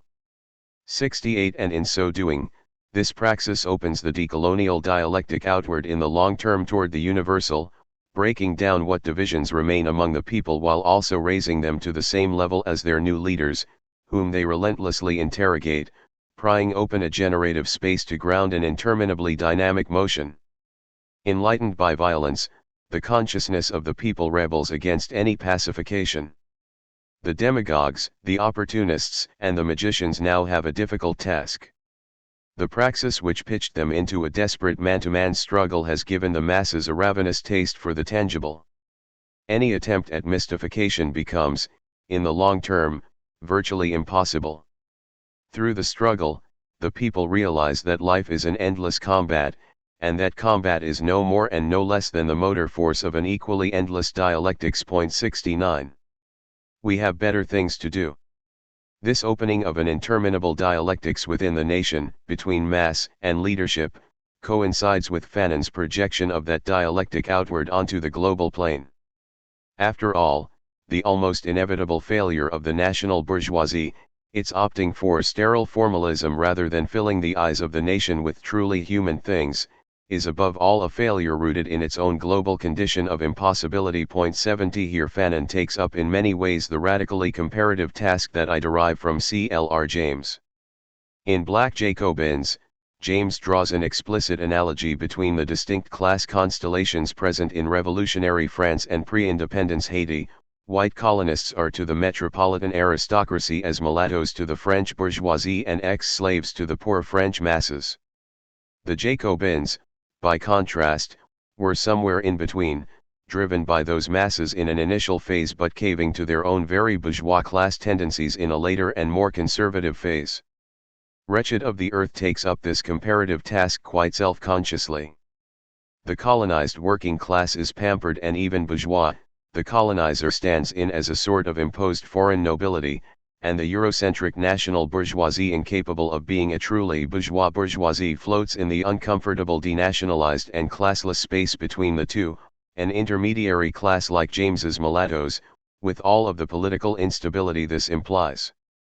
It is only the rural peasantry when fused with intellectuals and with the ex-peasant lumpen proletariat as urban spearhead who have the potential to shake the Jacobin hierarchy of colonial rule. 71 Further, as we have seen, these categories are far from static, and enter almost immediately into a complex dialectical transformation. When the peasant and ex-peasant, lumpen, masses enter into motion, they become the people, who then carry and distribute a mobile and expansive nation wherever the struggle leads them. But this domestic repositioning is only half of the story. According to Ecobedo Lacca, Fanon's nation remains one in which heterogeneity has simply disappeared as the result of the full return to a dialectical reversal, adding suggestively, for our analysis that Jacobinism is just around the corner. 72 But whereas this might accurately describe the initial stage of the struggle, which even Fanon himself suggests is characterized by a conscious elimination of heterogeneity, such a surface reading is simplistic on the face of things and openly negligent of the progression of wretched of the earth. As with this and other concerns frequently leveled against Fanon, that he glorifies violence, that he uncritically embraces the nation, that he was overly optimistic about the future course of African decolonization, one wonders whether many of the critics even read beyond the book's famous first chapter. 73. Fanon's pointed insistence that national consciousness is not nationalism points us in the right direction, but begs that we go further still. 74 If the radicalized dialectics shared by Sarl and the early Fanon is premised upon the combative rupture of society and the displacement or deferral of unity, then how could wretched, with its embrace of even a mobile national unity, lay claim to such a dialectical vision? Further, and more perilously, if we have seen that it is precisely this commitment to internal rupture that shields Sarl from the accusation of fascism, then how does Fanon avoid the charge of a decolonial fascism? The answer to this question comes in two parts that are, not coincidentally, the two faces of the dialectic itself, the internal and the external. Internally, we have seen that despite Fanon's description of the first stage of decolonization as homogenizing the nation, this unity remained largely mythical, a horizon for the coalescence of forces, a point of condensation for revolutionary struggle that masked its own real and persistent heterogeneity. The emergent nation is fractured and fissured from the outset, divided fundamentally into a rural/urban dialectic within a dialectic, and even when it emerges, this is a powerfully mobile nation that is never reducible to the unity of a population or territory. Moreover, even before the national stage arrives, Fanon's stages themselves disintegrate, racialist unification giving way to social nuance, and ushering in a proliferation of heterogeneity that the looming threat of a merely formal nationalism, one that is indeed Jacobin, threatens to halt. For Fanon, by contrast, the imperative is to continue to press forward. 75. The second, external aspect has to do with Fanon's opening of the national through his diagnosis of the colonial class constellation outward onto a unified decolonial struggle of global proportions. It is in and through this leap that Fanon's national consciousness gains a compatibility with the dialectics of rupture, precisely because his unit of analysis is no longer the national totality but the global world system. Within this broader totality, the decolonial unity of the Third World itself constitutes a fracture, a dialectical rupture, an antagonistic frontier dividing the globe in unified resistance against the Jacobin ontological hierarchy of the modern/colonial world. 76. While Searle opened a space for the relative autonomy of force, his goal was to set proletarian violence into motion against a stifling ideology of harmony that threatened to halt the dialectic of class struggle. Fanon's description of ideology's role under European capitalism echoes almost verbatim Searle's view. In capitalist-type societies, education, the fostering of love for harmony, instill in the exploited a mood of submission and inhibition which considerably eases the task of the forces of order. In capitalist countries, a multitude of sermonizers, professeurs de morale, counselors, and confusion-mongers intervene between the exploited and those in power. 77. This description, however, serves as a foil for Fanon to insist that a very different dynamic exists on the other side of the colonial divide. Without minimizing the importance of ideology, we have seen already how he is nevertheless at pains to insist that in the colonial context, colonized subjects are contained not by sermonizing but by rifle butts and napalm. The government's intermediary uses a language of pure violence. The agent does not alleviate oppression or mask domination. He displays and demonstrates them with the clear conscience of the forces of order. The intermediary carries violence into the homes and minds of the colonized subject. 78. Whereas Gramsci had mapped the relative importance of hegemony onto the unevenness of East and West, Fanon was here performing a similar operation along the colonial difference. 79. Fanon's proviso that the colonial order targets minds as well indicates that the distinction is not absolute, however. And just as domination fails to fully capture the colonial situation, indeed, to argue differently would mean discarding most of black skin and much of wretched as well. Fanon argues that colonization also exceeds domination qualitatively as it exceeds the non-West geographically. Here the global contours of Fanon's dialectic emerge alongside its decolonial content. We must remember in any case that a colonized people is not just a dominated people. Under the German occupation the French remained human beings. Under the French occupation the Germans remained human beings. In Algeria there is not simply domination but the decision, literally, to occupy nothing else but a territory. The Algerians, the women dressed in hikes, the palm groves, and the camels form the landscape, the natural backdrop for the human presence of the French. 80. Mere domination does not colonialism make. Colonial relations are premised upon racial disqualification, but this racism is not reducible as in many contemporary accounts to the ideological superstructure, or even to a determination or effect of the economic structure. It is instead substructural, which is to say, grounded in the subontological zone of colonial non-being. 81. This passage is equally interesting for what is absent, the Jews, who by implication are closer to a colonized population than to a merely dominated European population. The colonial difference cuts across Europe just as European colonization spreads globally under the black feet of the Pieds Noirs, not to mention in the Eurocentric education instilled in even colonized elites. Following Ciccare's view of anti-Semitism as a terrific boomerang effect whereby racial colonial ontological disqualification is revisited upon Europe, Fanon too irreversibly transcends the national as a unit of analysis when he structures his analysis according to the colonial difference. 82 The colonial difference appears, in this view, as a broad rupture cutting across the global itself, one that is reducible to neither the internal, dialectical, difference of mutual relation nor to the external, for Fanon, more Manichaean, difference of meaningless diversity. Instead, the colonial rupture internal to the modern/colonial world system is one that emerges first from the one-sided domination of the colonial enterprise before coalescing into a combative decolonial resistance that is itself global. 83. Fanon's leap to the global is therefore not characterized by an immediate embrace of the universal. Far from it, he displaces analysis to the global level at the same time that he defers the universal even further into the future, deepening the oppositions at the heart of a global dialectics while insisting on the indeterminate open-endedness of that process. This is not, in other words, a shift to what Hart and Negri understand as the plane of immanence characterizing empire as a global order. 84 In their view, the shift to the global entails a concomitant shift in resistance, but one that differs radically from Fanon's view. Dialectics has come to an end, the distinction between interiority and exteriority evaporates, and there remains nothing but empire as a regime that effectively encompasses the spatial totality. 85. While it would be misleading to suggest that Hart and Negri view this imperial totality as a reconciled universal order, they nevertheless view the dispersed resistances arrayed against this empire, what they call multitude, as immanent to it.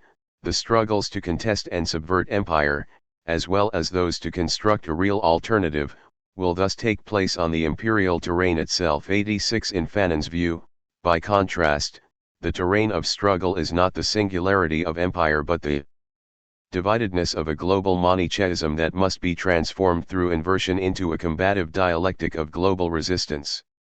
It is precisely by forgetting the contours of the colonial difference with which Hart and Negri are arguably complicit that empire is able to come into being in the first place, and it is by denying the possibility of dialectical oppositions on the global level that one renders such oppositions ineffective. Against such immobilizations of the dialectic, either uncritical universalism or hermetic separatism, Fanon concludes wretched with a striking condemnation of mimicry that has powerfully dialectical implications. His appeal to build a new humanity to walk in the company of man, every man, echoes the fraught universalism of black skin, white masks. 87 But much had changed during this longest of decades, giving rise to a paradoxical combination of the optimistically exhortative appeal to comrades of the Internationale with Remain's more radical displacement of that universal toward which they were called to fight. 88 This is no longer the anguished lament appeal with which he had drawn black skin to a close, but rather an exhortative plea to change course in the present, to walk the path of global combat with no easy certainty that the anticipated future would ever arrive.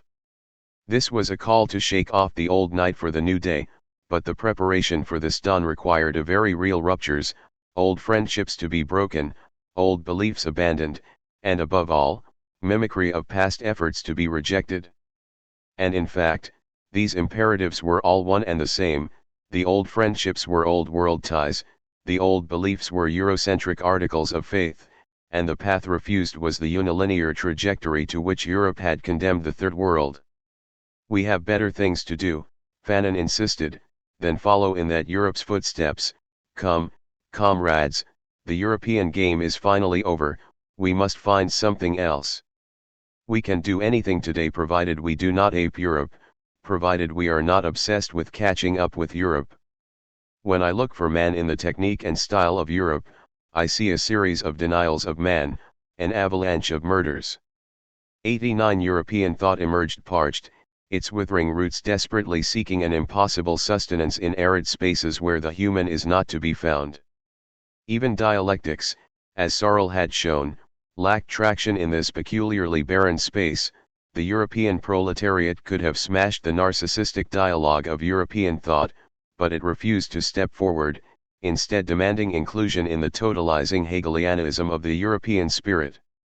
The result was a frozen dialectic, comrades, Let us flee this motionless movement where the dialectic has gradually metamorphosed a logic of equilibrium 90, but this European equilibrium was only possible at the expense of a substantive outside beyond its borders, and while Fanon here seems sympathetic to Foucault's denunciation of dialectical recolonization, he moves beyond mere denunciation by appealing to that outside, that something else beyond the barrenness of Europe, as a source for new motion. 91 When he does so, it is neither as a flight to pure exteriority nor a resignation to pure immanence.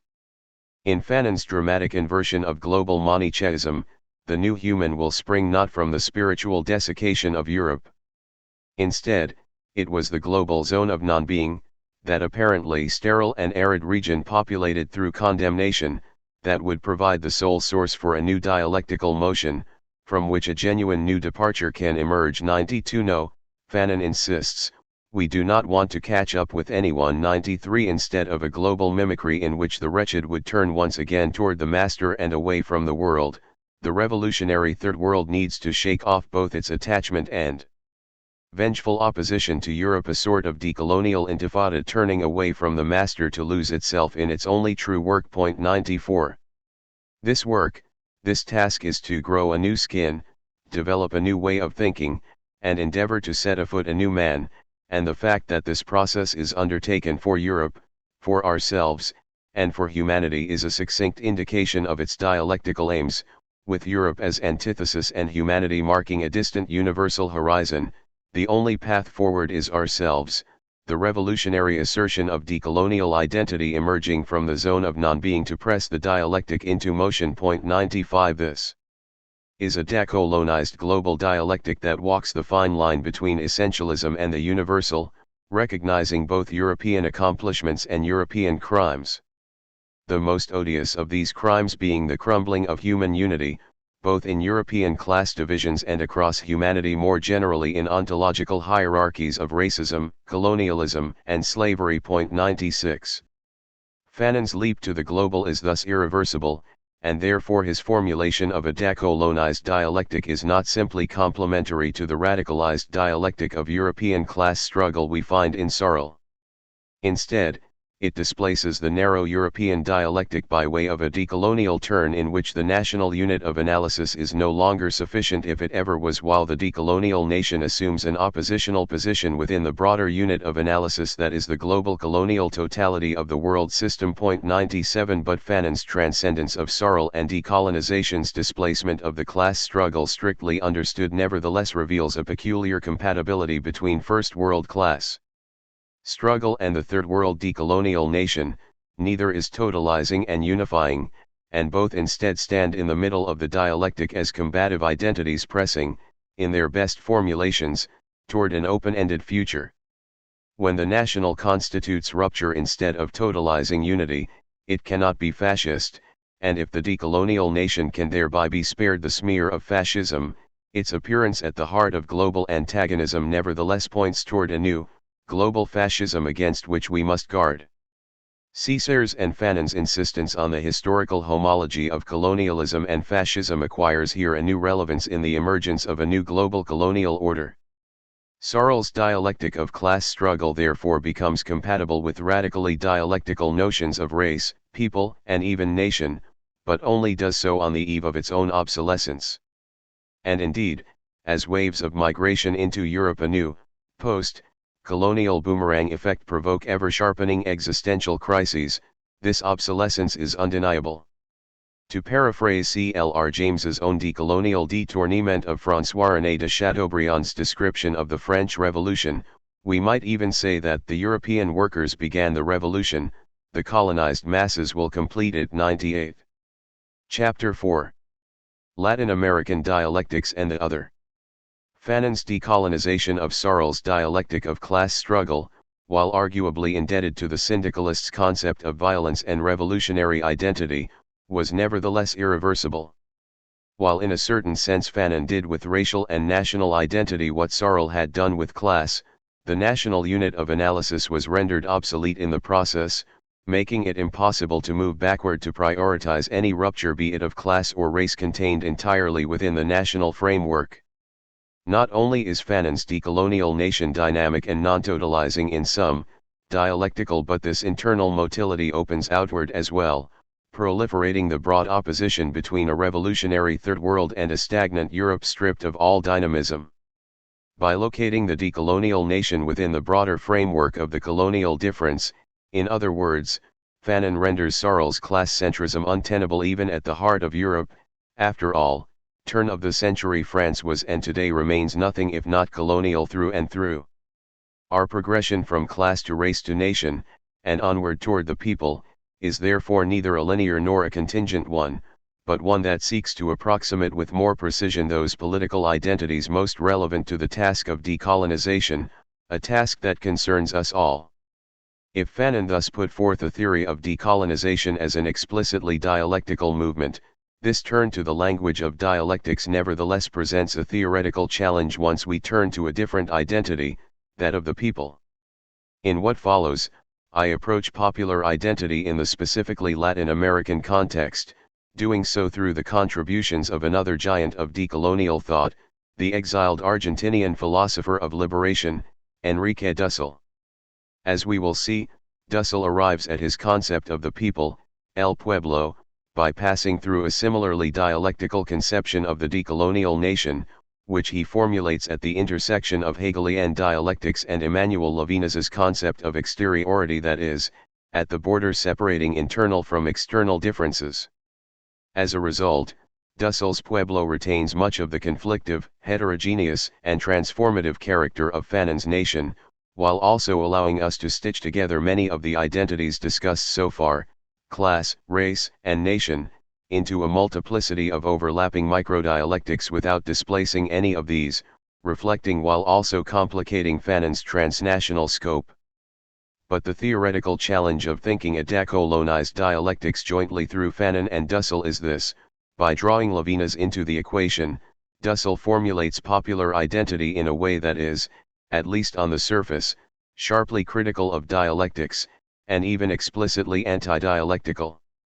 His attempts to decolonize the dialectical framework, in fact, bring him to the cusp of rejecting dialectics tout court in favor of the sort of pure appeal to the other found in the Levinasian concept of exteriority.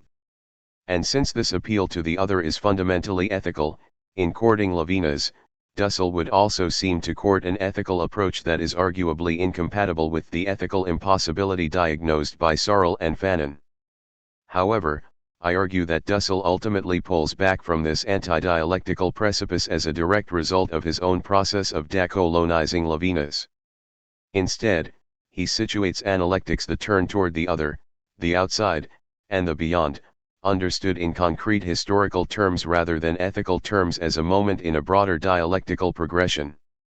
It is this complex and dynamic relationship between dialectics and analectics that will finally come to rest at the heart of Dussel's more recent formulation of the people.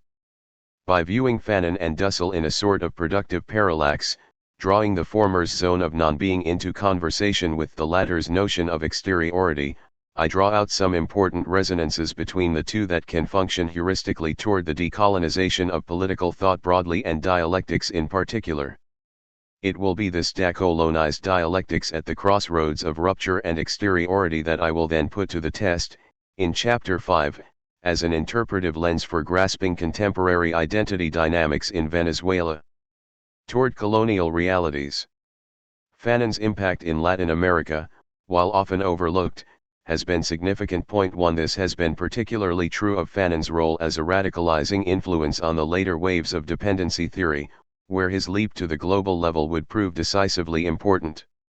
Here Fanon was not alone, however, and his influence dovetailed directly with that of another pioneer of decolonized dialectics, the Peruvian socialist José Carlos Mariátegui.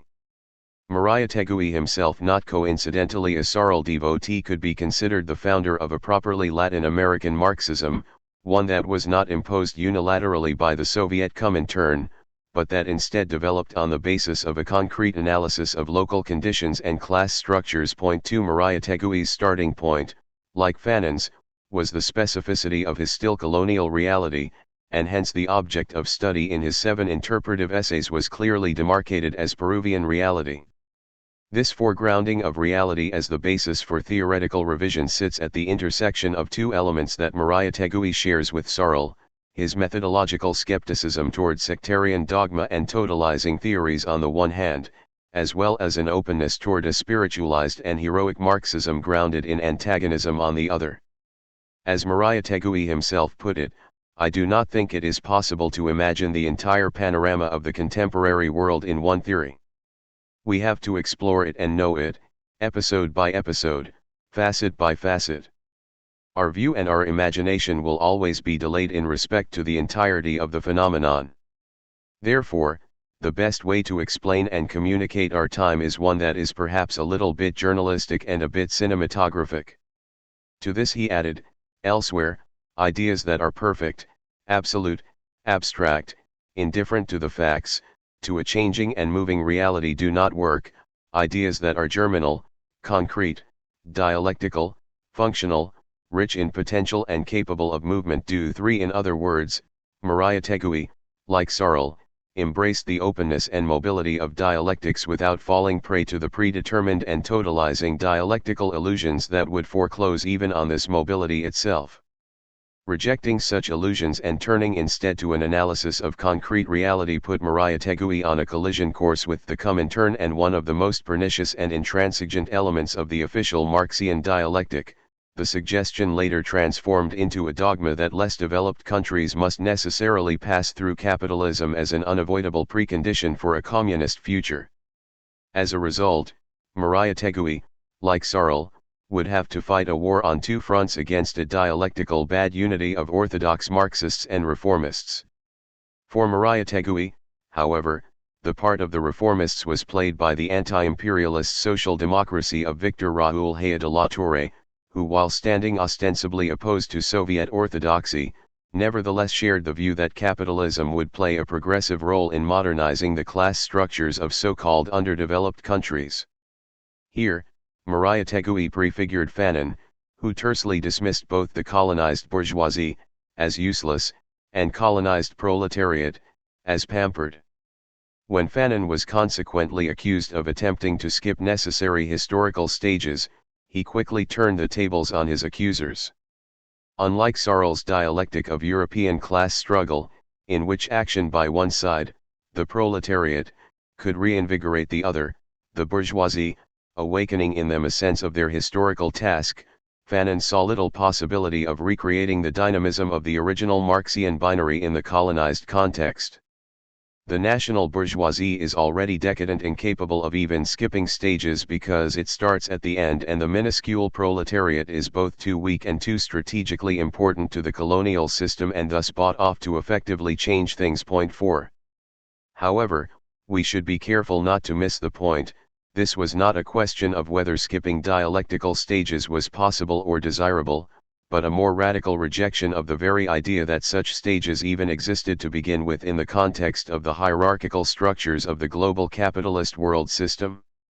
Against the linear, developmentalist, and Eurocentric Marxist dialectic with its politics of stages and Comintern-enforced alliances with the stunted national bourgeoisie, Mariátegui therefore adopted a proto-Fanonian line.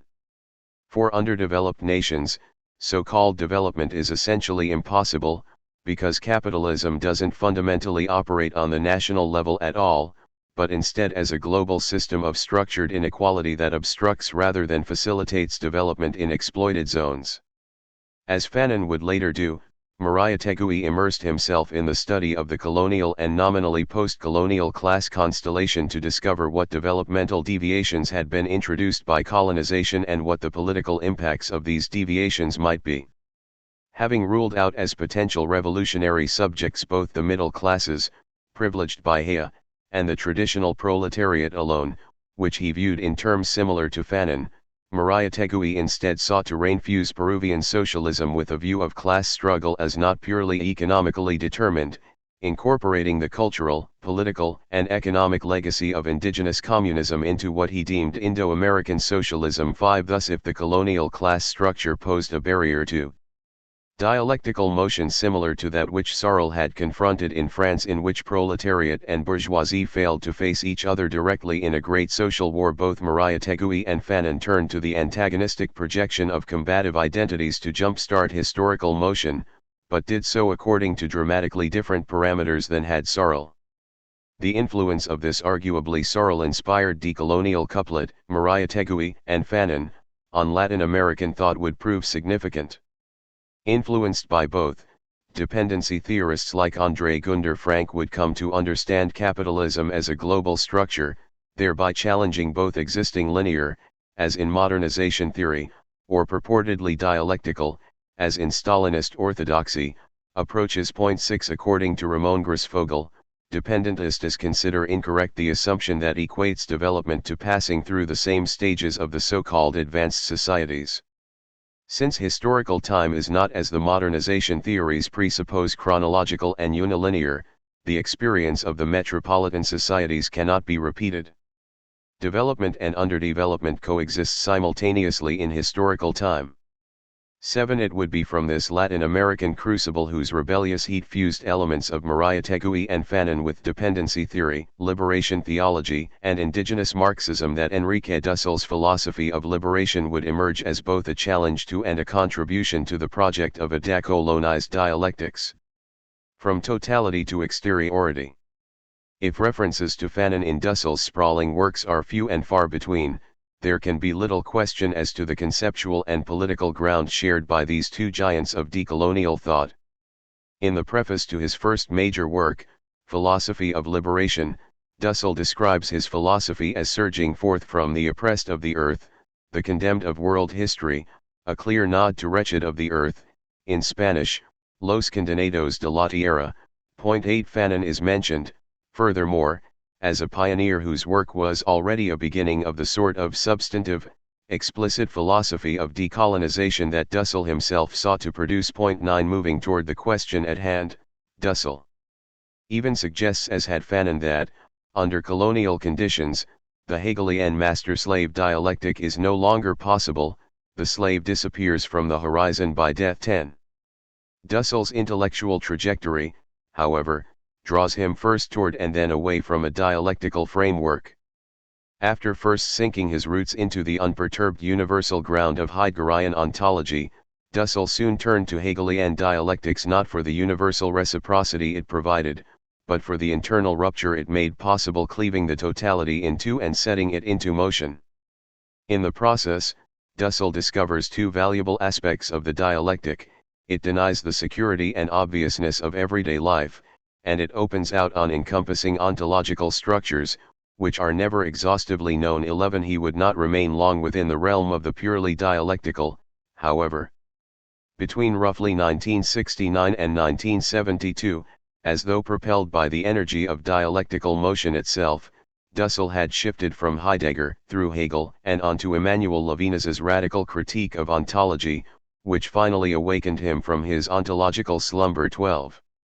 What Levinas's Ethics of Alterity offered Dussel was not merely the sort of theory of internal rupture that he had already found in Hegel, but moreover a rupture that opened outward toward exteriority, the beyond, which Dussel would come to understand both philosophically, as internal transcendentality, and geopolitically, as the global periphery.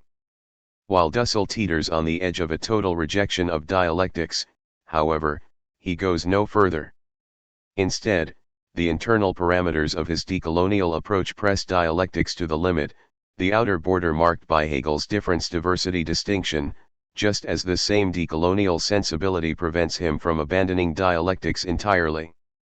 By ambitiously incorporating not only internal but also outward rupture, by fusing Levinas with Hegel and later Marx, Dussel is able to preserve the dynamic mobility that dialectics, if given a good push from below, can provide. By the time Dussel published Philosophy of Liberation, in 1976, he had been fully awakened from various slumbers, and not only in the theoretical realm. In 1973, Dussel's home in Argentina was bombed by the far right, and within 2 years, with military coup just over the horizon, he was expelled from his university and exiled to Mexico. 13. The impact of the blast was more than merely biographical or even psychological, it was inscribed in the book's form as well. While undeniably systematic, philosophy of liberation is also uncharacteristically terse, due in large part to the fact that Dussell's personal library, including his complete works of Hegel and Marx, had been blown into the street, left unbound by the bomb. 14 Dussel often holds these bomb-damaged books up before his students. It's hard to imagine a more effective demonstration of the mutual imbrication of theory and practice. The load-bearing beam upon which philosophy of liberation rests is a critique of the same paradigm of totality whose interrogation also drives my project, and for Dussel, totality is an inherently colonial concept. Abstractly understood, totality is, for Dussel as for Levinas, openly hostile to alterity and difference, always seeking to incorporate the other within itself under the category of the same. As a result, and by its own intrinsic dynamics, totality is always tinged with the threat of a totalitarianism under which the other suffers disproportionately. Totality, the system, tends to totalize itself, to center upon itself, and to attempt temporally to eternalize its present structure. Spatially, it attempts to include intrasystemically all possible exteriority. As the bearer of an infinite hunger, the fetish attempts to install itself forever in an insatiable cannibalism, anthropophagia. Totalized totality, Cyclops, or the Leviathan on earth, kills as many alien faces as question it. 15. Ontology. Dussel continues alongside Levinas is the form of thinking proper to the category of totality, but as soon as he begins to fill this category with specific practical content, the gap between the two thinkers begins to widen.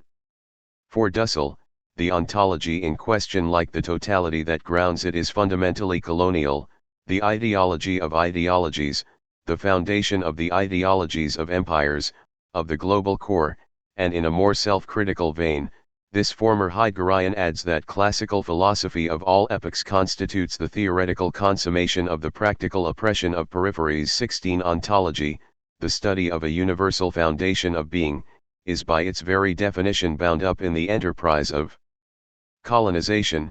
It is a logic of the same, an ideology that subsumes all that is different to a universal view. The origin of this universal is, not coincidentally, European and civilized, and it is from a radical critique of the complicity of ontology with coloniality, the revelation, echoing Cicero, that behind a civilized facade there lies the opposite, an insatiable cannibalism that epistemic decolonization sets out. As with Fanon, being here stands against its disqualified opposite, in Parmenides' tautological equation of philosophy with ontology, being is, non-being is not. But Dussel immediately recasts this opposition in the practical categories of his own political engagement, drawn not coincidentally from dependency theory, the center is, the periphery is not.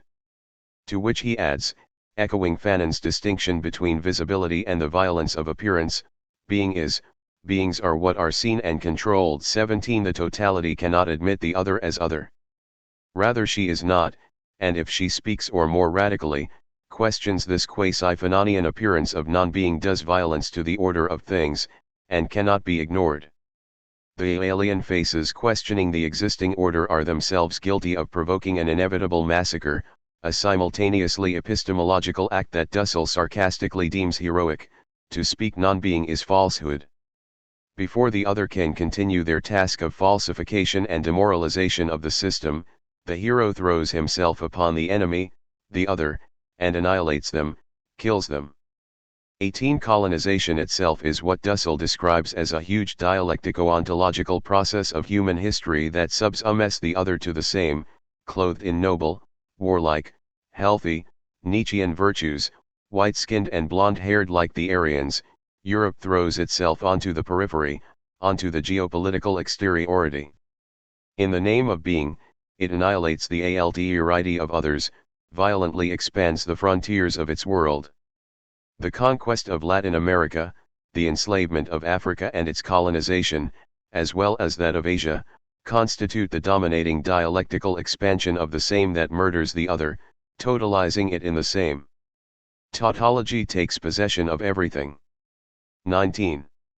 Here Dussel's suspicion toward dialectics, whose proper sphere is the ontological, whose proper category is totality, and whose operational principle is that of identity and difference is already perfectly clear. Point 20 Dialectical difference, understood as an internally determined relation, is a category of the same. In this view, dialectics is therefore always dangerously colonial, because it is internal to the system and points always toward resolution through the gradual and self-same expansion of that system. Like Foucault, and arguably Levinas as well, Dussel here presents an oversimplified view in which there is only one possible dialectics, conservative and totalizing, contained within the bounds of a totality that divides cleanly and without remainder, and whose motion rather than incessant, open-ended, and unpredictable is a stale and mechanical expansion of the same. Against this sort of totality-bound dialectics, Dussel follows Levinas toward what he calls analectics, in which the ano refers to the realm of the beyond, to exteriority, to the other. Whereas dialectics proper, for Dussel, constitutes an ontological dynamic internal to the totality, operating according to the parameters of identity and, internal, difference, the analectical moment opens us up to the metaphysical sphere. Its proper category is that of exteriority. Its principle is not that of identity but rather that of separation, distinction, or in other words, something closer to Hegel's external difference or diversity. Point 21 But while Dussel's rejection of dialectics as essentially colonial seems relatively straightforward and faithful to Levinas, on second glance it becomes clear how radically he breaks with, overcomes, and decolonizes Levinas in the process of formulating an approach which remains in many senses dialectical. Point 22. Decolonizing Levinas. If Dussel had truly been faithful to Levinas's outright rejection of dialectics and embrace of an ethics of Altierite, this would pose a seemingly insurmountable obstacle to claiming Dussel's place in the project of a decolonized dialectics. But as we have already begun to notice, Dussel is far from the faithful disciple of Levinas he might initially seem. The categories are too concrete, too replete with references to specifically Latin American realities to be fully compatible with Levinas's own deliberately abstract philosophy. Here I argue that it is in fact in Dussel's breaks with Levinas and critiques of the latter's residual Eurocentrism that we can trace and uncover his counterintuitive attachment to a reformulated dialectics that is decolonized in the process. To begin, whereas Levinas's concept of exteriority is so absolute and so omnipresent as to be equivalent to being itself, Dussel's own concept of exteriority is neither as absolute nor as universally distributed. Point 23 While every individual bears some capacity for interior transcendentality on the level of consciousness to the degree that Dussel even defines metaphysics as knowing how to ponder the world from the exteriority of the other, their exteriority exists only in relation to specific and concrete systems of oppression. Point 24 And since these institutional systems are multiple and overlapping, exteriority, too, is expressed in a multiplicity of subject positions. But what is crucial is that Dussel refuses Levinasian abstraction and instead insists on establishing these positions concretely. Thus for Dussel the paradigmatic case of exteriority is precisely hunger, a phenomenon both incredibly concrete and subversive, in that it entails the need to overcome the existing political reality that is its condition of possibility. Point 25 Whereas Levinas emphasized the face of the other as the absolute basis for a universal openness toward Altierite, Dussel's face consistent with this resolute concreteness is neither absolute nor universal, but instead reveals a people before it reveals an individual, its physiognomy etched by centuries. Point 26 Further, it is no mistake that these are alien faces, rostros ajenos, a more collective and physical visage of the foreigner than Levinas's abstract face of the other, la cara del otro. This concretizing move gestures toward an even more fundamental break with Levinas, in which Dussel further maps his quasi-Fanonian category of non-being onto global structures of colonialism and dependency in which the center is, the periphery is not. 27 This is not, however, a resort to simple and undifferentiated nationalism, a fetishized romanticization of the colonized subject, or an exoticist primitivism of a substantial outside. Instead, Dussel's exteriority is a complex, multiple, and dynamic relation that grows out of the intersection of class with nation, the oppressed or popular classes of dependent nations possess the maximum exteriority, and it is through this metaphysical alterity that they can project a real and new alternative for future humanity. 28 But the expansiveness of exteriority allows this exteriority to incorporate all those groups that are systematically excluded, economically, politically, according to gender, etc., from the various systems constituting that totality, and the global cultural exteriority of colonized and formerly colonized spaces, where collective practices predate or coexist with those constituting the global world system. Finally, this reformulation of the Levinasian concept of exteriority informs Dussell's own direct critique of the Eurocentrism of a thinker who so inspired him. Dussell recalls a 1971 conversation with Levinas in which it became evident that the latter had never really considered the possibility of an exteriority beyond Europe, in the colonized and formerly colonized global periphery. 29 This was more than a merely coincidental oversight, however, since Dussell would come to identify the metaphysical absoluteness of Levinas's other as the source of his equivocation. 30 By formulating exteriority as absolute and equivalent to being, Levinas had obscured the concrete existence of non-being, and worse still, from the perspective of a radically combative dialectics he had run the risk of erecting yet another false universalism of the sort that Dussell, like Fanon and Searle, is so intent on debunking. 31 Just as Fanon's concretization of the Hegelian notion of alterity in the master-slave dialectic as internal, reciprocal, and reversible allows him to retain and reformulate aspects of the dialectical approach, breathing new life into them by filling them with particular content, so too does Dussell's concretization of Levinasian exteriority allow him to transcend the Eurocentric limitations of that approach without abandoning entirely the generativity of the encounter with the other. It is in part by concretizing Levinas's own categories and subjecting these to a decolonial critique that Dussell avoids what is perhaps the greatest risk of the Levinasian approach, enthroning the ethics of the other as yet another first philosophy. Moreover, this temptation constitutes a risk for my project as well. Were Dussell a fundamentally ethical thinker, as some would certainly argue, it would be difficult to reconcile his approach with the ethical impossibility that both Searle and Fanon had diagnosed under colonial conditions. Here, however, Dussell draws upon liberation theology's preferential option for the poor not to uphold the primacy of ethics, but quite the opposite, a preferential option for decolonization that effectively inverts this relationship, situating the concrete liberation of the global exteriority as the precondition and foothold for philosophical thought itself. In this inverted view, it is necessary to think what has never been thought before, the very process of the liberation of dependent and peripheral countries. The option for this praxis is the beginning of a philosophical proto-discourse. Politics introduces ethics, which in turn introduces philosophy. 32 Against all appearances, Dussell is therefore not a primarily ethical thinker, but instead one for whom ethics finds its basis in the concrete oppositional political struggles that he seeks to channel. 33 Echoing Fanon's concept of sociogeny, Dussell insists that theory is not sufficient in analectics, and this backhanded critique of Levinas, and the turn toward the concrete face of the historical other that it entails, prevents him from seeking refuge in the preemptive closure of an ethical universalism, driving him instead back toward a combative popular dialectics. 34 Dialectics of the other.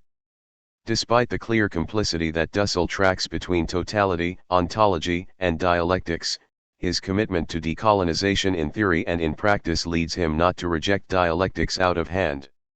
Instead, by injecting a decolonial skepticism into his embrace of Levinas, Dussell's commitment to concrete struggles generates an analectically enriched dialectic, one that draws upon exteriority as its source but finds its motive force in the dynamic movement of oppositions. In what he will come to call an anadialectical method, Dussell insists that, for the concrete historical biographical other, liberation can only take the form of relaunching the system as a whole in a dialectical motion that leaves people free. 35 This is a reformulated and decolonized dialectics in which the analectical appeal to the other figures not as a method per se, i.e. as a replacement for dialectics, but instead as one moment in what he calls a positive or metaphysical dialectical method, recalling that metaphysical here is essentially synonymous with thinking from the exteriority of the other 36. What Dussel envisions therefore is a sequence of moments that begins with a turn toward exteriority in which the totality is called into question by the provocative, apocalyptic, appeal interpellation of the other 37. This analectical moment then serves as the foothold for new unfoldings, a sturdy cornerstone from which a combative dialectical movement can burst forth. 38 The analectical appeal to exteriority is therefore not the denial of the radical potential of dialectical motion that it had initially appeared to be, but instead its regrounding in a potent and untapped source, a sort of positive and substantive stepping stone for a dialectical motion that is decolonized by virtue of setting out from the affirmation of exteriority. It is not only the denial of the system on the basis of the affirmation of the totality, i.e. a dialectical negation of the negation. It is the overcoming of the totality, but not merely as the actuality of what is present in the system as potential. It is the overcoming of totality on the basis of internal transcendentality or exteriority, that which has never been within. To affirm exteriority is to realize what is impossible for the system, it is to realize the new, that which is unforeseeable from the perspective of the totality, that which emerged from an unconditioned, revolutionary, and innovative freedom. 39. Such an appeal is more than a merely internal and negative critique of the totality, in other words, more than simply dialectical rupture. Given both the colonial tendency of ontology and its violent hostility to difference, as well as the reality of exteriority in the concrete struggles of colonized and formerly colonized peoples, Dussel will insist that the negative dialectic is no longer enough. 40 A dialectics that instead sets out with one foot in exteriority refers not to the self-enclosed movement of identity and difference, and certainly not to the brutal colonization of the other, but instead to an open-ended decolonial process that shakes the ontological ground of being. While Dussel's critique of negative dialectics is a bit jarring for those of us steeped in Western Marxism and Frankfurt School critical theory, for Dussel this negativity does not refer strictly to the open-endedness of the process which he upholds, but instead to the internal nature of its oppositions.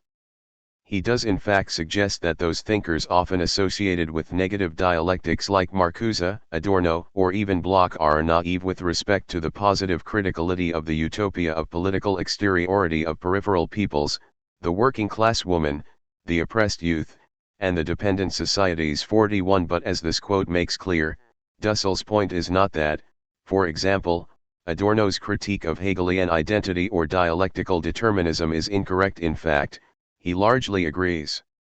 His point is instead that a global and decolonial dialectics cannot remain strictly internal to the totality and cannot neglect the positive alterity of non-European struggles without becoming blind to coloniality in the process. Such a totality-bound dialectics, he argues, can neither gesture toward its own radical transcendence nor accommodate our own transcendent desires, and much less can it grasp the cultural exteriority that Dussel grants, however unevenly, to the global periphery. Against a purely negative dialectics, Dussel responds by injecting exteriority not only at the outset of dialectical motion, but toward its conclusion as well. Rather than simply resolving internal contradictions, then, the effect is to open his dialectical vision outward, with exteriority providing not only the foothold for motion but also the leverage to pry open an indeterminate future.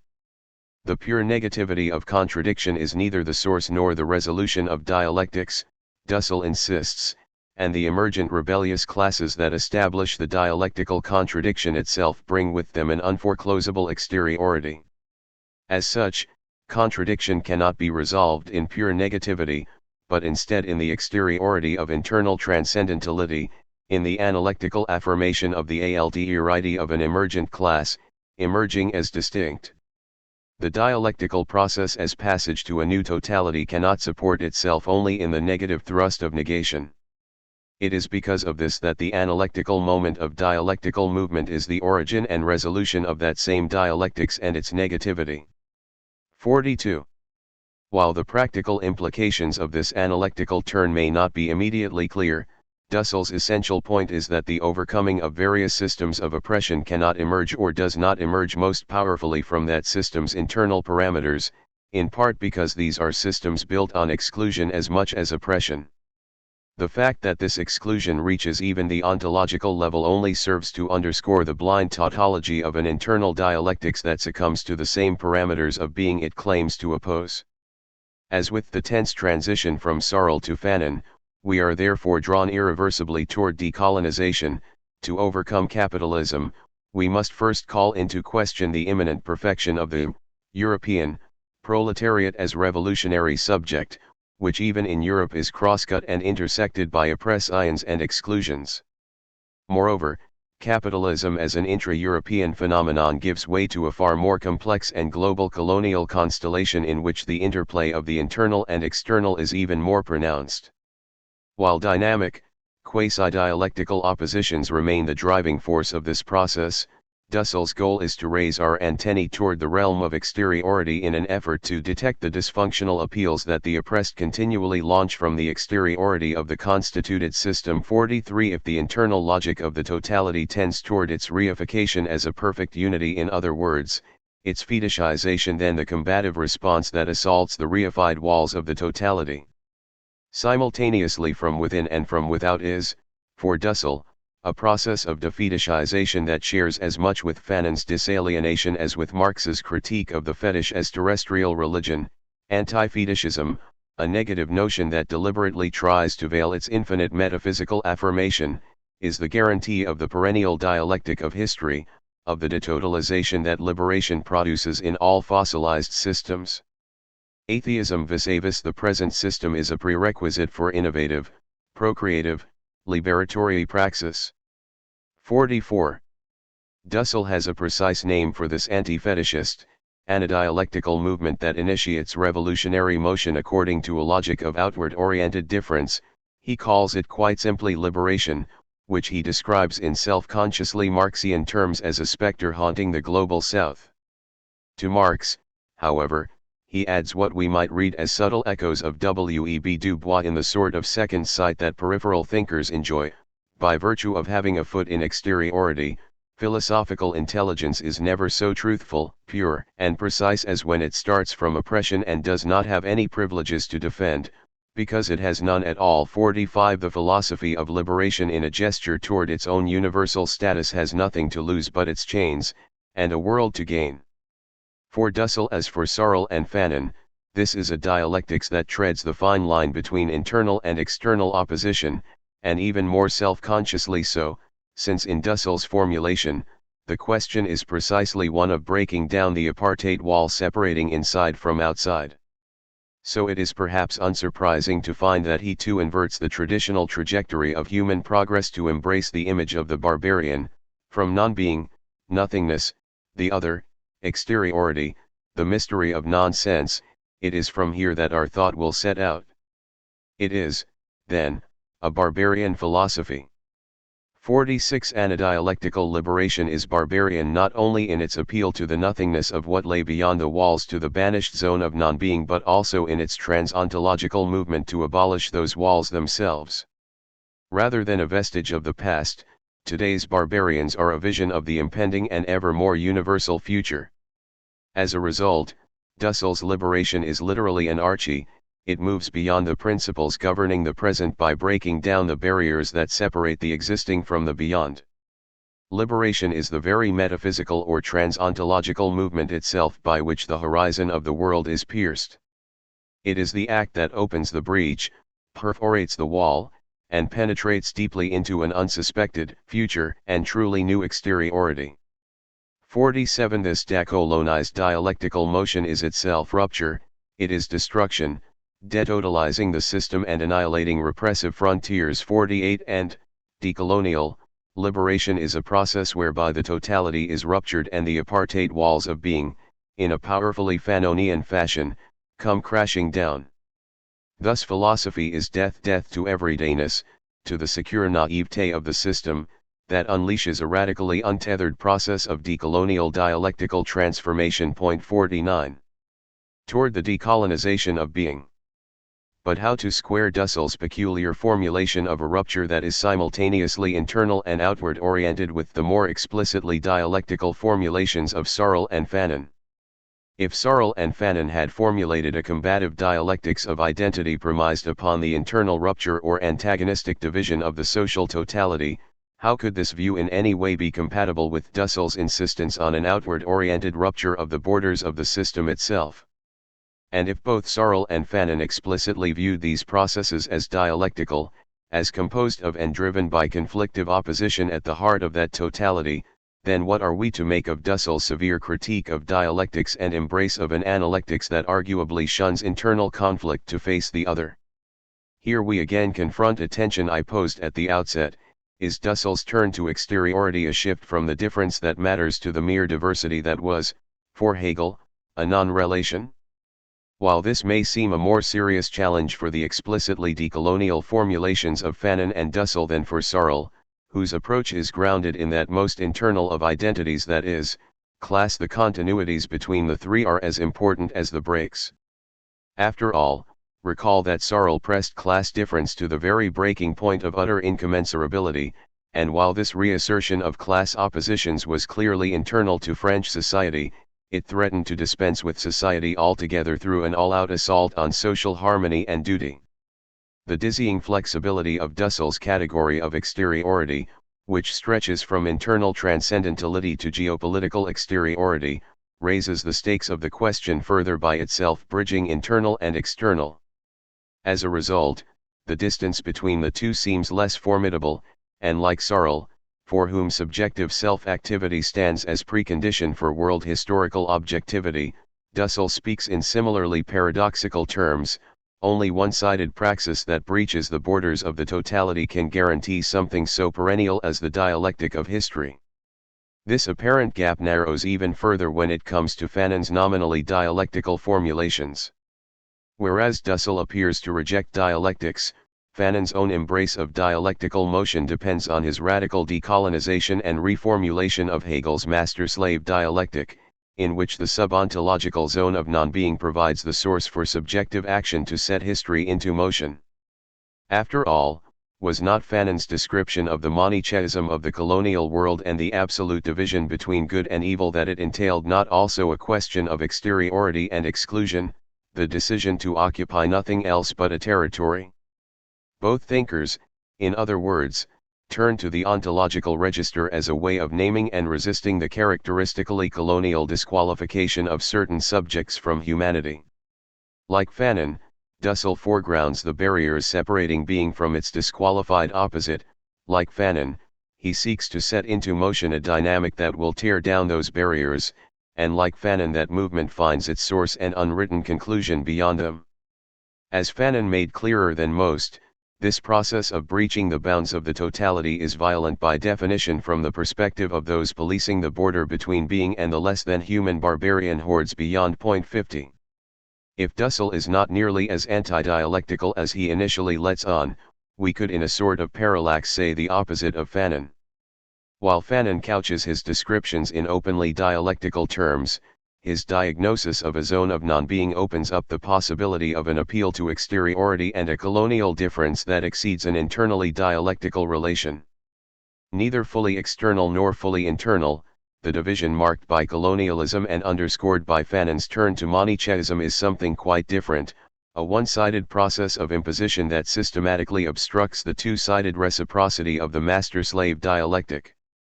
But while the resonances between Fanon's decolonized master-slave dialectic and Dussell's anadialectical movement of liberation are clear, important challenges remain. In his ambitious effort to draw Fanon and Dussell into a shared orbit, Nelson Maldonado Torres highlights three difficulties in particular, all of which are ultimately rooted in the category of exteriority. First, Dussell fuses the beyond being with the non-being, the transontological with the subontological difference. 51 In other words, we have seen how Dussell's decolonization of Levinas involves the concretization of the latter's necessarily abstract and transcendental other, which Dussell supplements with concretely historical and situated subjects.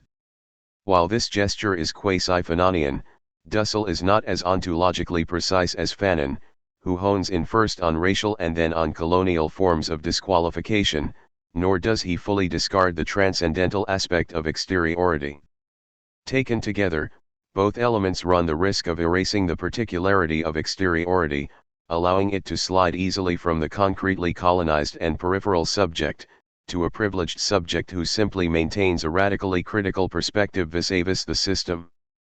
Moreover, whereas Fanon mapped the dialectical barriers preventing colonized subjects from turning directly toward the master in struggle and was thus attentive to internalized inferiority among the oppressed and excluded, Dussell's approach might tend, in a more optimistic vein, to see exteriority everywhere one looks. Second, for Maldonado Torres, Dussell's divergence from Levinas is even more radical than his break with Fanon, since in its geopolitical concreteness the other is robbed of its inextinguishable alterity in a gesture that makes Dussell radically anti-Levinasian. 52. Finally, and in some ways most problematically, is the fact that in Maldonado Torres's words, Dussell's flexible but concrete category of exteriority runs the risk of allowing him, a well-educated and light-skinned Argentine, to portray the role of the other himself, empowered to speak for the subaltern. 53. While the dangers of concretizing the other are real, it also through this same process that both Dussell and Fanon come into closer conversation and that Dussell's concepts gain practical traction in Latin America. 54. While Dussell's category of exteriority ranges from the internally transcendental to the colonized world, cross-cutting multiple levels in the process, this does not straightforwardly contradict Fanon's particular emphasis on, first, black identity, and later decolonial national identity. If anything, the fact that the broadest opposition onto which both thinkers settle is that of colonizer versus colonized, but also that they both do so in dynamic and internally variegated ways, testifies instead to their resonances.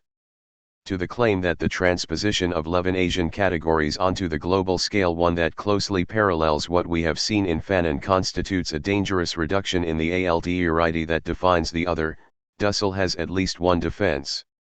As we have seen, his understanding of exteriority is one that is always relative and gives rise to multifaceted subjects, individuals who are each to varying degrees outside the system.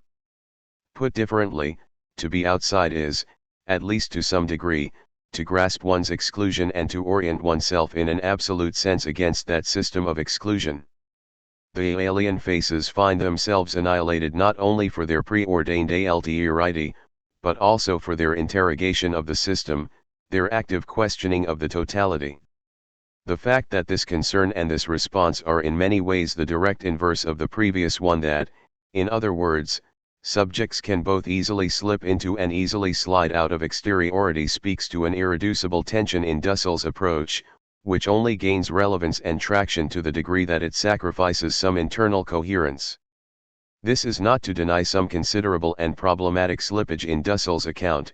In an effort to transpose Levinas's ethical categories onto the political world, Dussell attempts to finesse the conceptual trauma of this gesture while insisting on various levels and degrees of exteriority, all of which are deeply interrelated.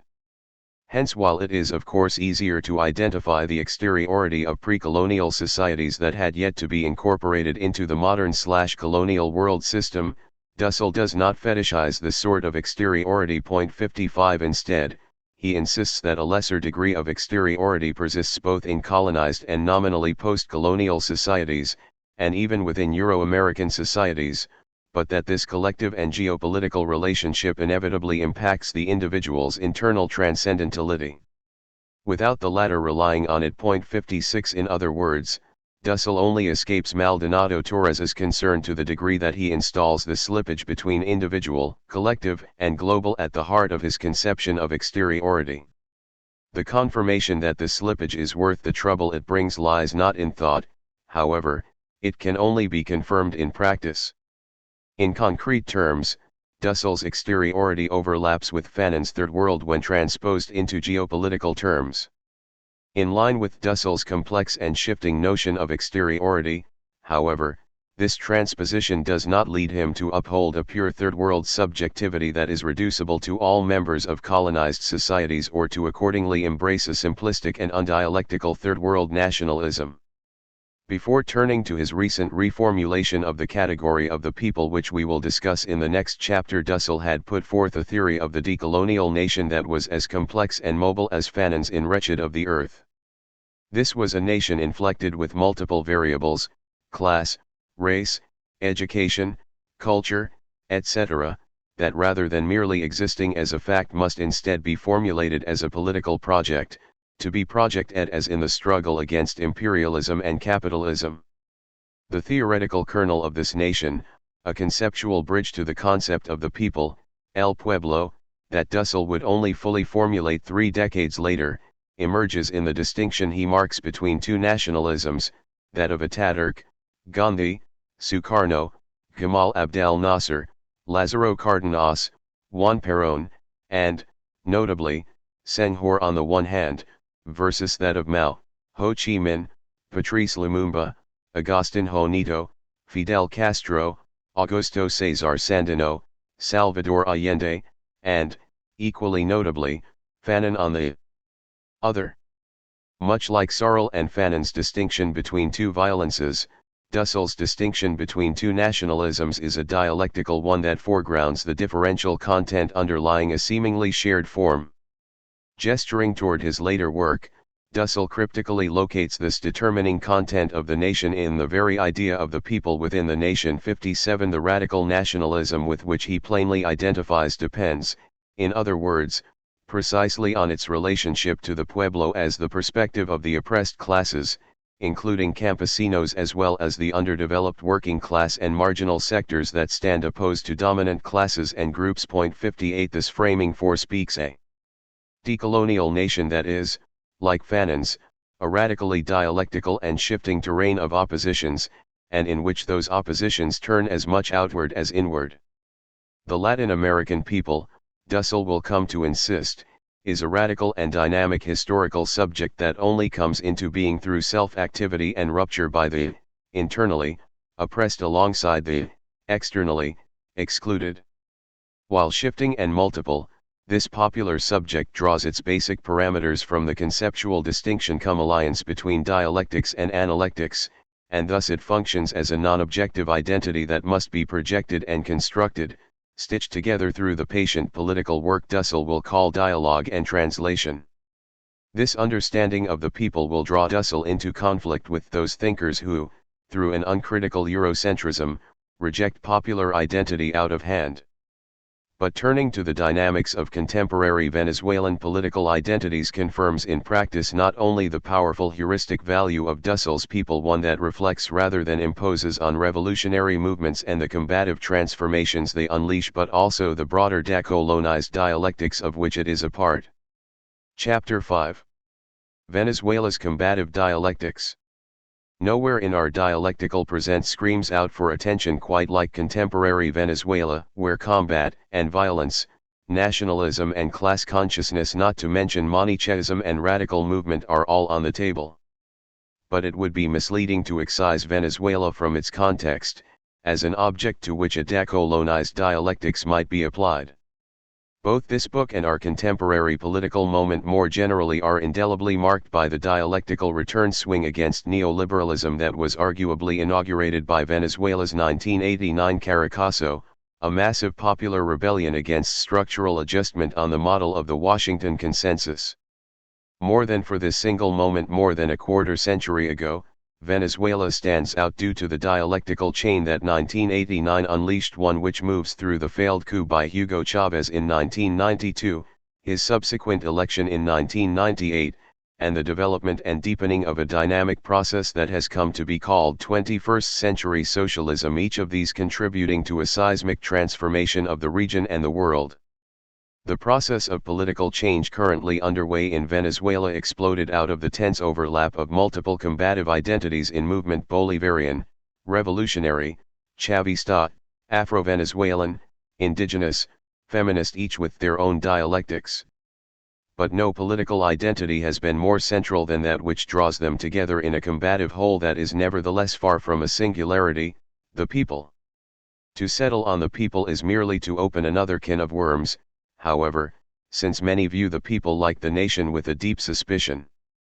Through a narrowly Eurocentric interpretation, philosophers like Michael Hart, Antonio Negri, and Paulo Verno, for example, have dismissed the people as a closed unity, both homogeneous and homogenizing, the diametric opposite of the radicalized and decolonized dialectics I have sought to distill here.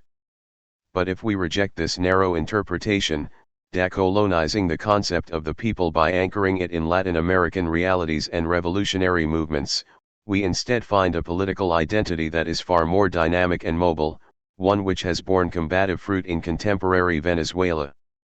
The multitude against the people.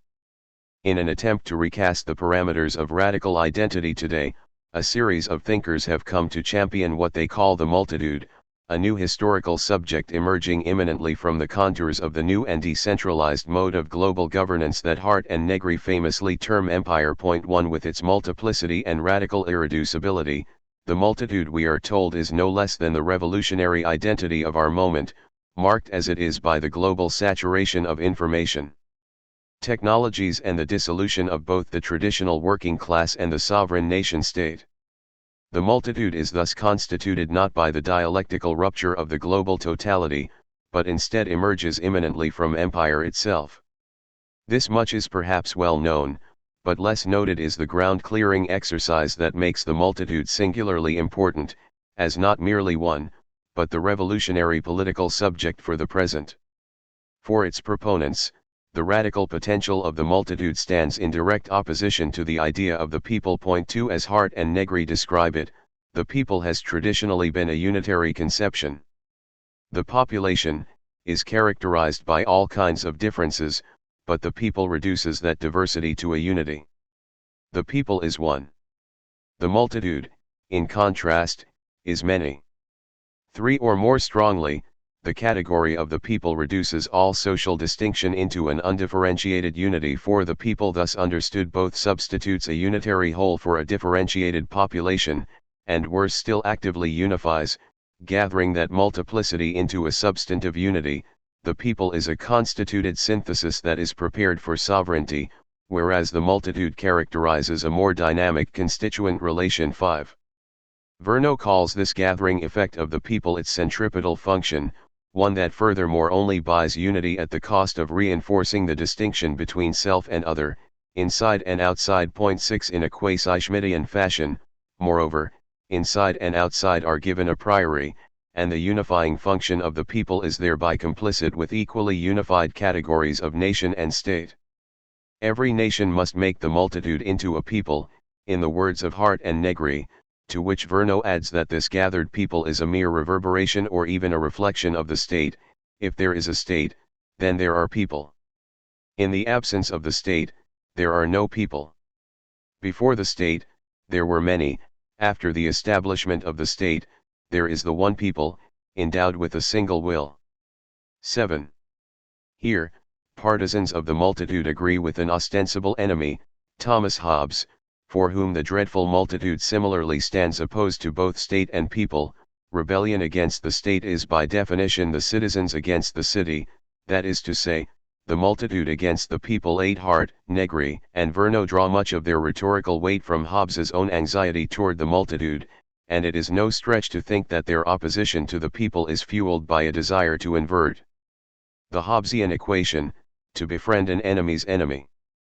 In fact, as Verno provocatively puts it, the best way to understand the significance of a concept multitude, in this case, is to examine it with the eyes of one who has fought it tenaciously. 9 But this same logic would seem to disqualify Hobbes as the most qualified analyst of the people. The question remains as to whether simply inverting Hobbes is enough, or if in their zeal to celebrate the multitude, these thinkers have unwittingly remained trapped within the parameters of Hobbes himself. This suspicion deepens when Hart and Negri chart the genesis of the centripetal, unifying effect of the people, which they locate in two essential operations, one external, to Europe, and one internal. The first and more important operation is the dialectic of colonial racism that defined Europeans in opposition to their colonized subjects. 10 The European side emerges historically in the conservative, Thermidorian phase of the French Revolution, the moment at which the people as a concept of class rupture collapses into unity, becoming in Foucault's terms centered through its alignment with sovereignty. 11 But this apparent two-sidedness notwithstanding, the colonial side of the equation drops out when it comes to assessing the potential of popular identity. The entire tradition of political theory, they tell us, seems to agree on one basic principle: only the one can rule. Only the one can be sovereign, the tradition tells us, and there can be no politics without sovereignty. The choice is absolute, either sovereignty or anarchy. Someone must rule, someone must decide. The singularity coterminous with the concept of the people thus emerges from a gesture that is doubly Eurocentric. Not only does it draw its historical and theoretical content from European sources and experiences, but even where the colonial side of the equation surfaces, it does so as a one-sided phenomenon that erases the agency of the colonized. 12 Popular identity is unilaterally overdetermined by the colonizer to be a unitary prop of sovereignty, regardless of what the colonized themselves have to say about it. The entire tradition of political theory is evidently one from which Fanon, Dussel, and many others are excluded a priori. To decolonize Hart and Negri's concept of the people, we need to reverse this imbalance, allowing the category of the people to travel across the colonial difference to see what new content it acquires in the process. 13. On the surface, Hart and Negri are willing to grant the decolonial nation the complex duality that Dussel has proposed and that their formulation of the people conspicuously lacks. Third world nationalism, they admit, has often functioned very differently, whereas the concept of nation promotes stasis and restoration in the hands of the dominant, it is a weapon for change and revolution in the hands of the subordinated. 14 Like Sorlean and Fanonian violence, this is a weapon whose meaning appears to change depending on who wields it. But here, too, the rug is pulled out from under the colonized, because the unifying power of the decolonial nation is at once progressive and reactionary. 15 These are not separable modalities as with Fanon's national consciousness versus nationalism, Dussel's radical versus reactionary nationalisms. Instead, those same structures that protect the subaltern also smuggle European sovereignty in through the back door, and after formal liberation, all of the oppressive functions of modern sovereignty inevitably blossom in full force. 16. Fanon's entire effort, his intricate account of the pitfalls of national consciousness, the dangers he rightly glimpsed on the horizon, and all his proposals for how to avoid these, in short, his monumental effort to produce a nationalism not in the mold of Europe, these are all dismissed as mere fantasy with the stroke of a pen and the slip of a category across the colonial difference. Citing Jean Genet's declaration that the day the Palestinians become a nation like the other nations, I will no longer be there, Hart and Negri conspicuously neglect the conditionality of the statement, which only holds if Palestine becomes a nation like the other, read, European, nations. 17 All national resistance, all black and decolonial nationalisms, are thereby collapsed into the same, thus spoke Europe. Rather than embrace the political categories and identities imposed by the colonial order through an inversion of its dialectic, Hart and Negri insist starkly that reality is not dialectical, colonialism is 18, but from a Fanonian perspective, this is entirely backward.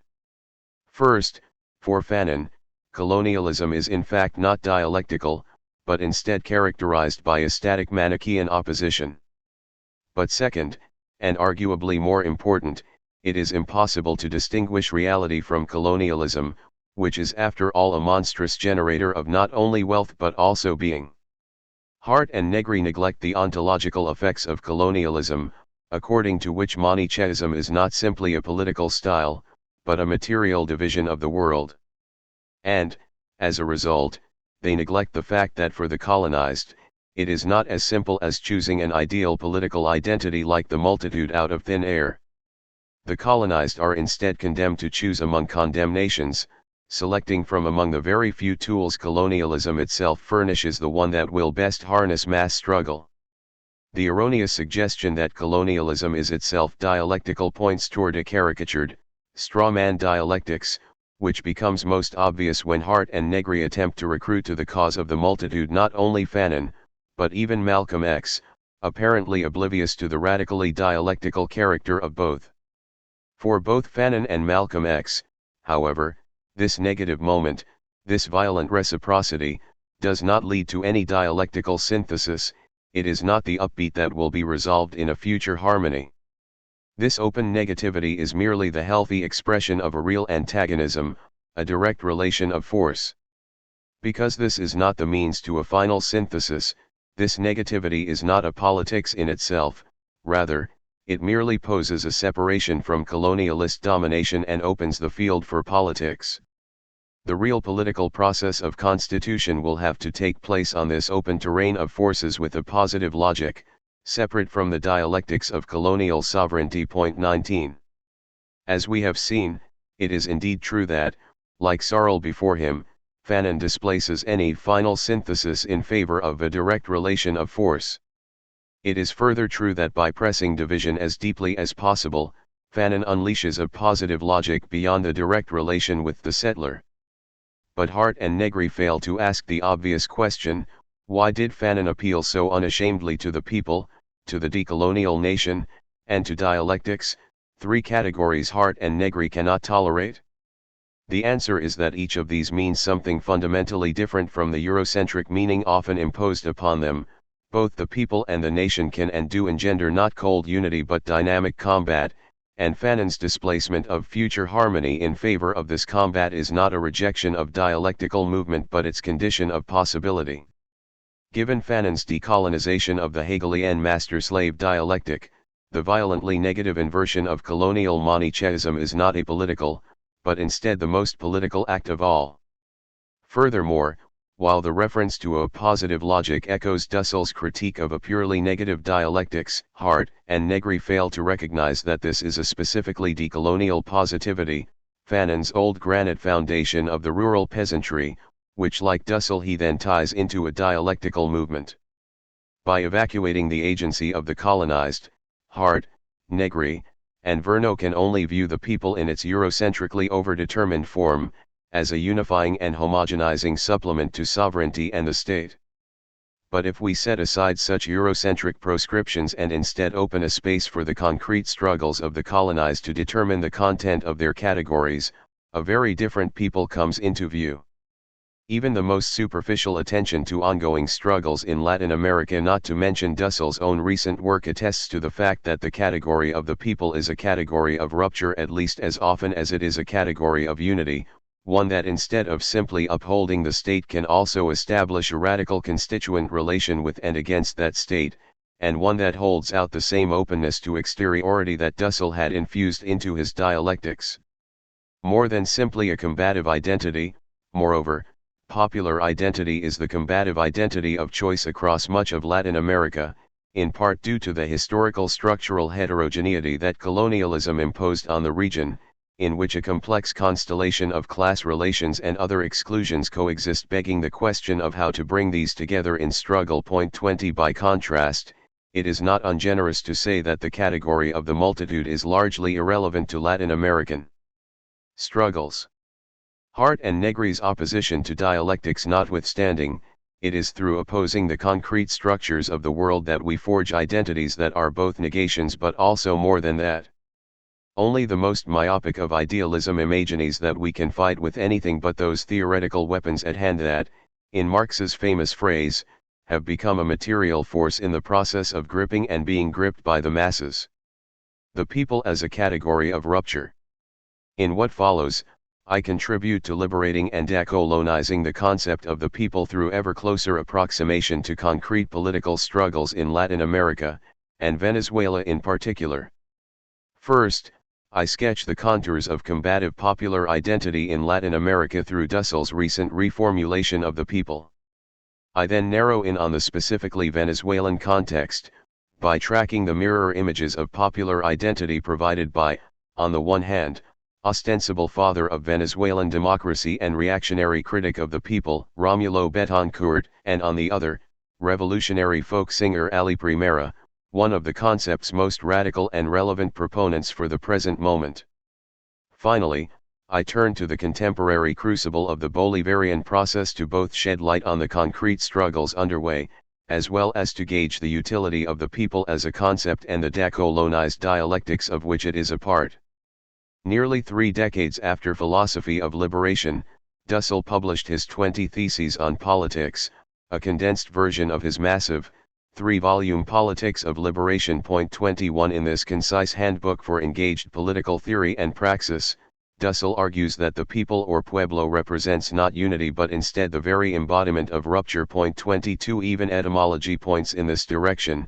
Pueblo can refer to both the totality of a population or to its common or humble members, the whole or simply one part. 23 Etymology would be meaningless, however, absent concrete popular practices spanning the centuries, but according to Dussel the continued relevance of indigenous concepts of community such as the Aztec Altepetl and the Mayan Amik which correspond to Mariategui's understanding of the Incan Illa only widens this etymological breach.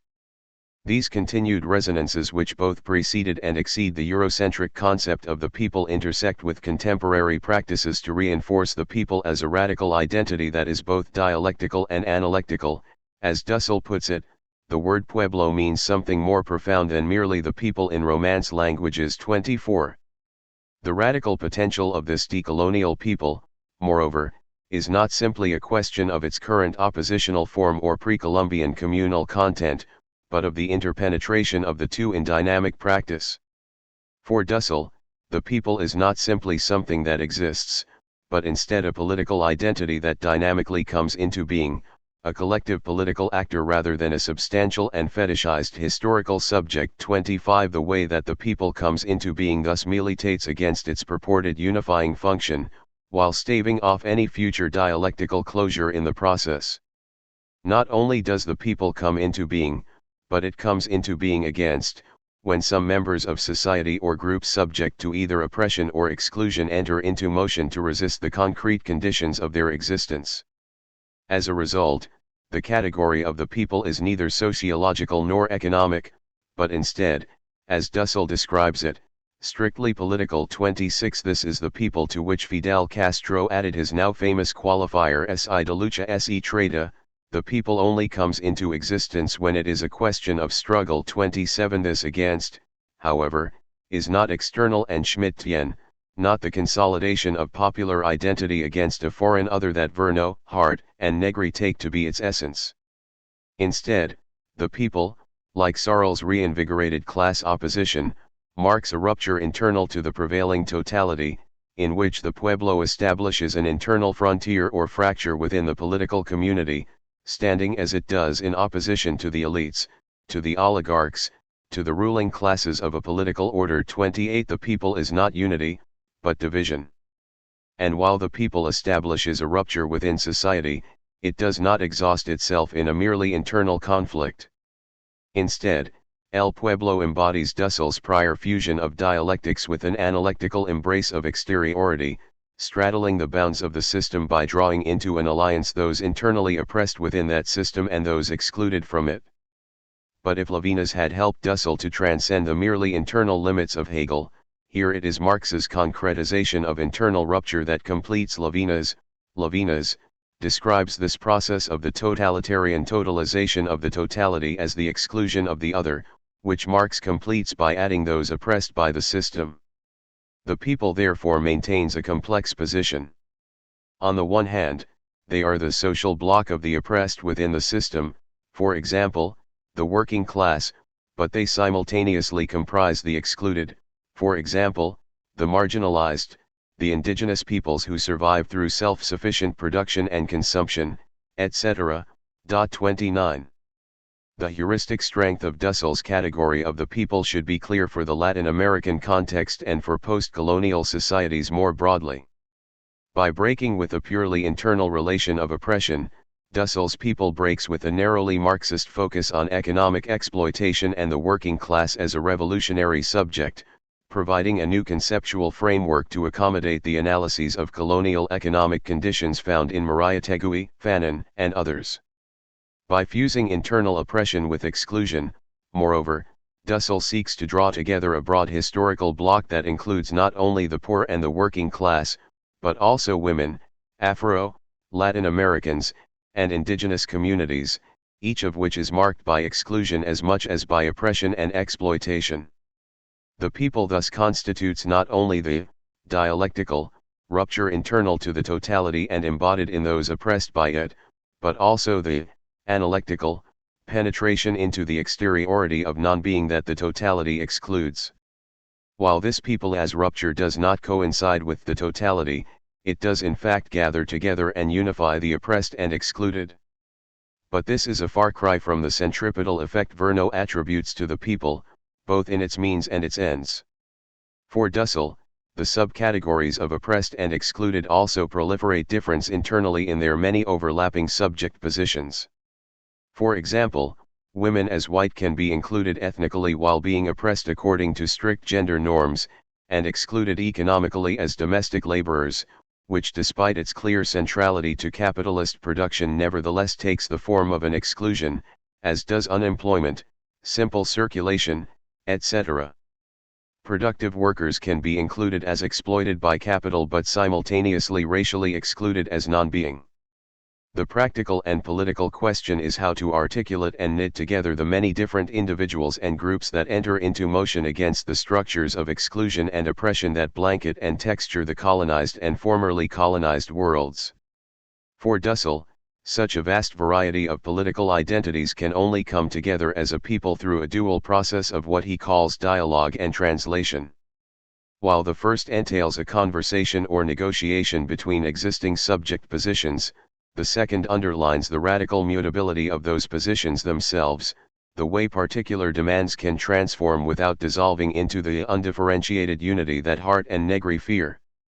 For example, a process of translation occurs when white feminists respond to the demands of black feminists not merely with a respectful tolerance of difference, but instead with a self-transformative process of internalizing critique. 30 Such a process seeks to craft an understanding between movements that nonetheless never represents an encompassing universal and that maintains the distinctiveness of each movement. 31. As these passages make clear, there is significant overlap between Dussel's concept of the people and Eco Beto Laca's efforts to reclaim the concept of populism. However, the two differ above all in the concreteness and contextual content that Dussel ascribes to his concept of the people. While Dussel's people seeks to stretch the limitations of Marxist categories, in particular, the working class as revolutionary subject, he is in no sense post-Marxist. Laca's populist logic, by contrast, pays a heavy price for its post-Marxism, gaining its universal traction at the expense of all particular content, through an explicit privileging of political logics rather than social contents. 32 We might therefore be tempted to repose the Fanonian critique of Hegelian universalism between Dussel and Laca, beginning from the insistence that no signifier is ever truly empty, no logic ever truly universal. 33.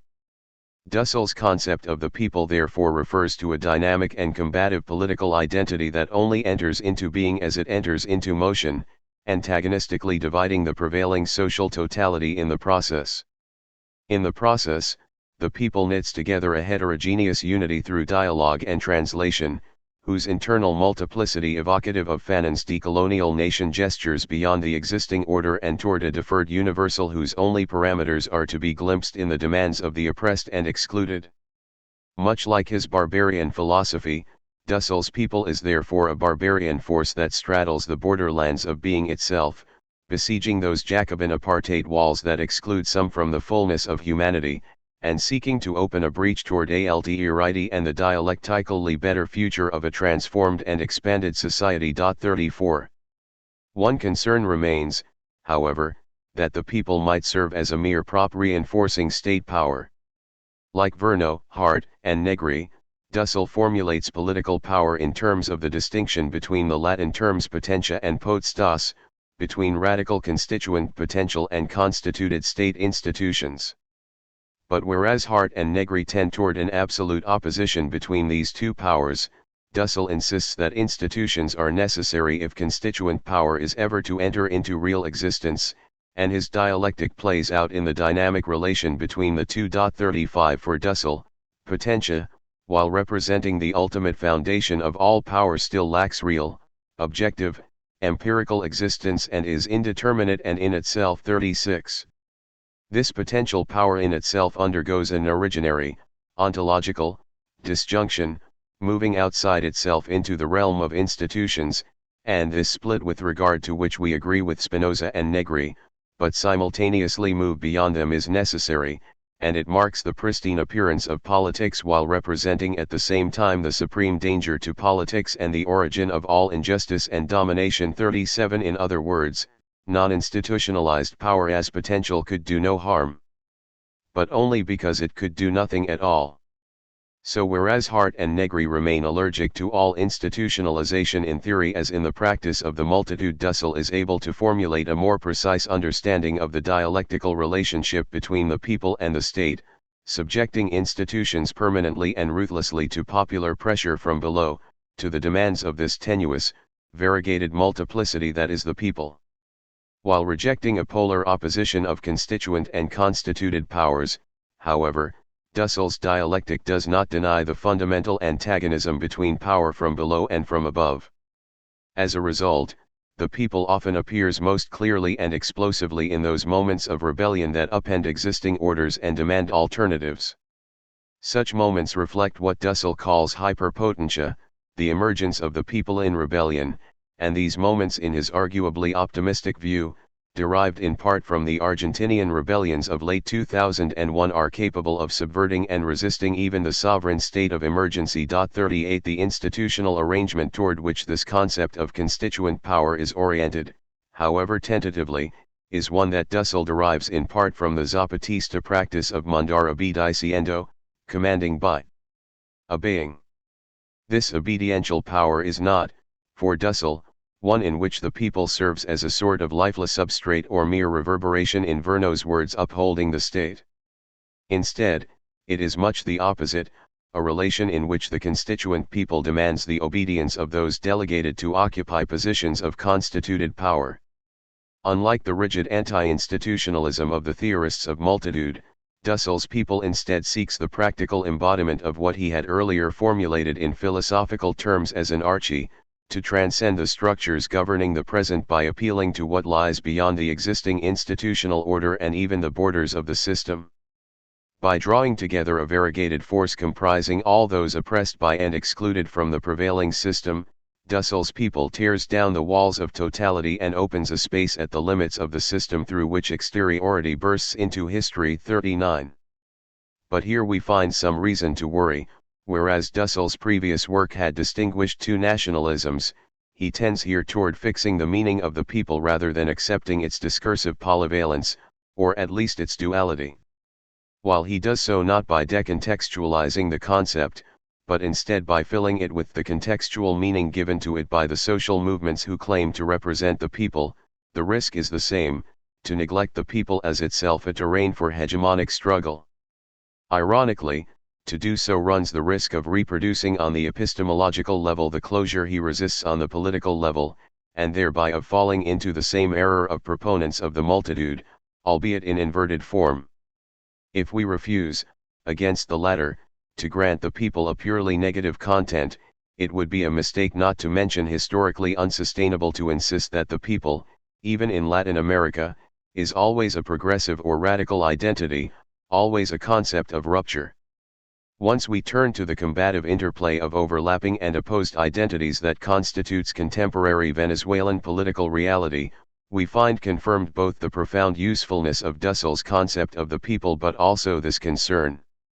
While popular identity has served the cause of revolution, it has served the cause of reaction as well, and if anything, the past half-century has witnessed a struggle theoretical as well as practical, in the halls of power and in the streets to seize the banner of the people. This struggle broke out into open combat now more than 25 years ago in the explosive appearance of hyperpotentia known as the Caracazo Rebellion. In February of 1989, poor Venezuelans took to the streets en masse, rejecting a government-imposed neoliberal reform by rioting and looting for nearly a week. And it is by tracking the revolutionary opening and subsequent interplay of forces that this rebellion unleashed that we can best approximate the meaning of popular identity in Venezuela today. El pueblo está bravo.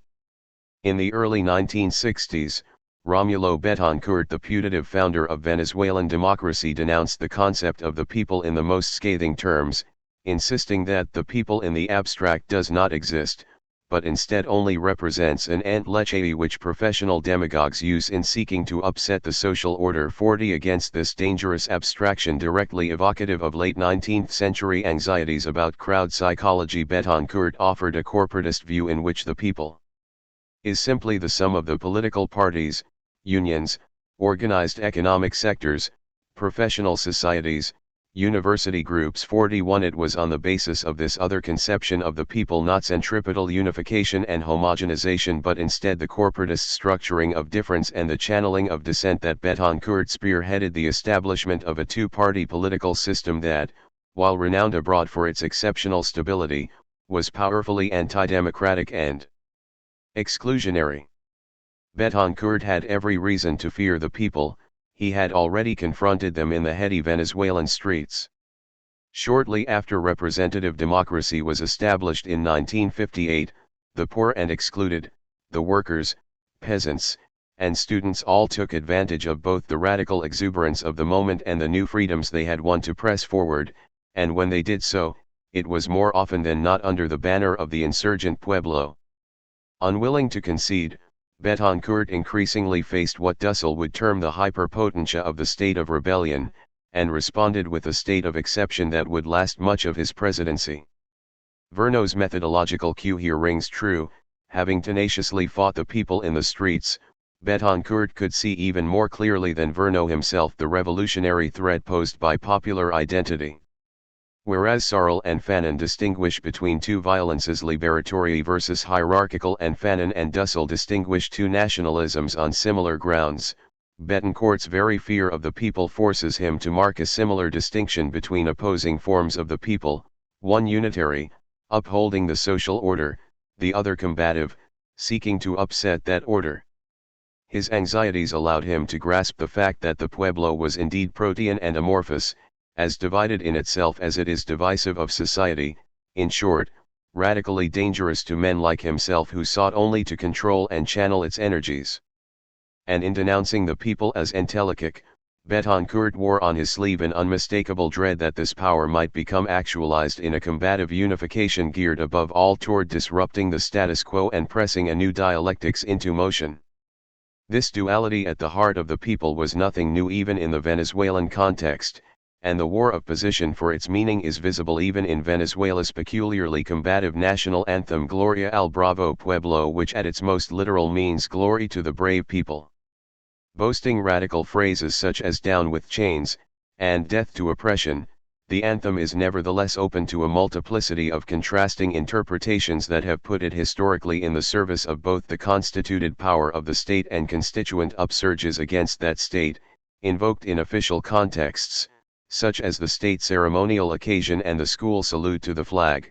The hymn embalmed the Bravo Pueblo in the distant past, to sing it spontaneously in a popular assault on the street was to resuscitate it as a living critique, not a ratification of authority. 42. As the Venezuelan political system became more rigid and social inequalities masked temporarily by the oil boom of the 1970s exploded, the radical resignification of popular identity from below gained pace.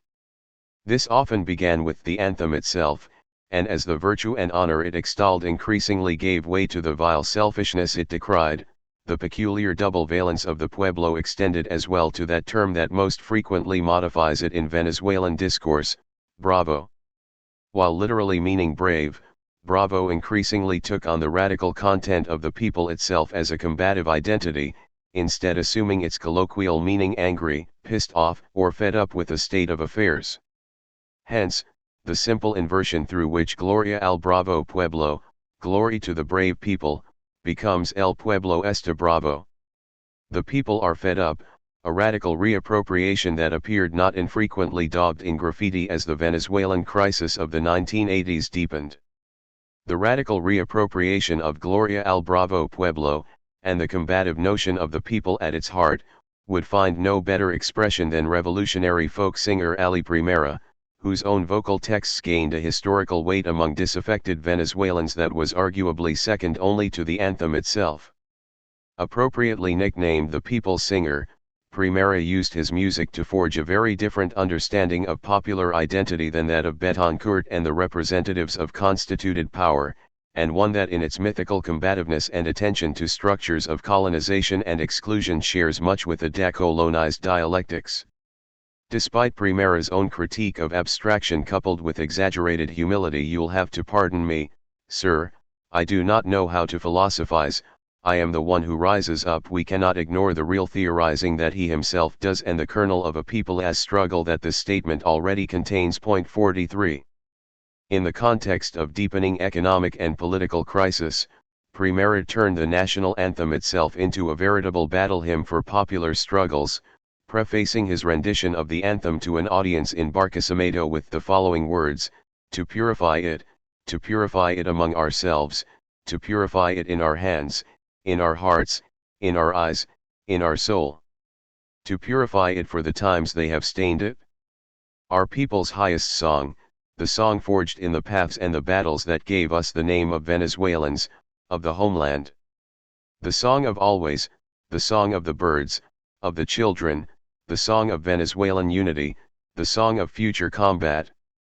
44. In the simultaneous appeal to a dialectics of unity and combat, we find the same ambiguity that makes the people so incomprehensible to Hart, Negri, and Verno and so dangerous to Betancourt. What may seem a contradiction, however, is only resolved temporally through the constant and open-ended struggle that defines our decolonized dialectics. There can be no unity until after combat, and it is in the assertion of the need for such future combat that the universal is continually displaced. Primera himself was acutely aware of the ambiguities of the people and even the anthem, singing on another occasion, our best president sang the national anthem, Gloria al Bravo Pueblo, and the gringo said, yes. Why do they call the people brave if they sell them out? Why do they say Bravo Pueblo if they sheath it low and vainen? 45. The people here figures as a weapon, whose intrinsic and double-edged sharpness means that those in power must sheath it if they are to avoid cutting themselves as well. Point 46. For Primera, the verses of the people can be flowers or bullets, and if this were not perfectly clear, he drives this distinction into violence itself in a manner similar to Sarl and Fanon by distinguishing between the bullet that defends the people, or the bullet that kills the people. 47. Given this ambiguous dualism at the heart of the Pueblo, it must, as Dussel similarly argues, be fabricated, constructed, mythically drawn together into a combative unity, in a process that for Primera is akin to the patient sculpting of a hard wood. We will make of this wood a hand to strike powerfully at those who have always struck and struck at us. 48. The source of this popular unity, moreover, draws upon the structurally irrational Manichaean division of the country and the situation of exclusion and exteriority in which the poorest live. I come from where you have never gone, the other Venezuela, the Venezuela of the poor, the Venezuela with no reason to exist. 49. Far from indicating any completeness, finally, this popular unity remains a unity against, a unity premised on antagonistic rupture. If Dussel described liberation as the act that opens the breach, it is perhaps no coincidence that Ali Primera's work can be best summarized in precisely those same terms, by the single exhortation with which he named an entire album, Abra Brecha. Point 50. The virtues of polarization. It is only more recently that this war of position over the meaning of the people has broken out into an open war of maneuver. But if this genealogy grants local content to the popular identity at the heart of Venezuelan struggles today, what is the nature of the local dialectics, to use Jameson's term, that this reconceptualized people inhabits and propels? Venezuela was for decades assumed to be an island of stability in a tempestuous region, an exceptional democracy that some have even retrospectively described in the very terms that would most make someone like Sarl cringe: social harmony. While most observers today admit that this harmony was mythical, a mere illusion, even the falsest of universals can constitute real barriers to dialectical struggle. Point 51. This was not a deterministic or self-propelling dialectics of any sort, then, but instead a one-sided dialectics against all odds, tasked with overcoming frozen unity to set history once again into motion. Inversely, too, many among the right-wing opposition today maintain the mourning tone of someone who has lost something tangible. There is no better proof of the contradictory attachment to the myth of unity lost than contemporary denunciations of the governments of Hugo Chavez and now Nicolas Maduro as violent, polarizing, and even Manichaean. 52. According to such arguments, despite the fact that Venezuela's golden age was in reality not so golden, despite the fact that it was far from the harmonious whole it is often presented as having been, Chavistas are nevertheless guilty of destroying that unity and paving the way for social conflict, class rancor, and even demonization and hatred. While it might be tempting to dismiss such patently self-contradictory affirmations as the cognitive dissonance of a senile and dying class, I argue that we can read in this anxiety toward polarization the concrete effects of a decolonial popular dialectics. 53. In the words of Inigo Origin, a political theorist more recently associated with Spain's radical opposition party, Podemos, when the Venezuelan opposition accuses the Bolivarian revolution of polarization, they are accusing it of politicizing the poverty and exclusion that already existed. 54. The Bolivarian revolution itself has not divided the country, but merely revealed the divisions that were its own raison d'être, converting these into the basis for a combative and oppositional popular identity. Thus many Chavistas respond to such panicked denunciations of polarization with a viral image showing the sprawling slum of Pater in eastern Caracas sitting just across the highway from middle-class high-rises, the epitome of a segregated landscape and the historical sedimentations of class. The caption reads, "It was Chavez who divided us." If Origin echoes the two fundamental components of Dussels Pueblo in his reference to both poverty and exclusion, this is no accident, because rather than merely revealing an underlying class opposition, the revelatory polarization of Venezuelan society in recent years has occurred against the backdrop of an exclusion that reaches even the ontological level. According to one fearful critic, while Chavez's rhetoric and politics have encouraged social division, his very image has shaken up the beehive of social harmony. His image upsets the wealthy women of Corimar, and his image has polarized perceptions. 55. Chavez was guilty, it seems, of being seen in public as an Afro-Indigenous man, and moreover for his meddling in that most public of realms, the political. Here, again, Fanon and Gordon resonate, for the racialized subject to even appear constitutes a violent act to the prevailing system and, for our purposes, represents as well that necessarily violent gateway toward being. According to one Chavista, what happened was not that Chavez himself sowed hatred among Venezuelans, but instead that the long-standing contempt of elites toward the poor and dark-skinned turned into hatred once he had appeared in public, and that hatred was powerfully ontological. 56. If one of the virtues of open dialectical combat is that it tears back the veil of polite society, nowhere is this clearer than in the brutally honest admission by some of just how ontological their loss has proven. While this ontologized hatred has most often taken the form of an upsurge in racism and classism, the two often indistinguishable, it appears most pointedly, and colonially, in those formulations that lack a subject entirely. Take, for example, a recent article published by the actor Miguel Angel Landa who, like a child throwing a tantrum, or Hume's famous solipsistic preference that half the world be destroyed before he were to prick his own finger, puts things as clearly as one might hope in his title, Venezuela Disappeared. Landa's erasure of Chavistas as even marginally human is far from a mere provocation or slip of the pen, however. He goes on to mourn a country that has become a landfill and an insane asylum, inhabited by strange and unpredictable subjects, without taxonomy. 57. On display here is an essential aspect of colonial domination that Fanon described as the decision, literally, to occupy nothing else but a territory, rendering all else people included part of the natural backdrop. 58. What is mourned is not undifferentiated uniformity but the structured ontological hierarchy of taxonomy. According to such a view, even total destruction is preferable to the non-hierarchical intermixing of being with mere beings, as one wealthy Venezuelan put it in an oft-mocked 2013 short film about the travails of young elites. Caracas would be so perfect without the people. 59. Not only does this openly ontological hatred point toward the expansive nature of the dialectics in question, but it confirms Fanon's insistence that nothing is worse than contempt for humanity and that the transition from this to open hatred was almost always a sign of historical progress.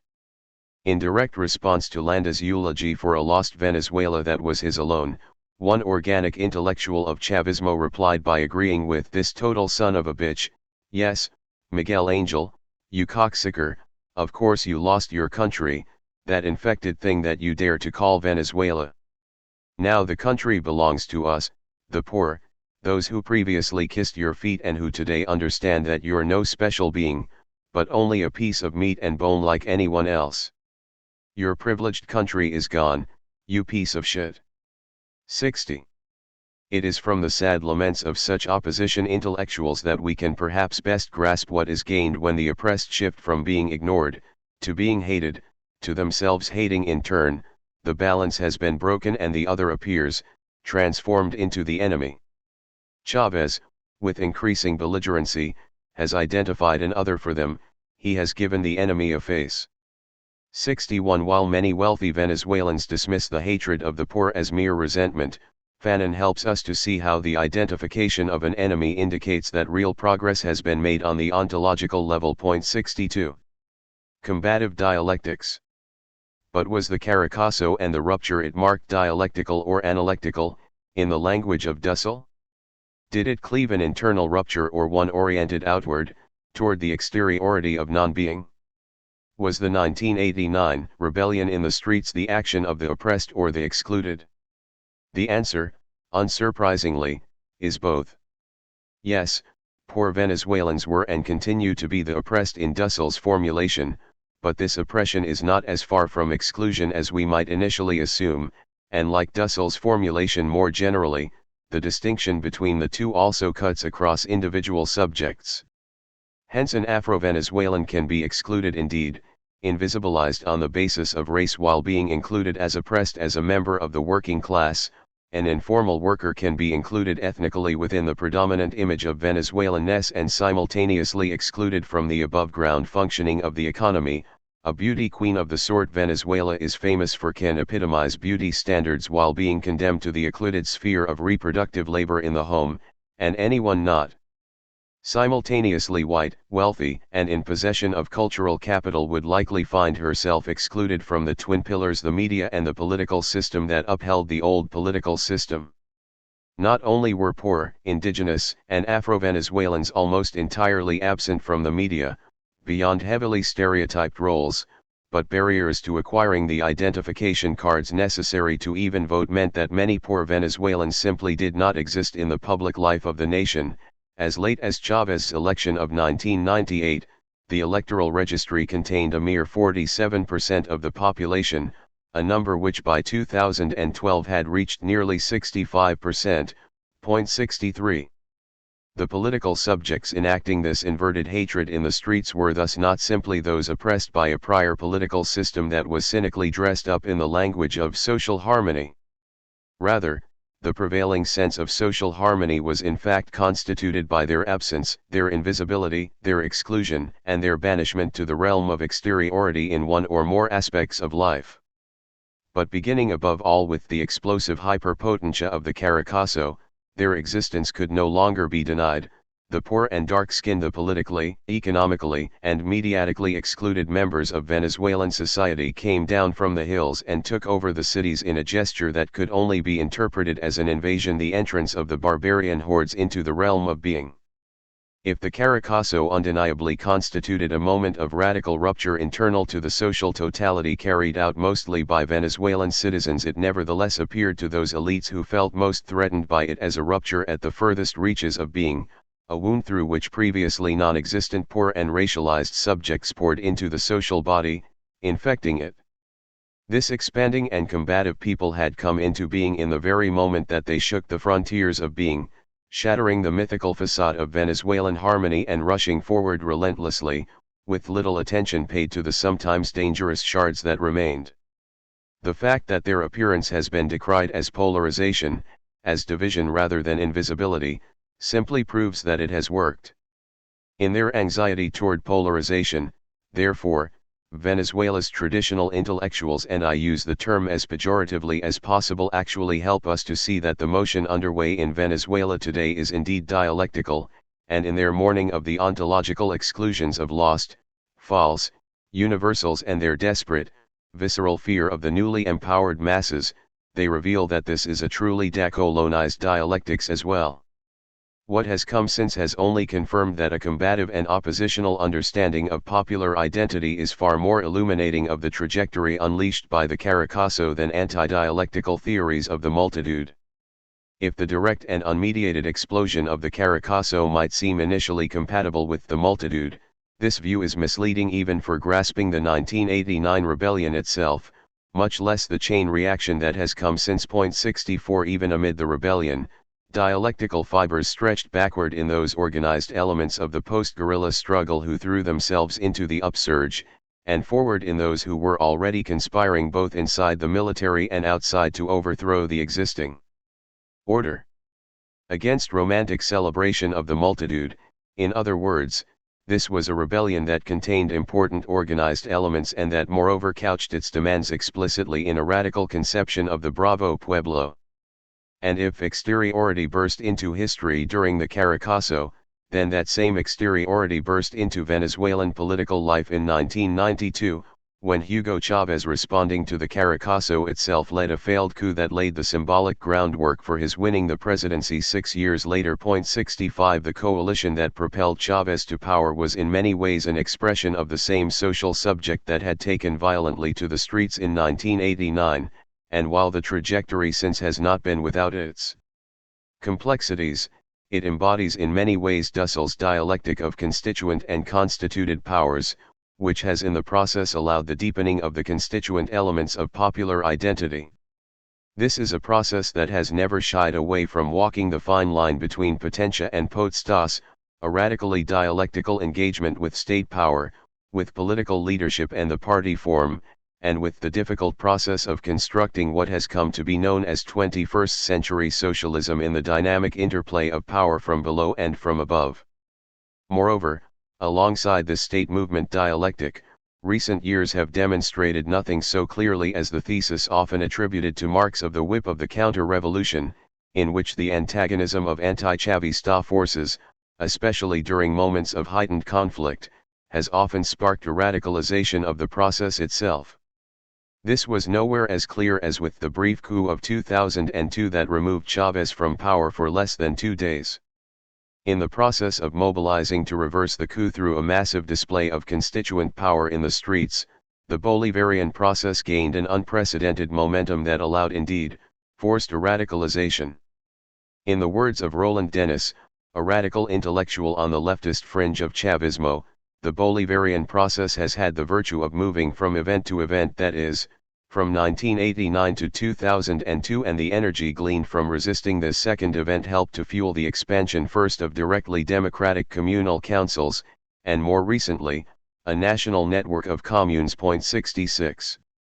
We have seen the emerging dialectic between Chavistas and the opposition, whose division manifests under the fearful code word polarization, and the dynamic dialectic of potentia from below with potestas from above. But it remains to be seen by what subdialectical oppositions the Venezuelan pueblo itself is constituted, and whether as a result it maintains the internal heterogeneity of Dussell's concept. Charting this movement, however, requires bringing popular identity in Venezuela into relation with the many overlapping identities with which it interacts on an everyday basis and which as a result help to constitute it and inform its content. Soy Chavista, YK. In an article published as Chavez lay mortally ill in Cuba, former Venezuelan Vice President Elias Jau sketched a genealogy of the multiple political identities at the combative heart of the Bolivarian process. While the category of the pueblo is undeniably central, Jau emphasized a different and often misconstrued political identity that has arguably come to serve as a local and historically contextual manifestation of that people in motion, Chavismo. Jau recounts that in the years following Chavez's failed coup of 1992 and even after his election, very few people identified themselves as Chavista, instead opting for a broad Bolivarian identity that had emerged from the process of theoretical experimentation in the 1970s that followed the defeat of the guerrilla struggle. Chavista identity emerged only later, amid the heightened conflict with the opposition that ultimately led to the failed coup of 2002, and specifically from a sort of dialectical tug-of-war with the opposition over who could rightly lay claim to the legacy of Bolívar himself. The moment that the dominant elites decided to put an end to this revolutionary experiment, they used their entire arsenal of social hatred against the poor people who followed Comandante Chávez. That's how they added the new epitaph Chavista in the singular and Chavista hordes, in the plural, to the long and historic list of adjectives used to criminalize the people: lowlife, hordes, bandits, black trash, thugs, etc. In reality, this was an attempt to strip us of our identity as Bolivarians. It was the oligarchy's final attempt to preserve the term Bolivarian within the moldy archives of the academies of history. But not only were they not able to steal from us the conscious name of Children of Bolívar, but we took on the name Chavista as well, resignifying it with dignity. Soy Chavista YK? I'm a Chavista, so what? 67. The attempt to impose Chavismo as an identity was, in fact, an attempt to saddle radical Venezuelan movements with a pejorative notion of the people as well, what traffics so often under the term populism. It was an attempt, in other words, to present the followers of Chávez as mere followers and nothing more, naively beguiled by a charismatic caudillo. But rather than rejecting this imposed identity, the movements took it up, inverted its meaning, and sharpened it as a weapon to suit their own purposes. This failed rhetorical strategy of the opposition allows us to grasp with utter clarity not only the centrality of political identities for the revolutionary process in Venezuela, but also the dynamic movement of those identities. A counterattack on the popular appropriation of Bolívar helped to heat the crucible of struggle in a way that blended and even fused identities, endowing them with new dialectical content. This pattern would repeat often, as when Chávez himself responded to the demonization of his supporters as chusma, which translates as lowlifes, riffraff, or even scum, by embracing and even celebrating the term, "Yes, we are the same chusma that followed Bolívar." As though intent on missing the point, one opposition commentator described Chávez's dialectical inversion as vomiting class hatred. 68. It was in part through the struggle over identities that the Bolivarian process itself was dramatically radicalized. Once Chavismo was consolidated as a weapon in the arsenal of Venezuelan revolutionaries, it was far from either the personalistic identification of media caricature or the reductive homogenization that Verno and others associate with the people. It instead denotes today a popular subject with a clear class content, but also, in the words of Reynaldo Idariza, a common experience of politicization marked by participation in the Caracazo, supporting the coup of 1992, and resisting that of 2002. Chavismo, in this sense, like Dussels Pueblo, is not a sociological category but a dynamic relation, a becoming that Idariza describes in terms similar to those of Alain Badiou's theory of the event. Rebellion is a political event of the first order. Even before being recognized as such, Chavismo was incorporated into the political in the act of rebellion. It is inconceivable without this collective memory, without this shared notion of rebellion. It is in this rebellion that these men and women come together and are politicized, their baptism by fire. Despite this common experience and opposition to a common enemy, Chavismo nevertheless remains a vigorous subject of subjects that, while aspiring toward the universal, never sheds its own particulars. 69.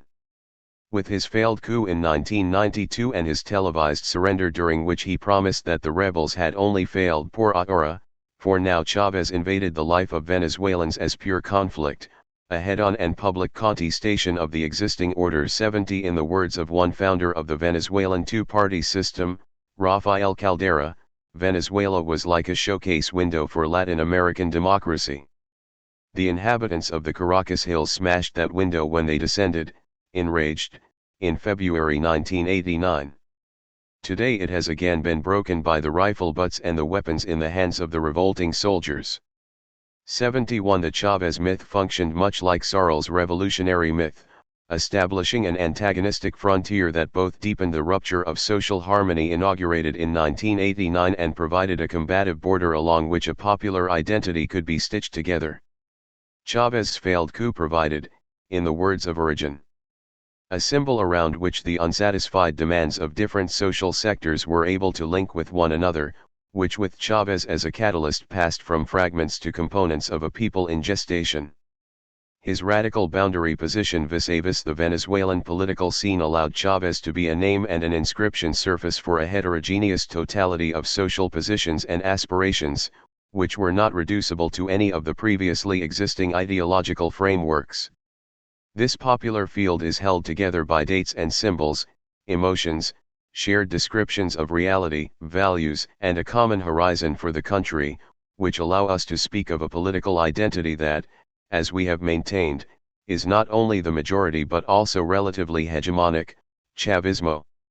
The emergence of Chavismo erected a new border ordering the loyalties of Venezuelan society, transforming a privileged minority into a political minority and the dispossessed majorities into a project for the construction of a people demanding representation for the entire community. 72 This gap between the now and the future reflects a Sorlean commitment to subjectively established combat, a Fanonian attentiveness to struggle that is grounded in temporality, granting weight to dialectical momentum, and a Dusselian insistence on a politics that expands toward exteriority, in which present struggles by a part gesture toward a future whole that is both enlarged and radically reconfigured.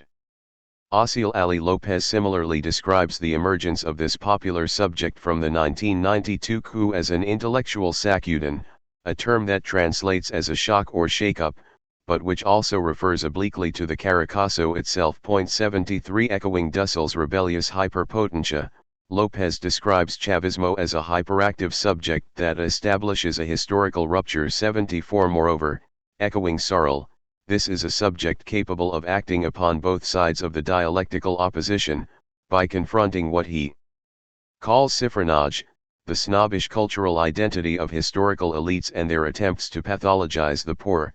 Chavismo gave meaning to both its partisans and its detractors. 75 These two sides, however, do not constitute a society without remainder, and López here echoes Origin's insistence on an expansive reordering of societal loyalties, in which Chavismo provides a device dispositivo for interpellating society as a whole that far exceeds those who represent and manage it, and through which something larger than the country was transmitted virally into the minds inhabiting a territory. 76 And this something larger that exceeds the whole is the re-emergence of a popular bloc from the realm of exteriority, struggling against exclusion and the colonial legacy coloniage.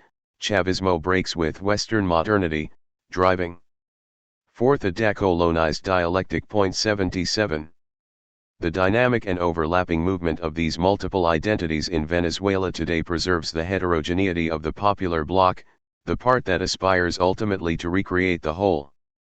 This is a people that is many things at the same time. It is poor, it is African descended, it is indigenous, it is women, it is students, it is the informal sector, the workers, the peasants, and the lumpen, all gradually consolidating what Dussel terms an analogical hegemon or a social bloc of the oppressed and excluded. And each of these constituent elements of the pueblo, in their struggles and their development, maintain to some degree their own dynamic that operates as a sort of subdialectic or dialectic within a dialectic. The occasionally decisive function of these subdialectics becomes more concrete through an example, perhaps the most important example, the dialectic of racism and the Afro-Venezuelan movements that have emerged in opposition to it. Afro-Venezuelan movements are flourishing today under the broader aegis of the people, and generally with the support of the Bolivarian Revolution. But until recently, these movements confronted even within Chavismo a stubborn ideology of mestizage, which insists that by virtue of a long history of ethnic intermixture, all Venezuelans are mixed and so racism couldn't possibly exist. 78 As a false universal, this ideology stands as a barrier to dialectical motion, much like what Fanon confronted in Black Skin, White Masks, and upholds white supremacy in the process. When Afro movements began to challenge this ideology, they were opposed even by many high-ranking Chavistas, but when they dialectics of race began to interact with the broader dialectics of the people, both underwent a qualitative leap. In the crucible of conflict that eventually led up to the failed 2002 coup against Chavez, the heat of political struggles and their sharpened polarization allowed not only the forging and consolidation of identities but also their blending and alloying. As anti-Chavistas became more brazen, their language became more openly racist, with some publicly describing Chavez in racialized terms and graffiti reading, "Out with the vermin and death to the monkey Chavez." 79. It was this heightened combat that forced Chavez and others to finally recognize the centrality of white supremacy and colonialism, and to increasingly insist that the Venezuelan pueblo was, at its heart, African and indigenous. Now, the more Afro-Venezuelans organize and Chavistas identify with their struggles, the more the popular bloc as a whole is racially overdetermined, in Fanon's terms, unified in the eyes of its opponents, for whom racism and class hatred blend effortlessly together. A virtuous sub-cycle of polarization radicalizes both consciousness and organizing in a dialectical manner, strengthening the internal bonds that draw the people together. The struggle of Afro-Venezuelans thus reflects in microcosm a broader decolonized dialectic of popular identity, combatively struggling around race even against the denials of comrades. The movements were able to push their demands in such a way that through outright combat with the opposition, they were taken up as common currency and as component elements of popular identity as a whole. In this way, the people functions as an identity of identities, drawing together various sub-identities often with their own sub-dialectics into a broader horizon and antagonistic frontier. While the struggles of Afro-Venezuelans confirm Dussell's approach, in which a decolonized dialectics finds its central foothold in the non-being of exteriority, the combativity it entails is not reserved solely for the Venezuelan opposition, but also functions within the popular bloc.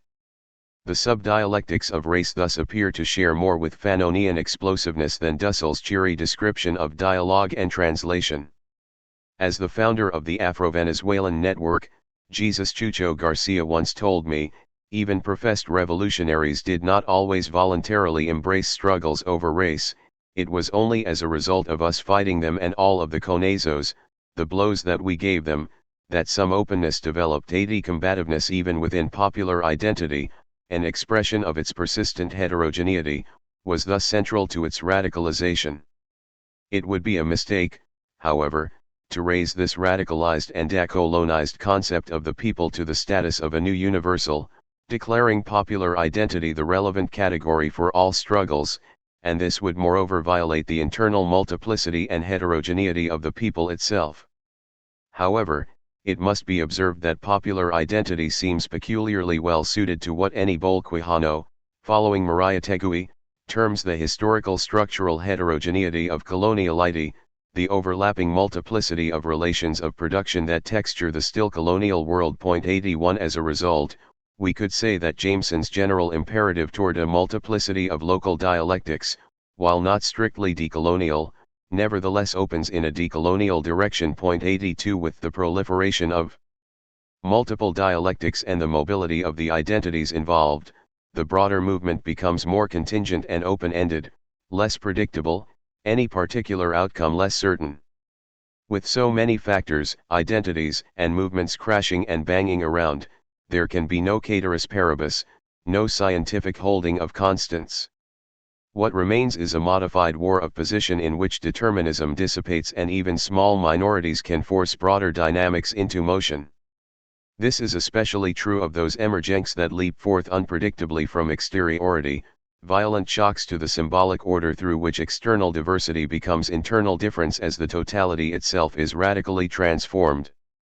As we have seen, however, this multiplicity of dialectics does not preclude their dynamic interaction and even tense unity, and this multiplication of local dialectics in Venezuela, popular, racial, gendered, class-based, has also coincided with their progressive unification, stitched together in a combative tapestry that, if singular, disintegrates outward at the edges.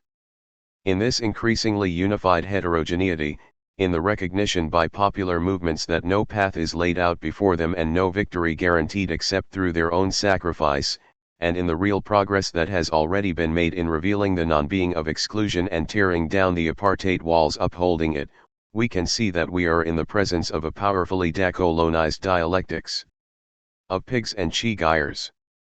Where does Venezuela's decolonized dialectic lead?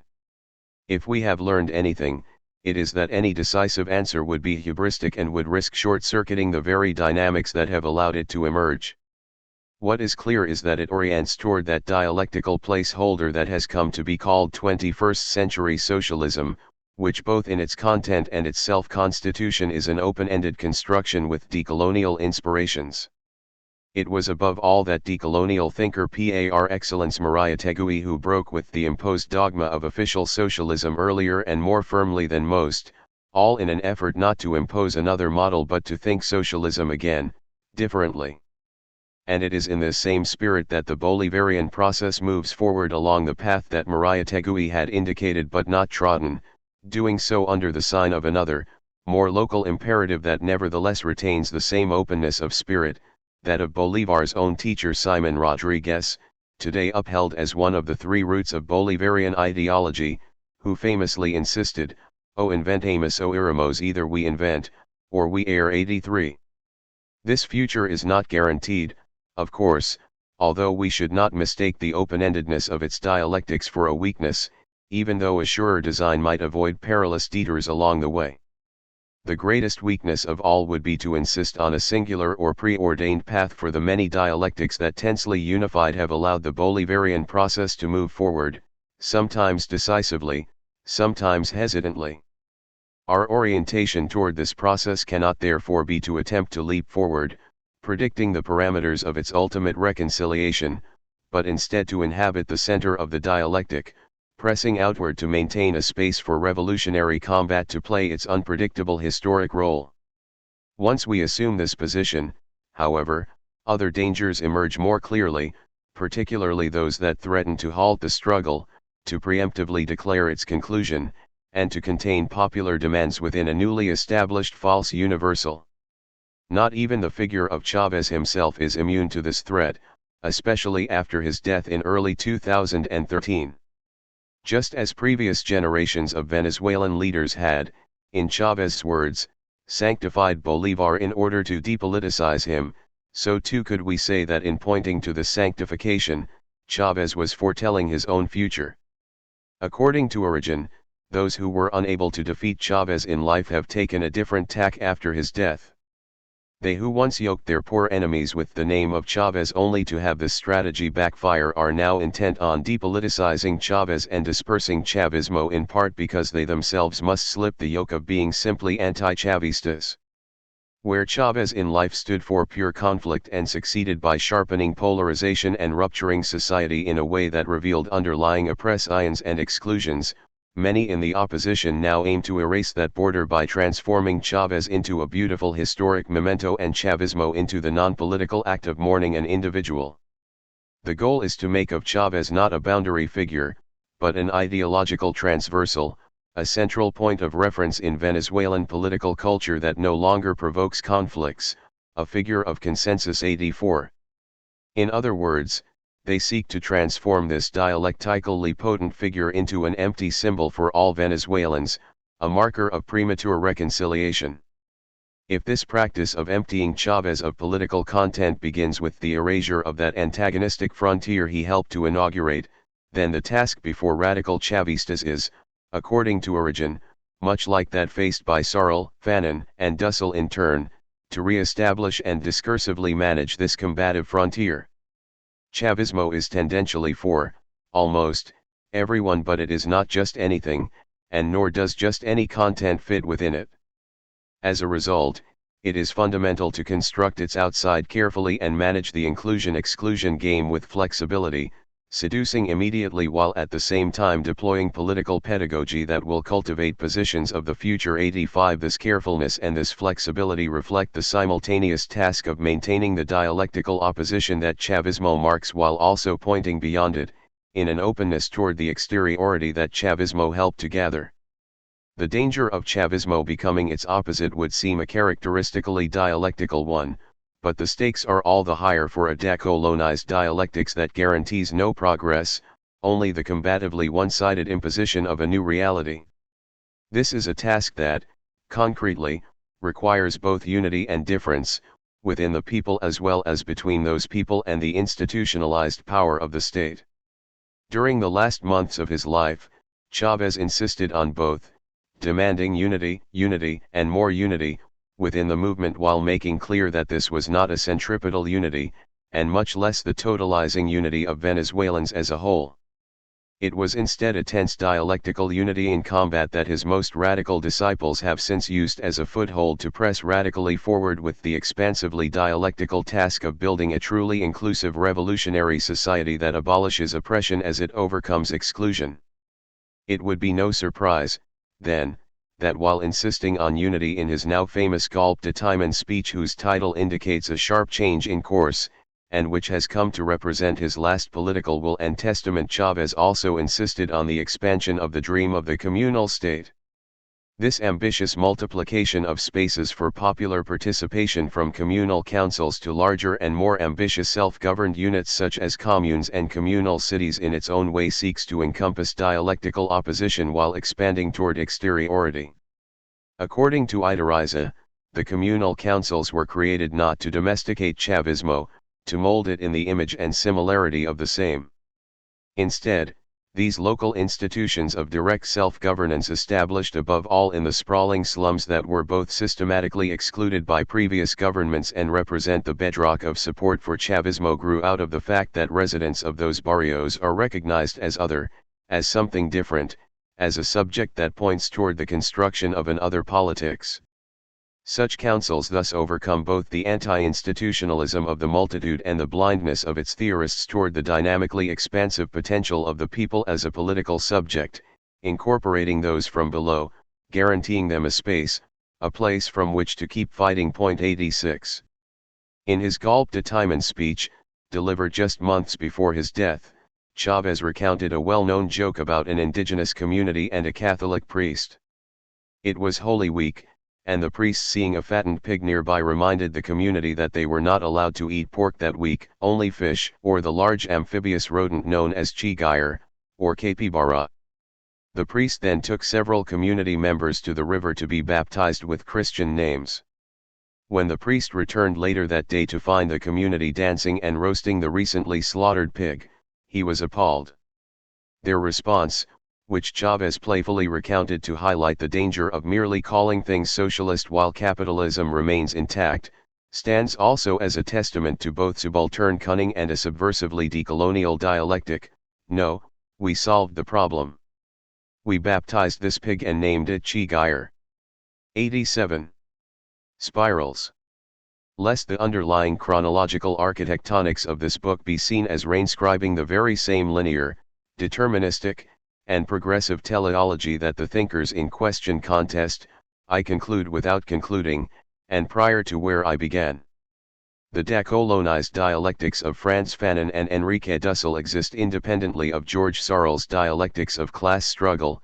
He is not their origin, source, or mandatory point of departure.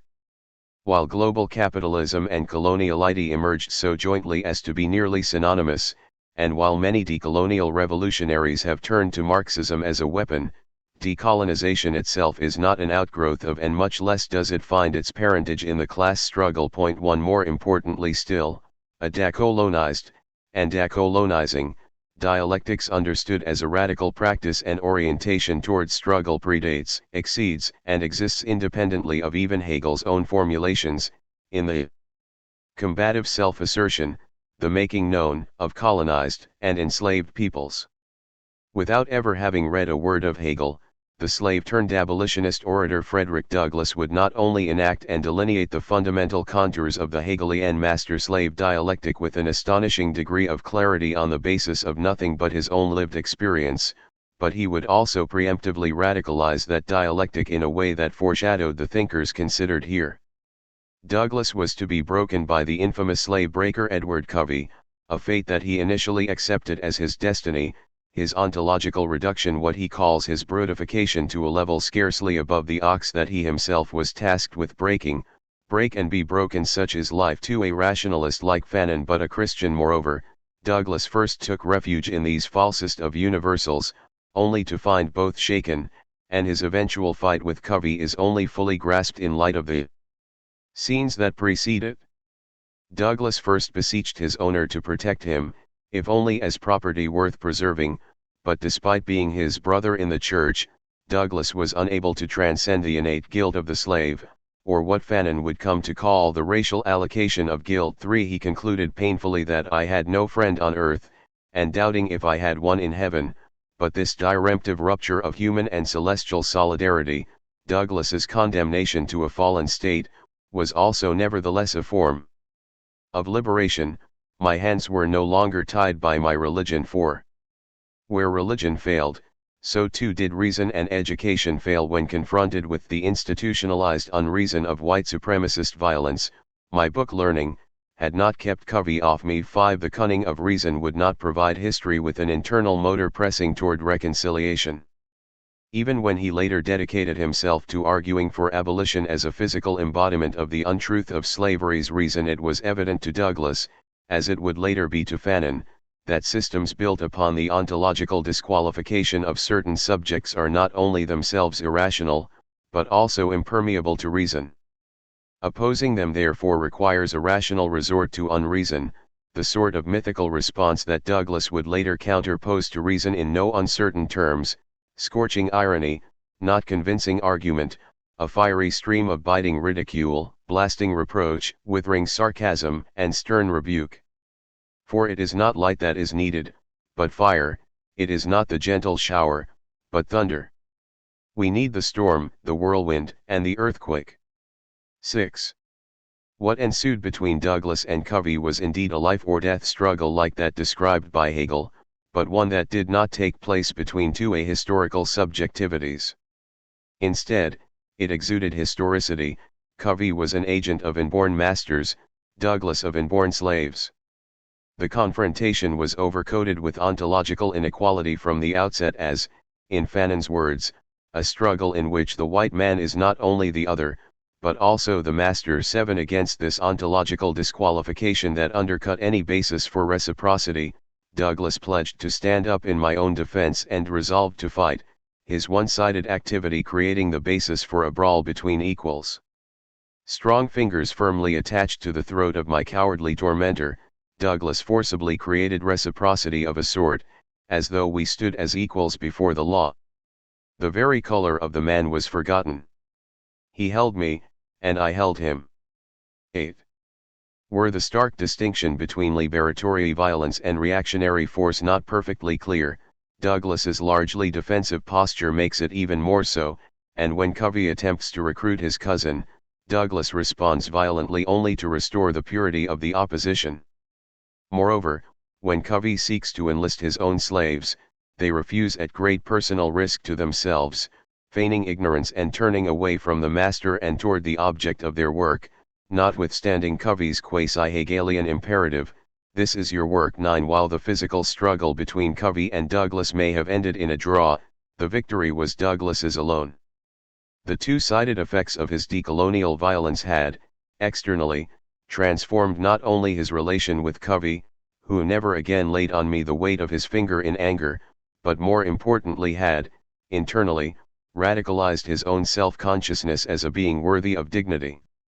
This battle with M. Covey was the turning point in my life as a slave. It rekindled in my breast the smoldering embers of liberty, and revived a sense of my own manhood. I was a changed being after that fight. I was nothing before, I was a man now. It recalled to life my crushed self-respect and my self-confidence, and inspired me with a renewed determination to be a freeman. A man without force is without the essential dignity of humanity. He only can understand the effect of this combat on my spirit, who has himself incurred something, hazarded something, in repelling the unjust and cruel aggressions of a tyrant. After resisting him, I felt as I had never felt before. It was a resurrection from the dark and pestiferous tomb of slavery, to the heaven of comparative freedom. I had reached the point, at which I was not afraid to die. This spirit made me a freeman in fact, while I remained a slave in form. When a slave cannot be flogged, he is more than half free. The case I have been describing was the end of the brutification to which slavery had subjected me. Point 10.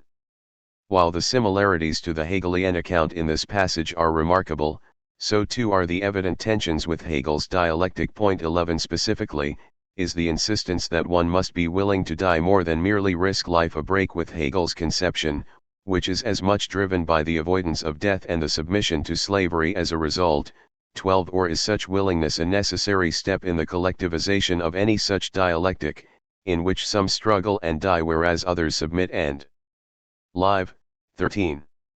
Ultimately, however, this question is inextricably bound up with the question of ontological disqualification particular to racial slavery and colonial domination.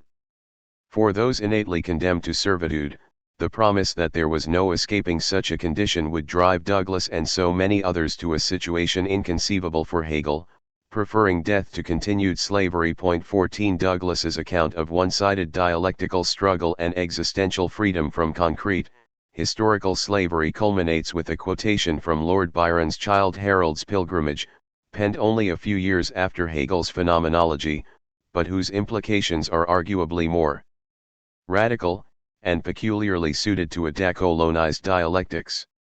Hereditary bondsmen, know ye not? Who would be free? Themselves must strike the first blow. 15. The hereditary nature of Douglas's bondage, and furthermore its deepening to the ontological level of being itself, entailed for him as for Fanon and many others before and after specific barriers that could only be confronted with a one-sided, decolonial violence, the subjective, pre-dialectical struggle of the first blow, to lay the groundwork necessary for dialectical motion to emerge.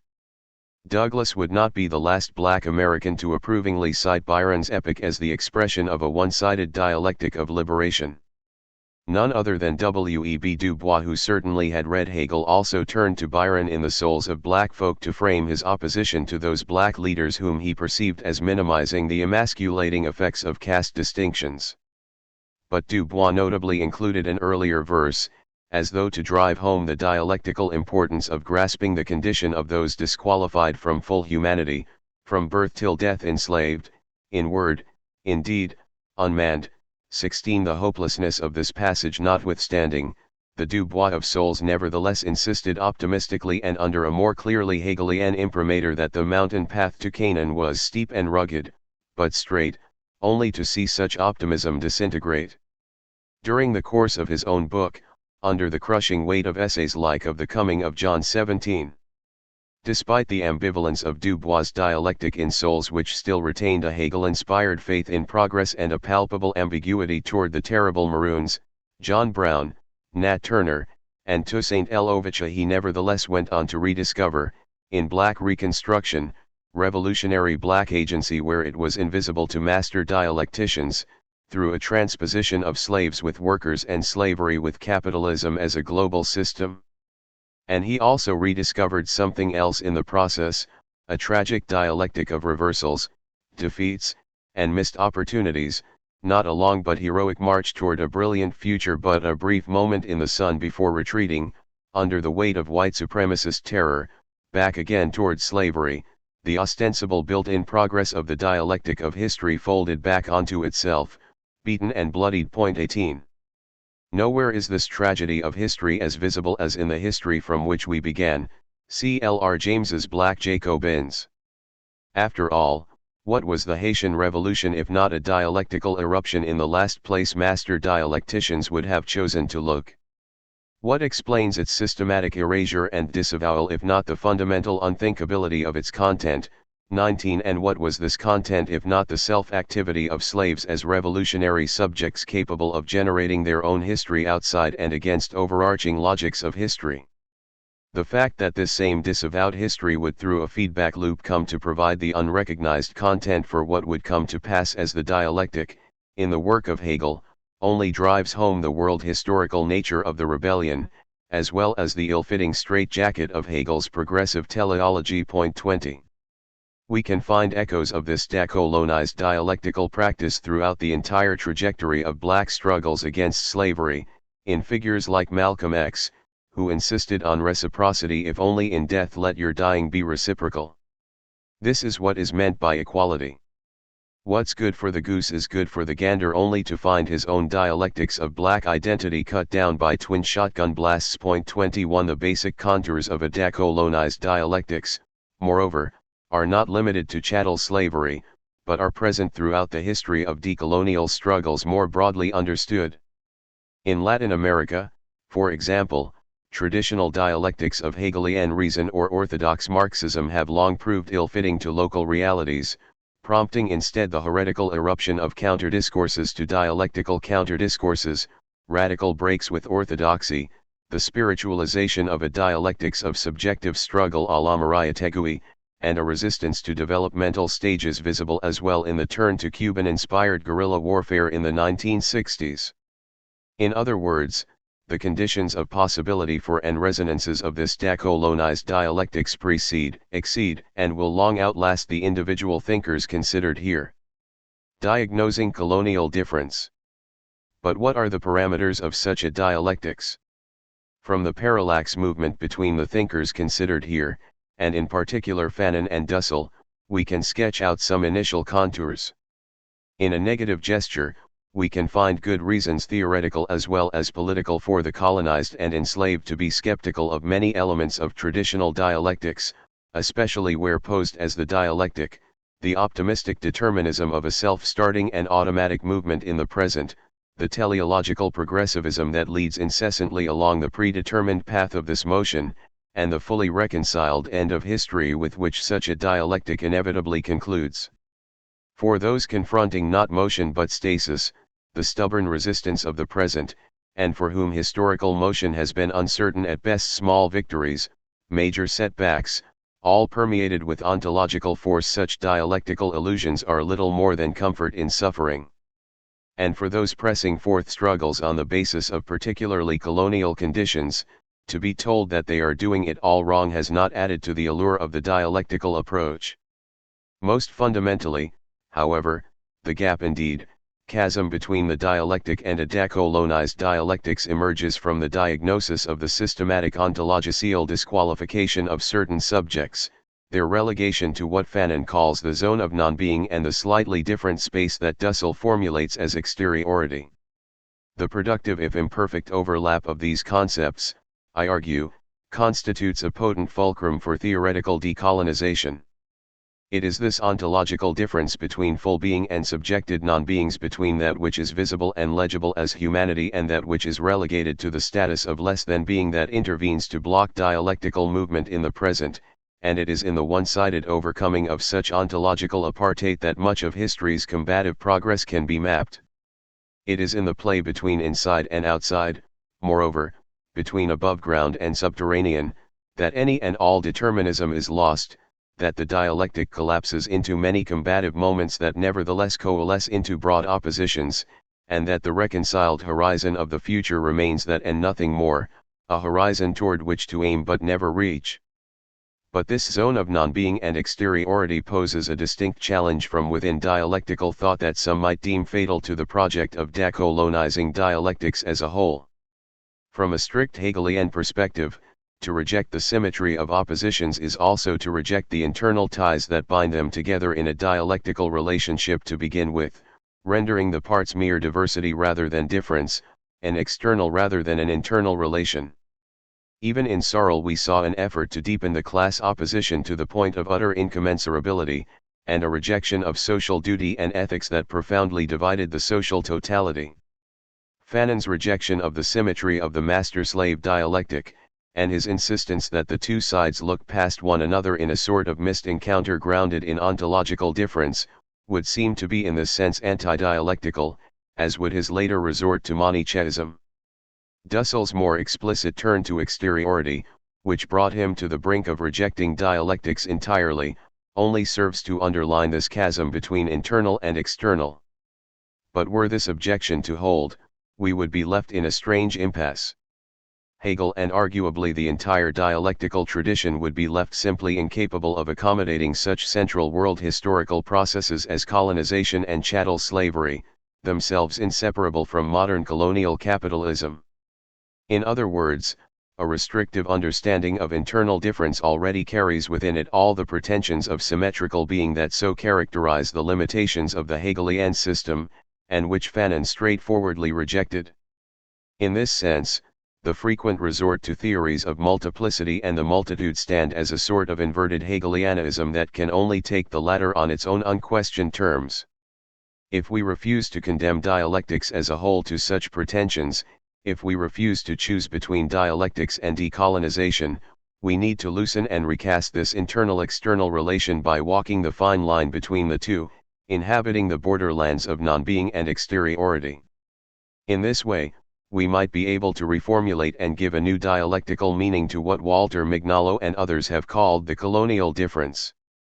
Beyond the either/or of internal versus external difference, dialectics versus decolonization, we are instead tasked with grasping a fundamentally non-symmetrical system of difference, an ontological distinction between being and non-beings that does not slide directly from internal difference to the unrelated contingency of mere diversity or multiplicity. After all, colonization and enslavement are not processes in which individuals and groups simply bump haphazardly into one another.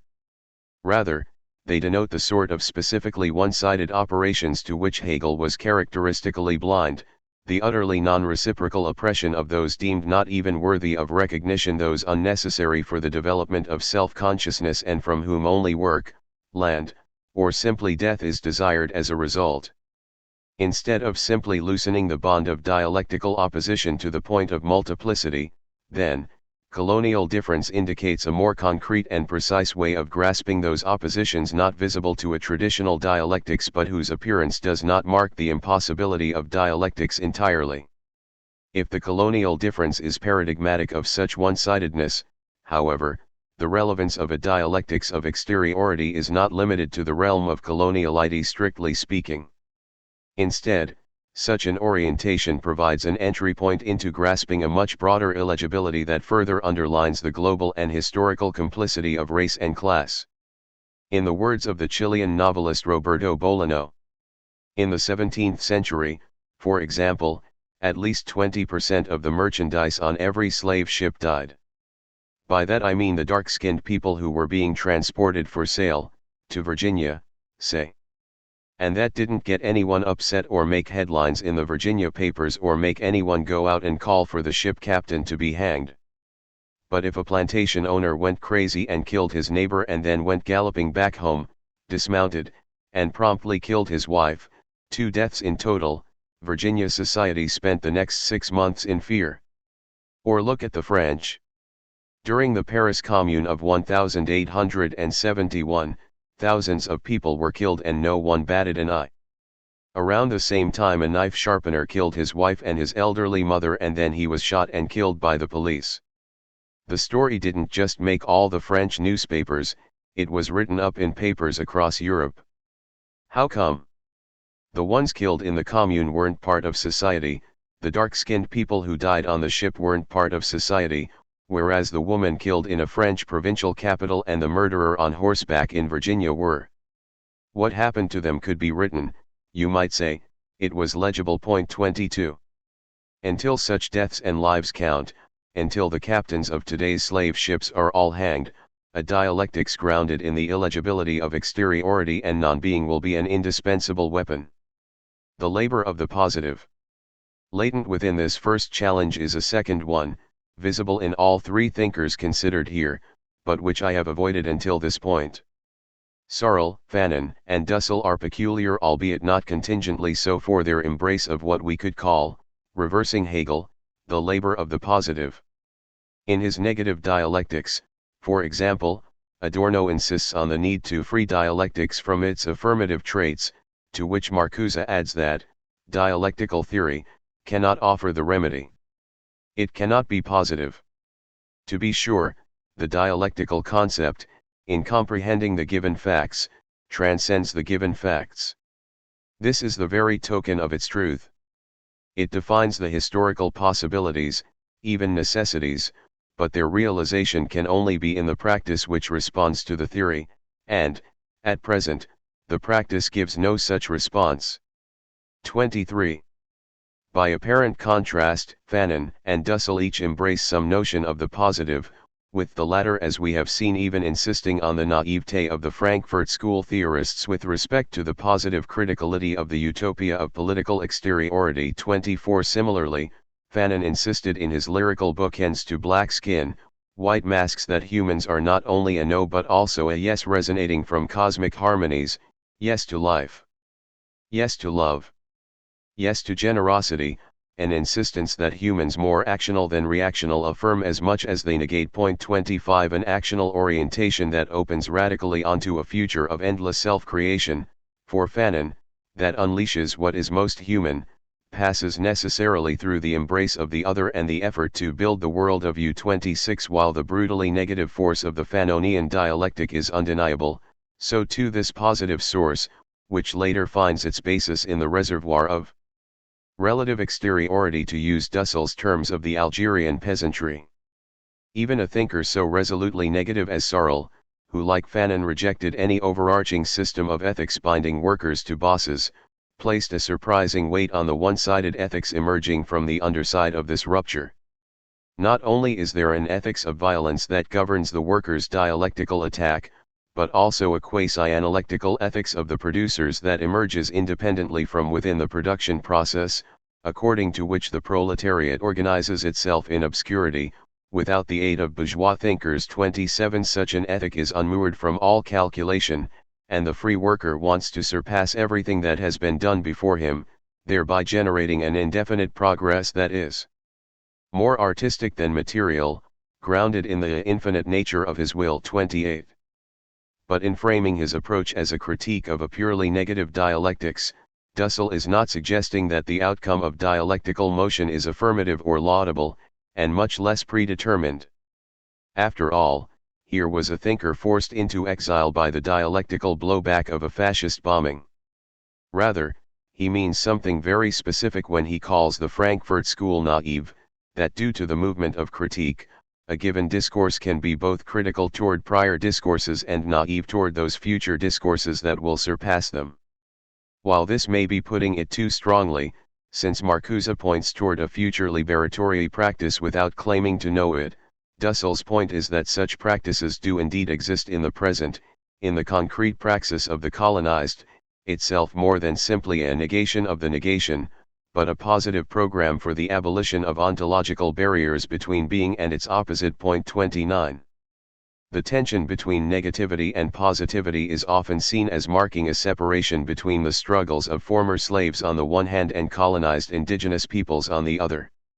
For example, Afro-pessimists such as Frank Wilderson use, some would say abuse, Fanon to emphasize blackness as absolute dereliction at the level of the symbolic, for blackness in America generates no categories for the chromosome of history.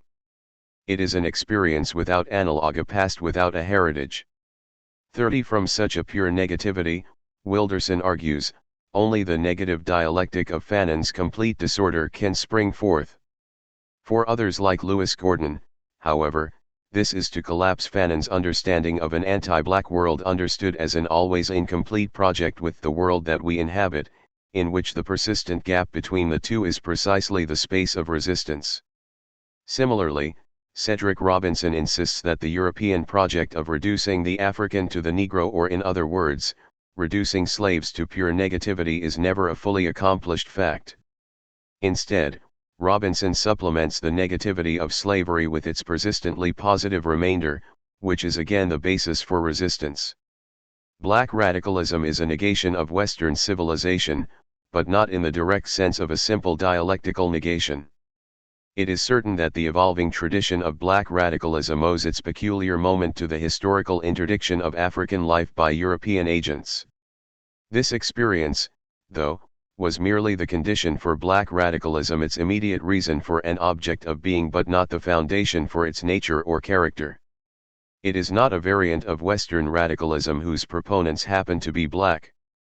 Rather, it is a specifically African response to an oppression emergent from the immediate determinants of European development in the modern era and framed by orders of human exploitation woven into the interstices of European social life from the inception of Western civilization. 31 Robinson, as a consequence, emphasizes the shared legacy of colonialism and slavery rather than drawing too sharp a line between the two, while never denying that the abolition of both would take the form of radical disorder.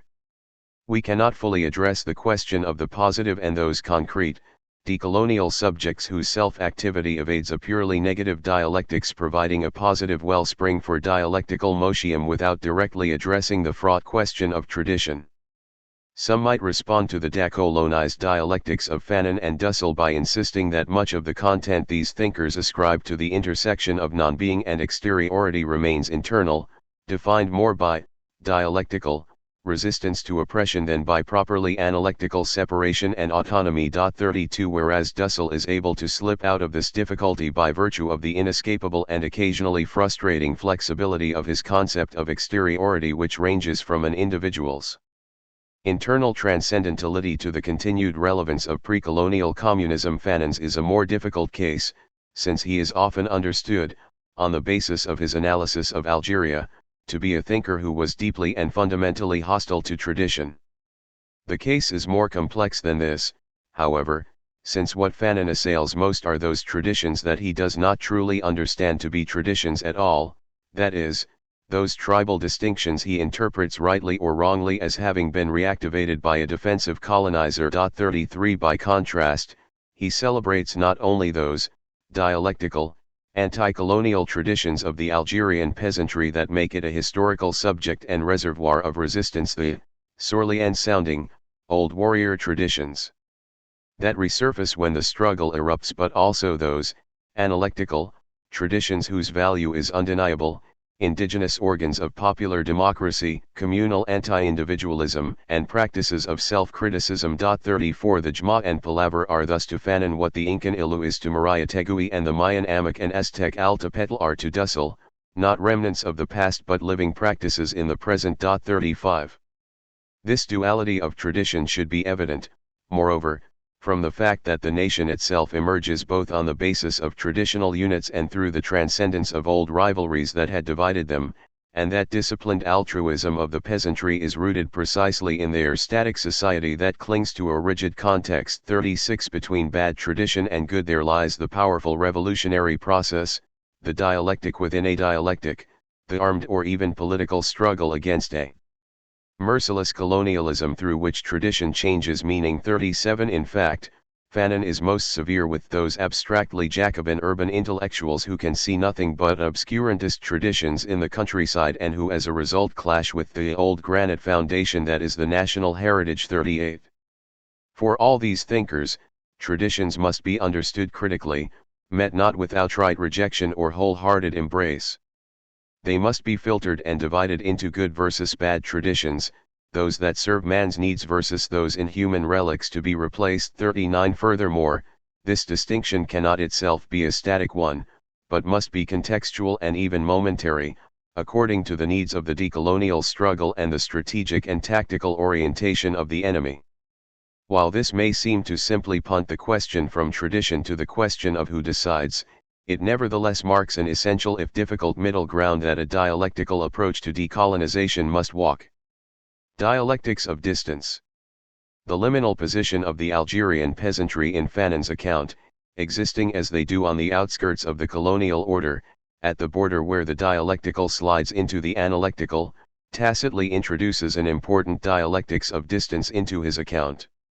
The space between internal and external in a decolonized dialectics, however, is in some ways sharply distinct from that posed more recently by Grégoire Camus who, in his Dialectics of Exclusion and Capture, a dialectic of hunter and hunted, in some ways provides its dystopian inverse. The manhunt, for Camus, is grounded in what he, like Fanon, understands as an ontological contradiction, recognizing the humanity of the prey and at the same time challenging it in practice are thus the two contradictory attitudes constitutive of the manhunt. 40. In the process, Camus mounts a critique of the Hegelian master-slave dialectic that shares many elements of Fanon's view, although notably without mentioning him by name. Africans are radically excluded from the Hegelian dialectic and thus also from political subjectivity, the point of departure for the relationship of consciousness that is established in the experience of modern slavery does not correspond to the canonical schema of the Hegelian phenomenology of the master and the slave. The initial situation is in fact not a face-off between two undifferentiated consciousnesses that, through a free confrontation, will establish a relationship of domination, but instead a situation in which domination already exists and in which one party is already running away because the other is pursuing him. A different starting point that inaugurated, as we will see, a quite different dialectic. Point 41. The two subjectivities do not enjoy, Camus rightly points out, interchangeable positions, but are instead dissymmetrical from the outset. 42. Instead of the hand-to-hand heroics of Hegel's life or death struggle or the ensuing closeness of chattel slavery, this quite different dialectic appears as a mediated relation of distance. As a result, it is not purely two-sided, but also echoes Fanon's insistence on white supremacy as an ever-present third. In the hunting situation, the master almost never confronts his prey directly. He uses intermediaries, mercenary hunters, or hunting dogs. This is a schema with 3 terms rather than 2. Thus we obtain that other deviation from the schema of the phenomenology. The master's consciousness is not that of the one who has proven himself able to face death, but rather that of the one who has the power to put others' lives at risk without ever having to risk his own. If the master is recognized as an autonomous self-consciousness, that is precisely because he does not have to expose himself to death. In order to be the master, he has not risked his life, he has not scorned life in himself as he does in others, but only in others. Point 43. While these formulations share much with Fanon's decolonization of the master-slave dialectic and arguably put a sharper point on the danger of distance as not pure autonomous exteriority à la Dussel but instead as itself a structured manifestation of white supremacy, 2 concerns emerge.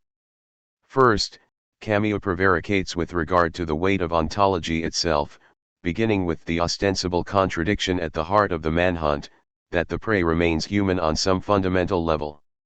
Thus he views ancient Greek formulations about slaves as bipedal cattle and living tools to be oxymoronic, and even hints that despite the asymmetry of the dialectic of the hunt, the hunting relationship is always susceptible to a reversal of positions. 44. While this certainly gets at something deeply repressed in the white supremacist psyche, Fanon would push further by suggesting that this is hardly a contradiction at all.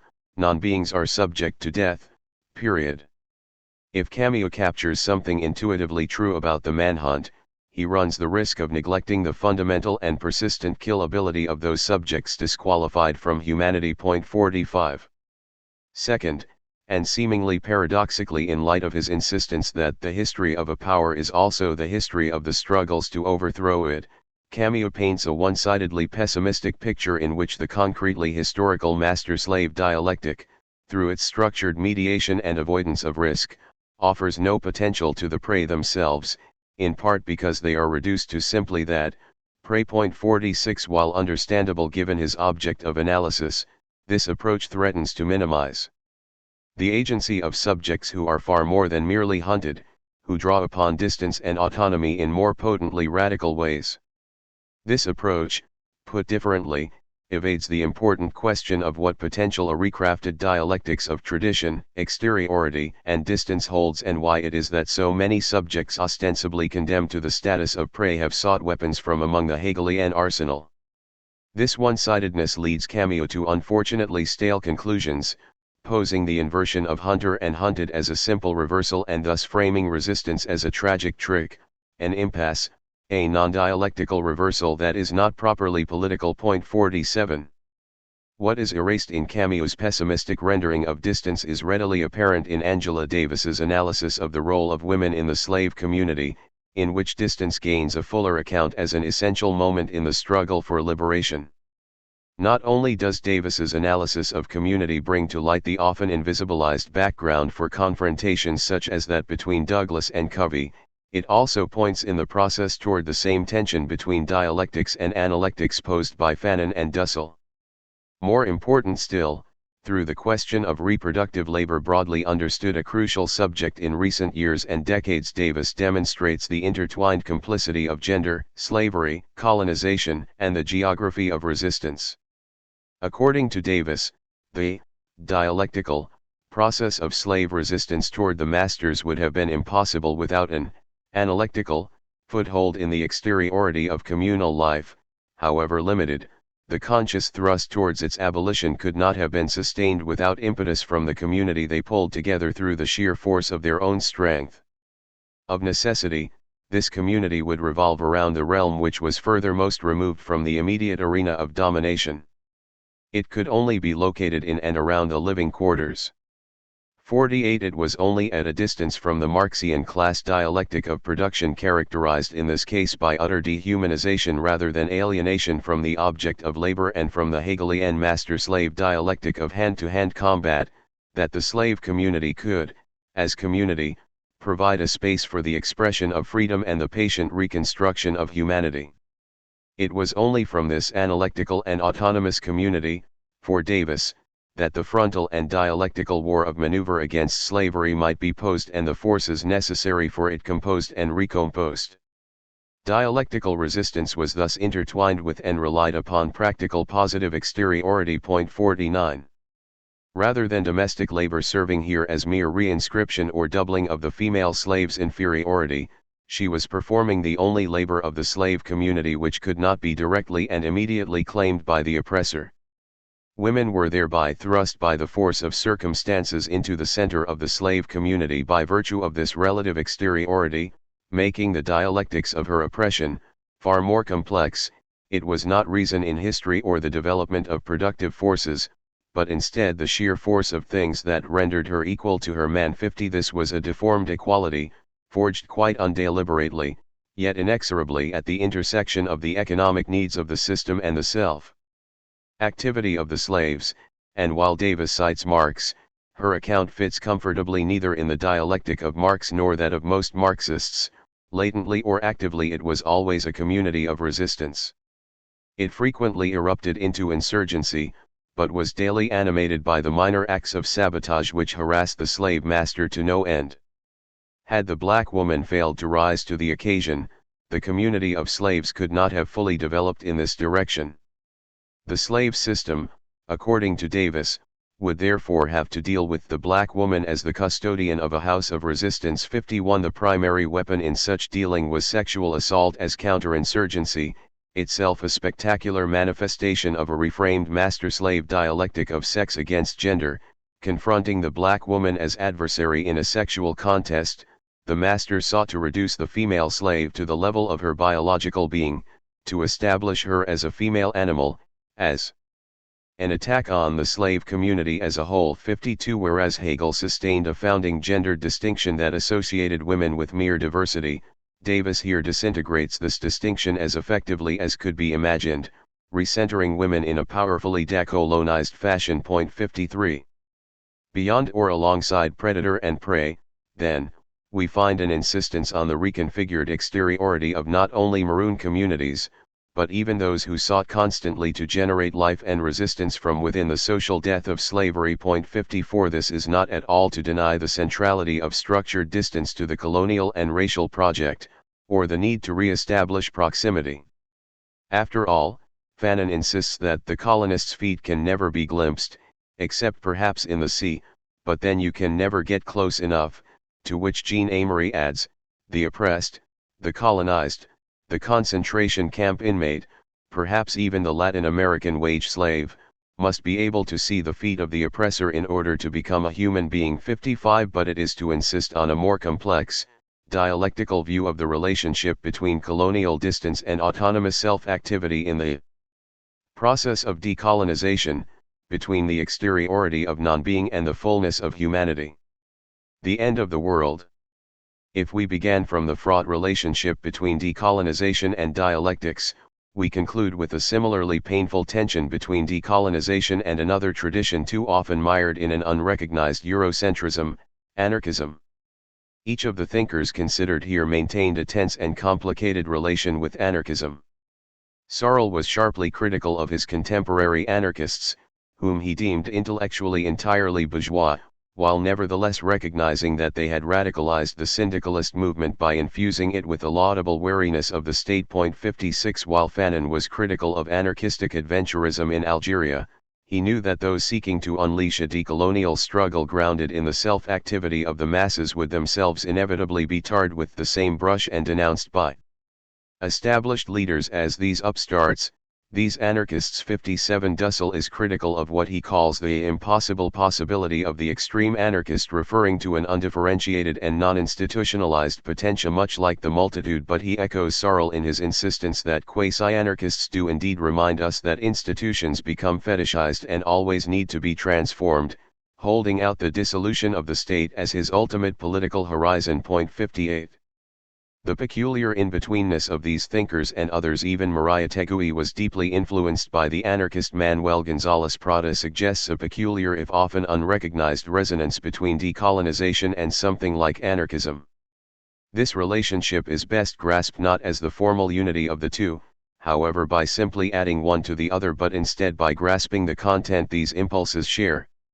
Recall Dussel's early formulation of decolonial liberation as an archie, beyond the principle of the present, and Fanon's ontological correlation of state and status, either ontological status or the status quo of the present. The state for Fanon and Dussel is thus similar to that of Searle, an entrenched Jacobin structure of inequality and hierarchy, and where they oppose the state, it is because it is a structure of inequality, not simply because it calls itself a state.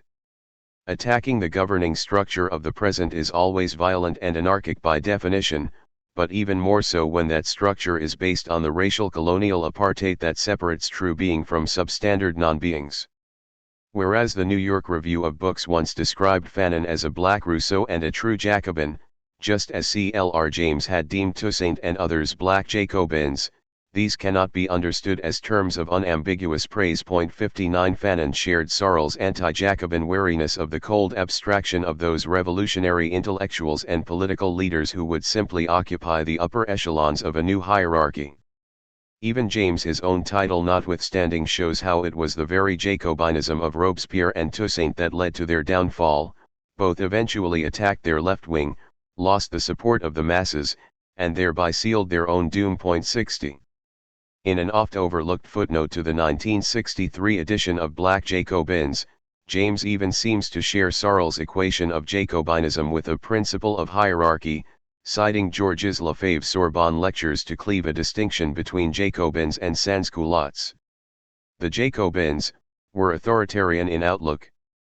Consciously or not, they wished to act with the people and for them, but they claimed the right of leadership, and when they arrived at the head of affairs they ceased to consult the people, did away with elections, proscribed the Hébérists and the enrages. They can be described as enlightened despots. The sans-culottes, on the contrary, were extreme democrats. They wanted the direct government of the people by the people. If they demanded a dictatorship against the aristocrats, they wished to exercise it themselves and to make their leaders do what they wanted. 61. While not strictly opposed to the state as a mechanism, or even to the Jacobins that occupied that state for a time, the sans-culottes were indeed hostile to the hierarchy that Jacobinism reproduced. It was this gap, turned yawning chasm, that would doom revolutionary processes from Saint-Domingue to France and beyond. Against the abstract and rationalist freedom of the rights of man, to which Toussaint himself remained hypnotically beholden, the popular masses were demanding a concrete freedom that drew upon tradition. And against the authoritarian violence of Jacobinism, they sought to deploy a radically democratic brutality that has much in common with Searle's distinction between two violences, and whose vehicle in the Haitian context was a proto-Fanonian resort to the rational irrationality of black identity. 62. As Césaire put it, equality refuses to remain abstract. And what an affair it is when the colonized takes back the word on his own account to demand that it not remain a mere word. 63. Armed with a substantive view of the state and the Jacobin sans-culotte distinction that it entails, not to mention a concretized understanding of decolonial freedom, we are better prepared to draw together anarchism, dialectics, and decolonization in a way that does not reduce one to the other or simply add them uncomfortably together. Not only can we glimpse in both some anarchisms and some decolonial nationalisms a ruthless hostility toward ingrained hierarchy, but we can also see the inverse, not only that some nationalisms are certainly reactionary, but also that some anarchisms are too scornfully Jacobin and too imbued with Eurocentrism to be of much use toward decolonization. 64. What reinvigoration of the unfinished project of decolonization might result from an emphasis on these anarchistic insights of Fanon and Dussel, insights that exceed the theoretical, to insist on the dangers of formal decolonization, the reification of the state, and the closure of the revolutionary dialectic. 65. What enrichment of anarchism might result from loosening the formalistic grip of the state and embracing decolonization as a means of attacking the most powerful and essential hierarchy of our times, the ontological apartheid that renders some less human than others. What potentialities might emerge if we refuse the additive formulation of decolonization plus anarchism, or communism, for that matter, instead allowing the mutual interpenetration of the two in a manner that with clear complicity between content and form is no more and no less than dialectical.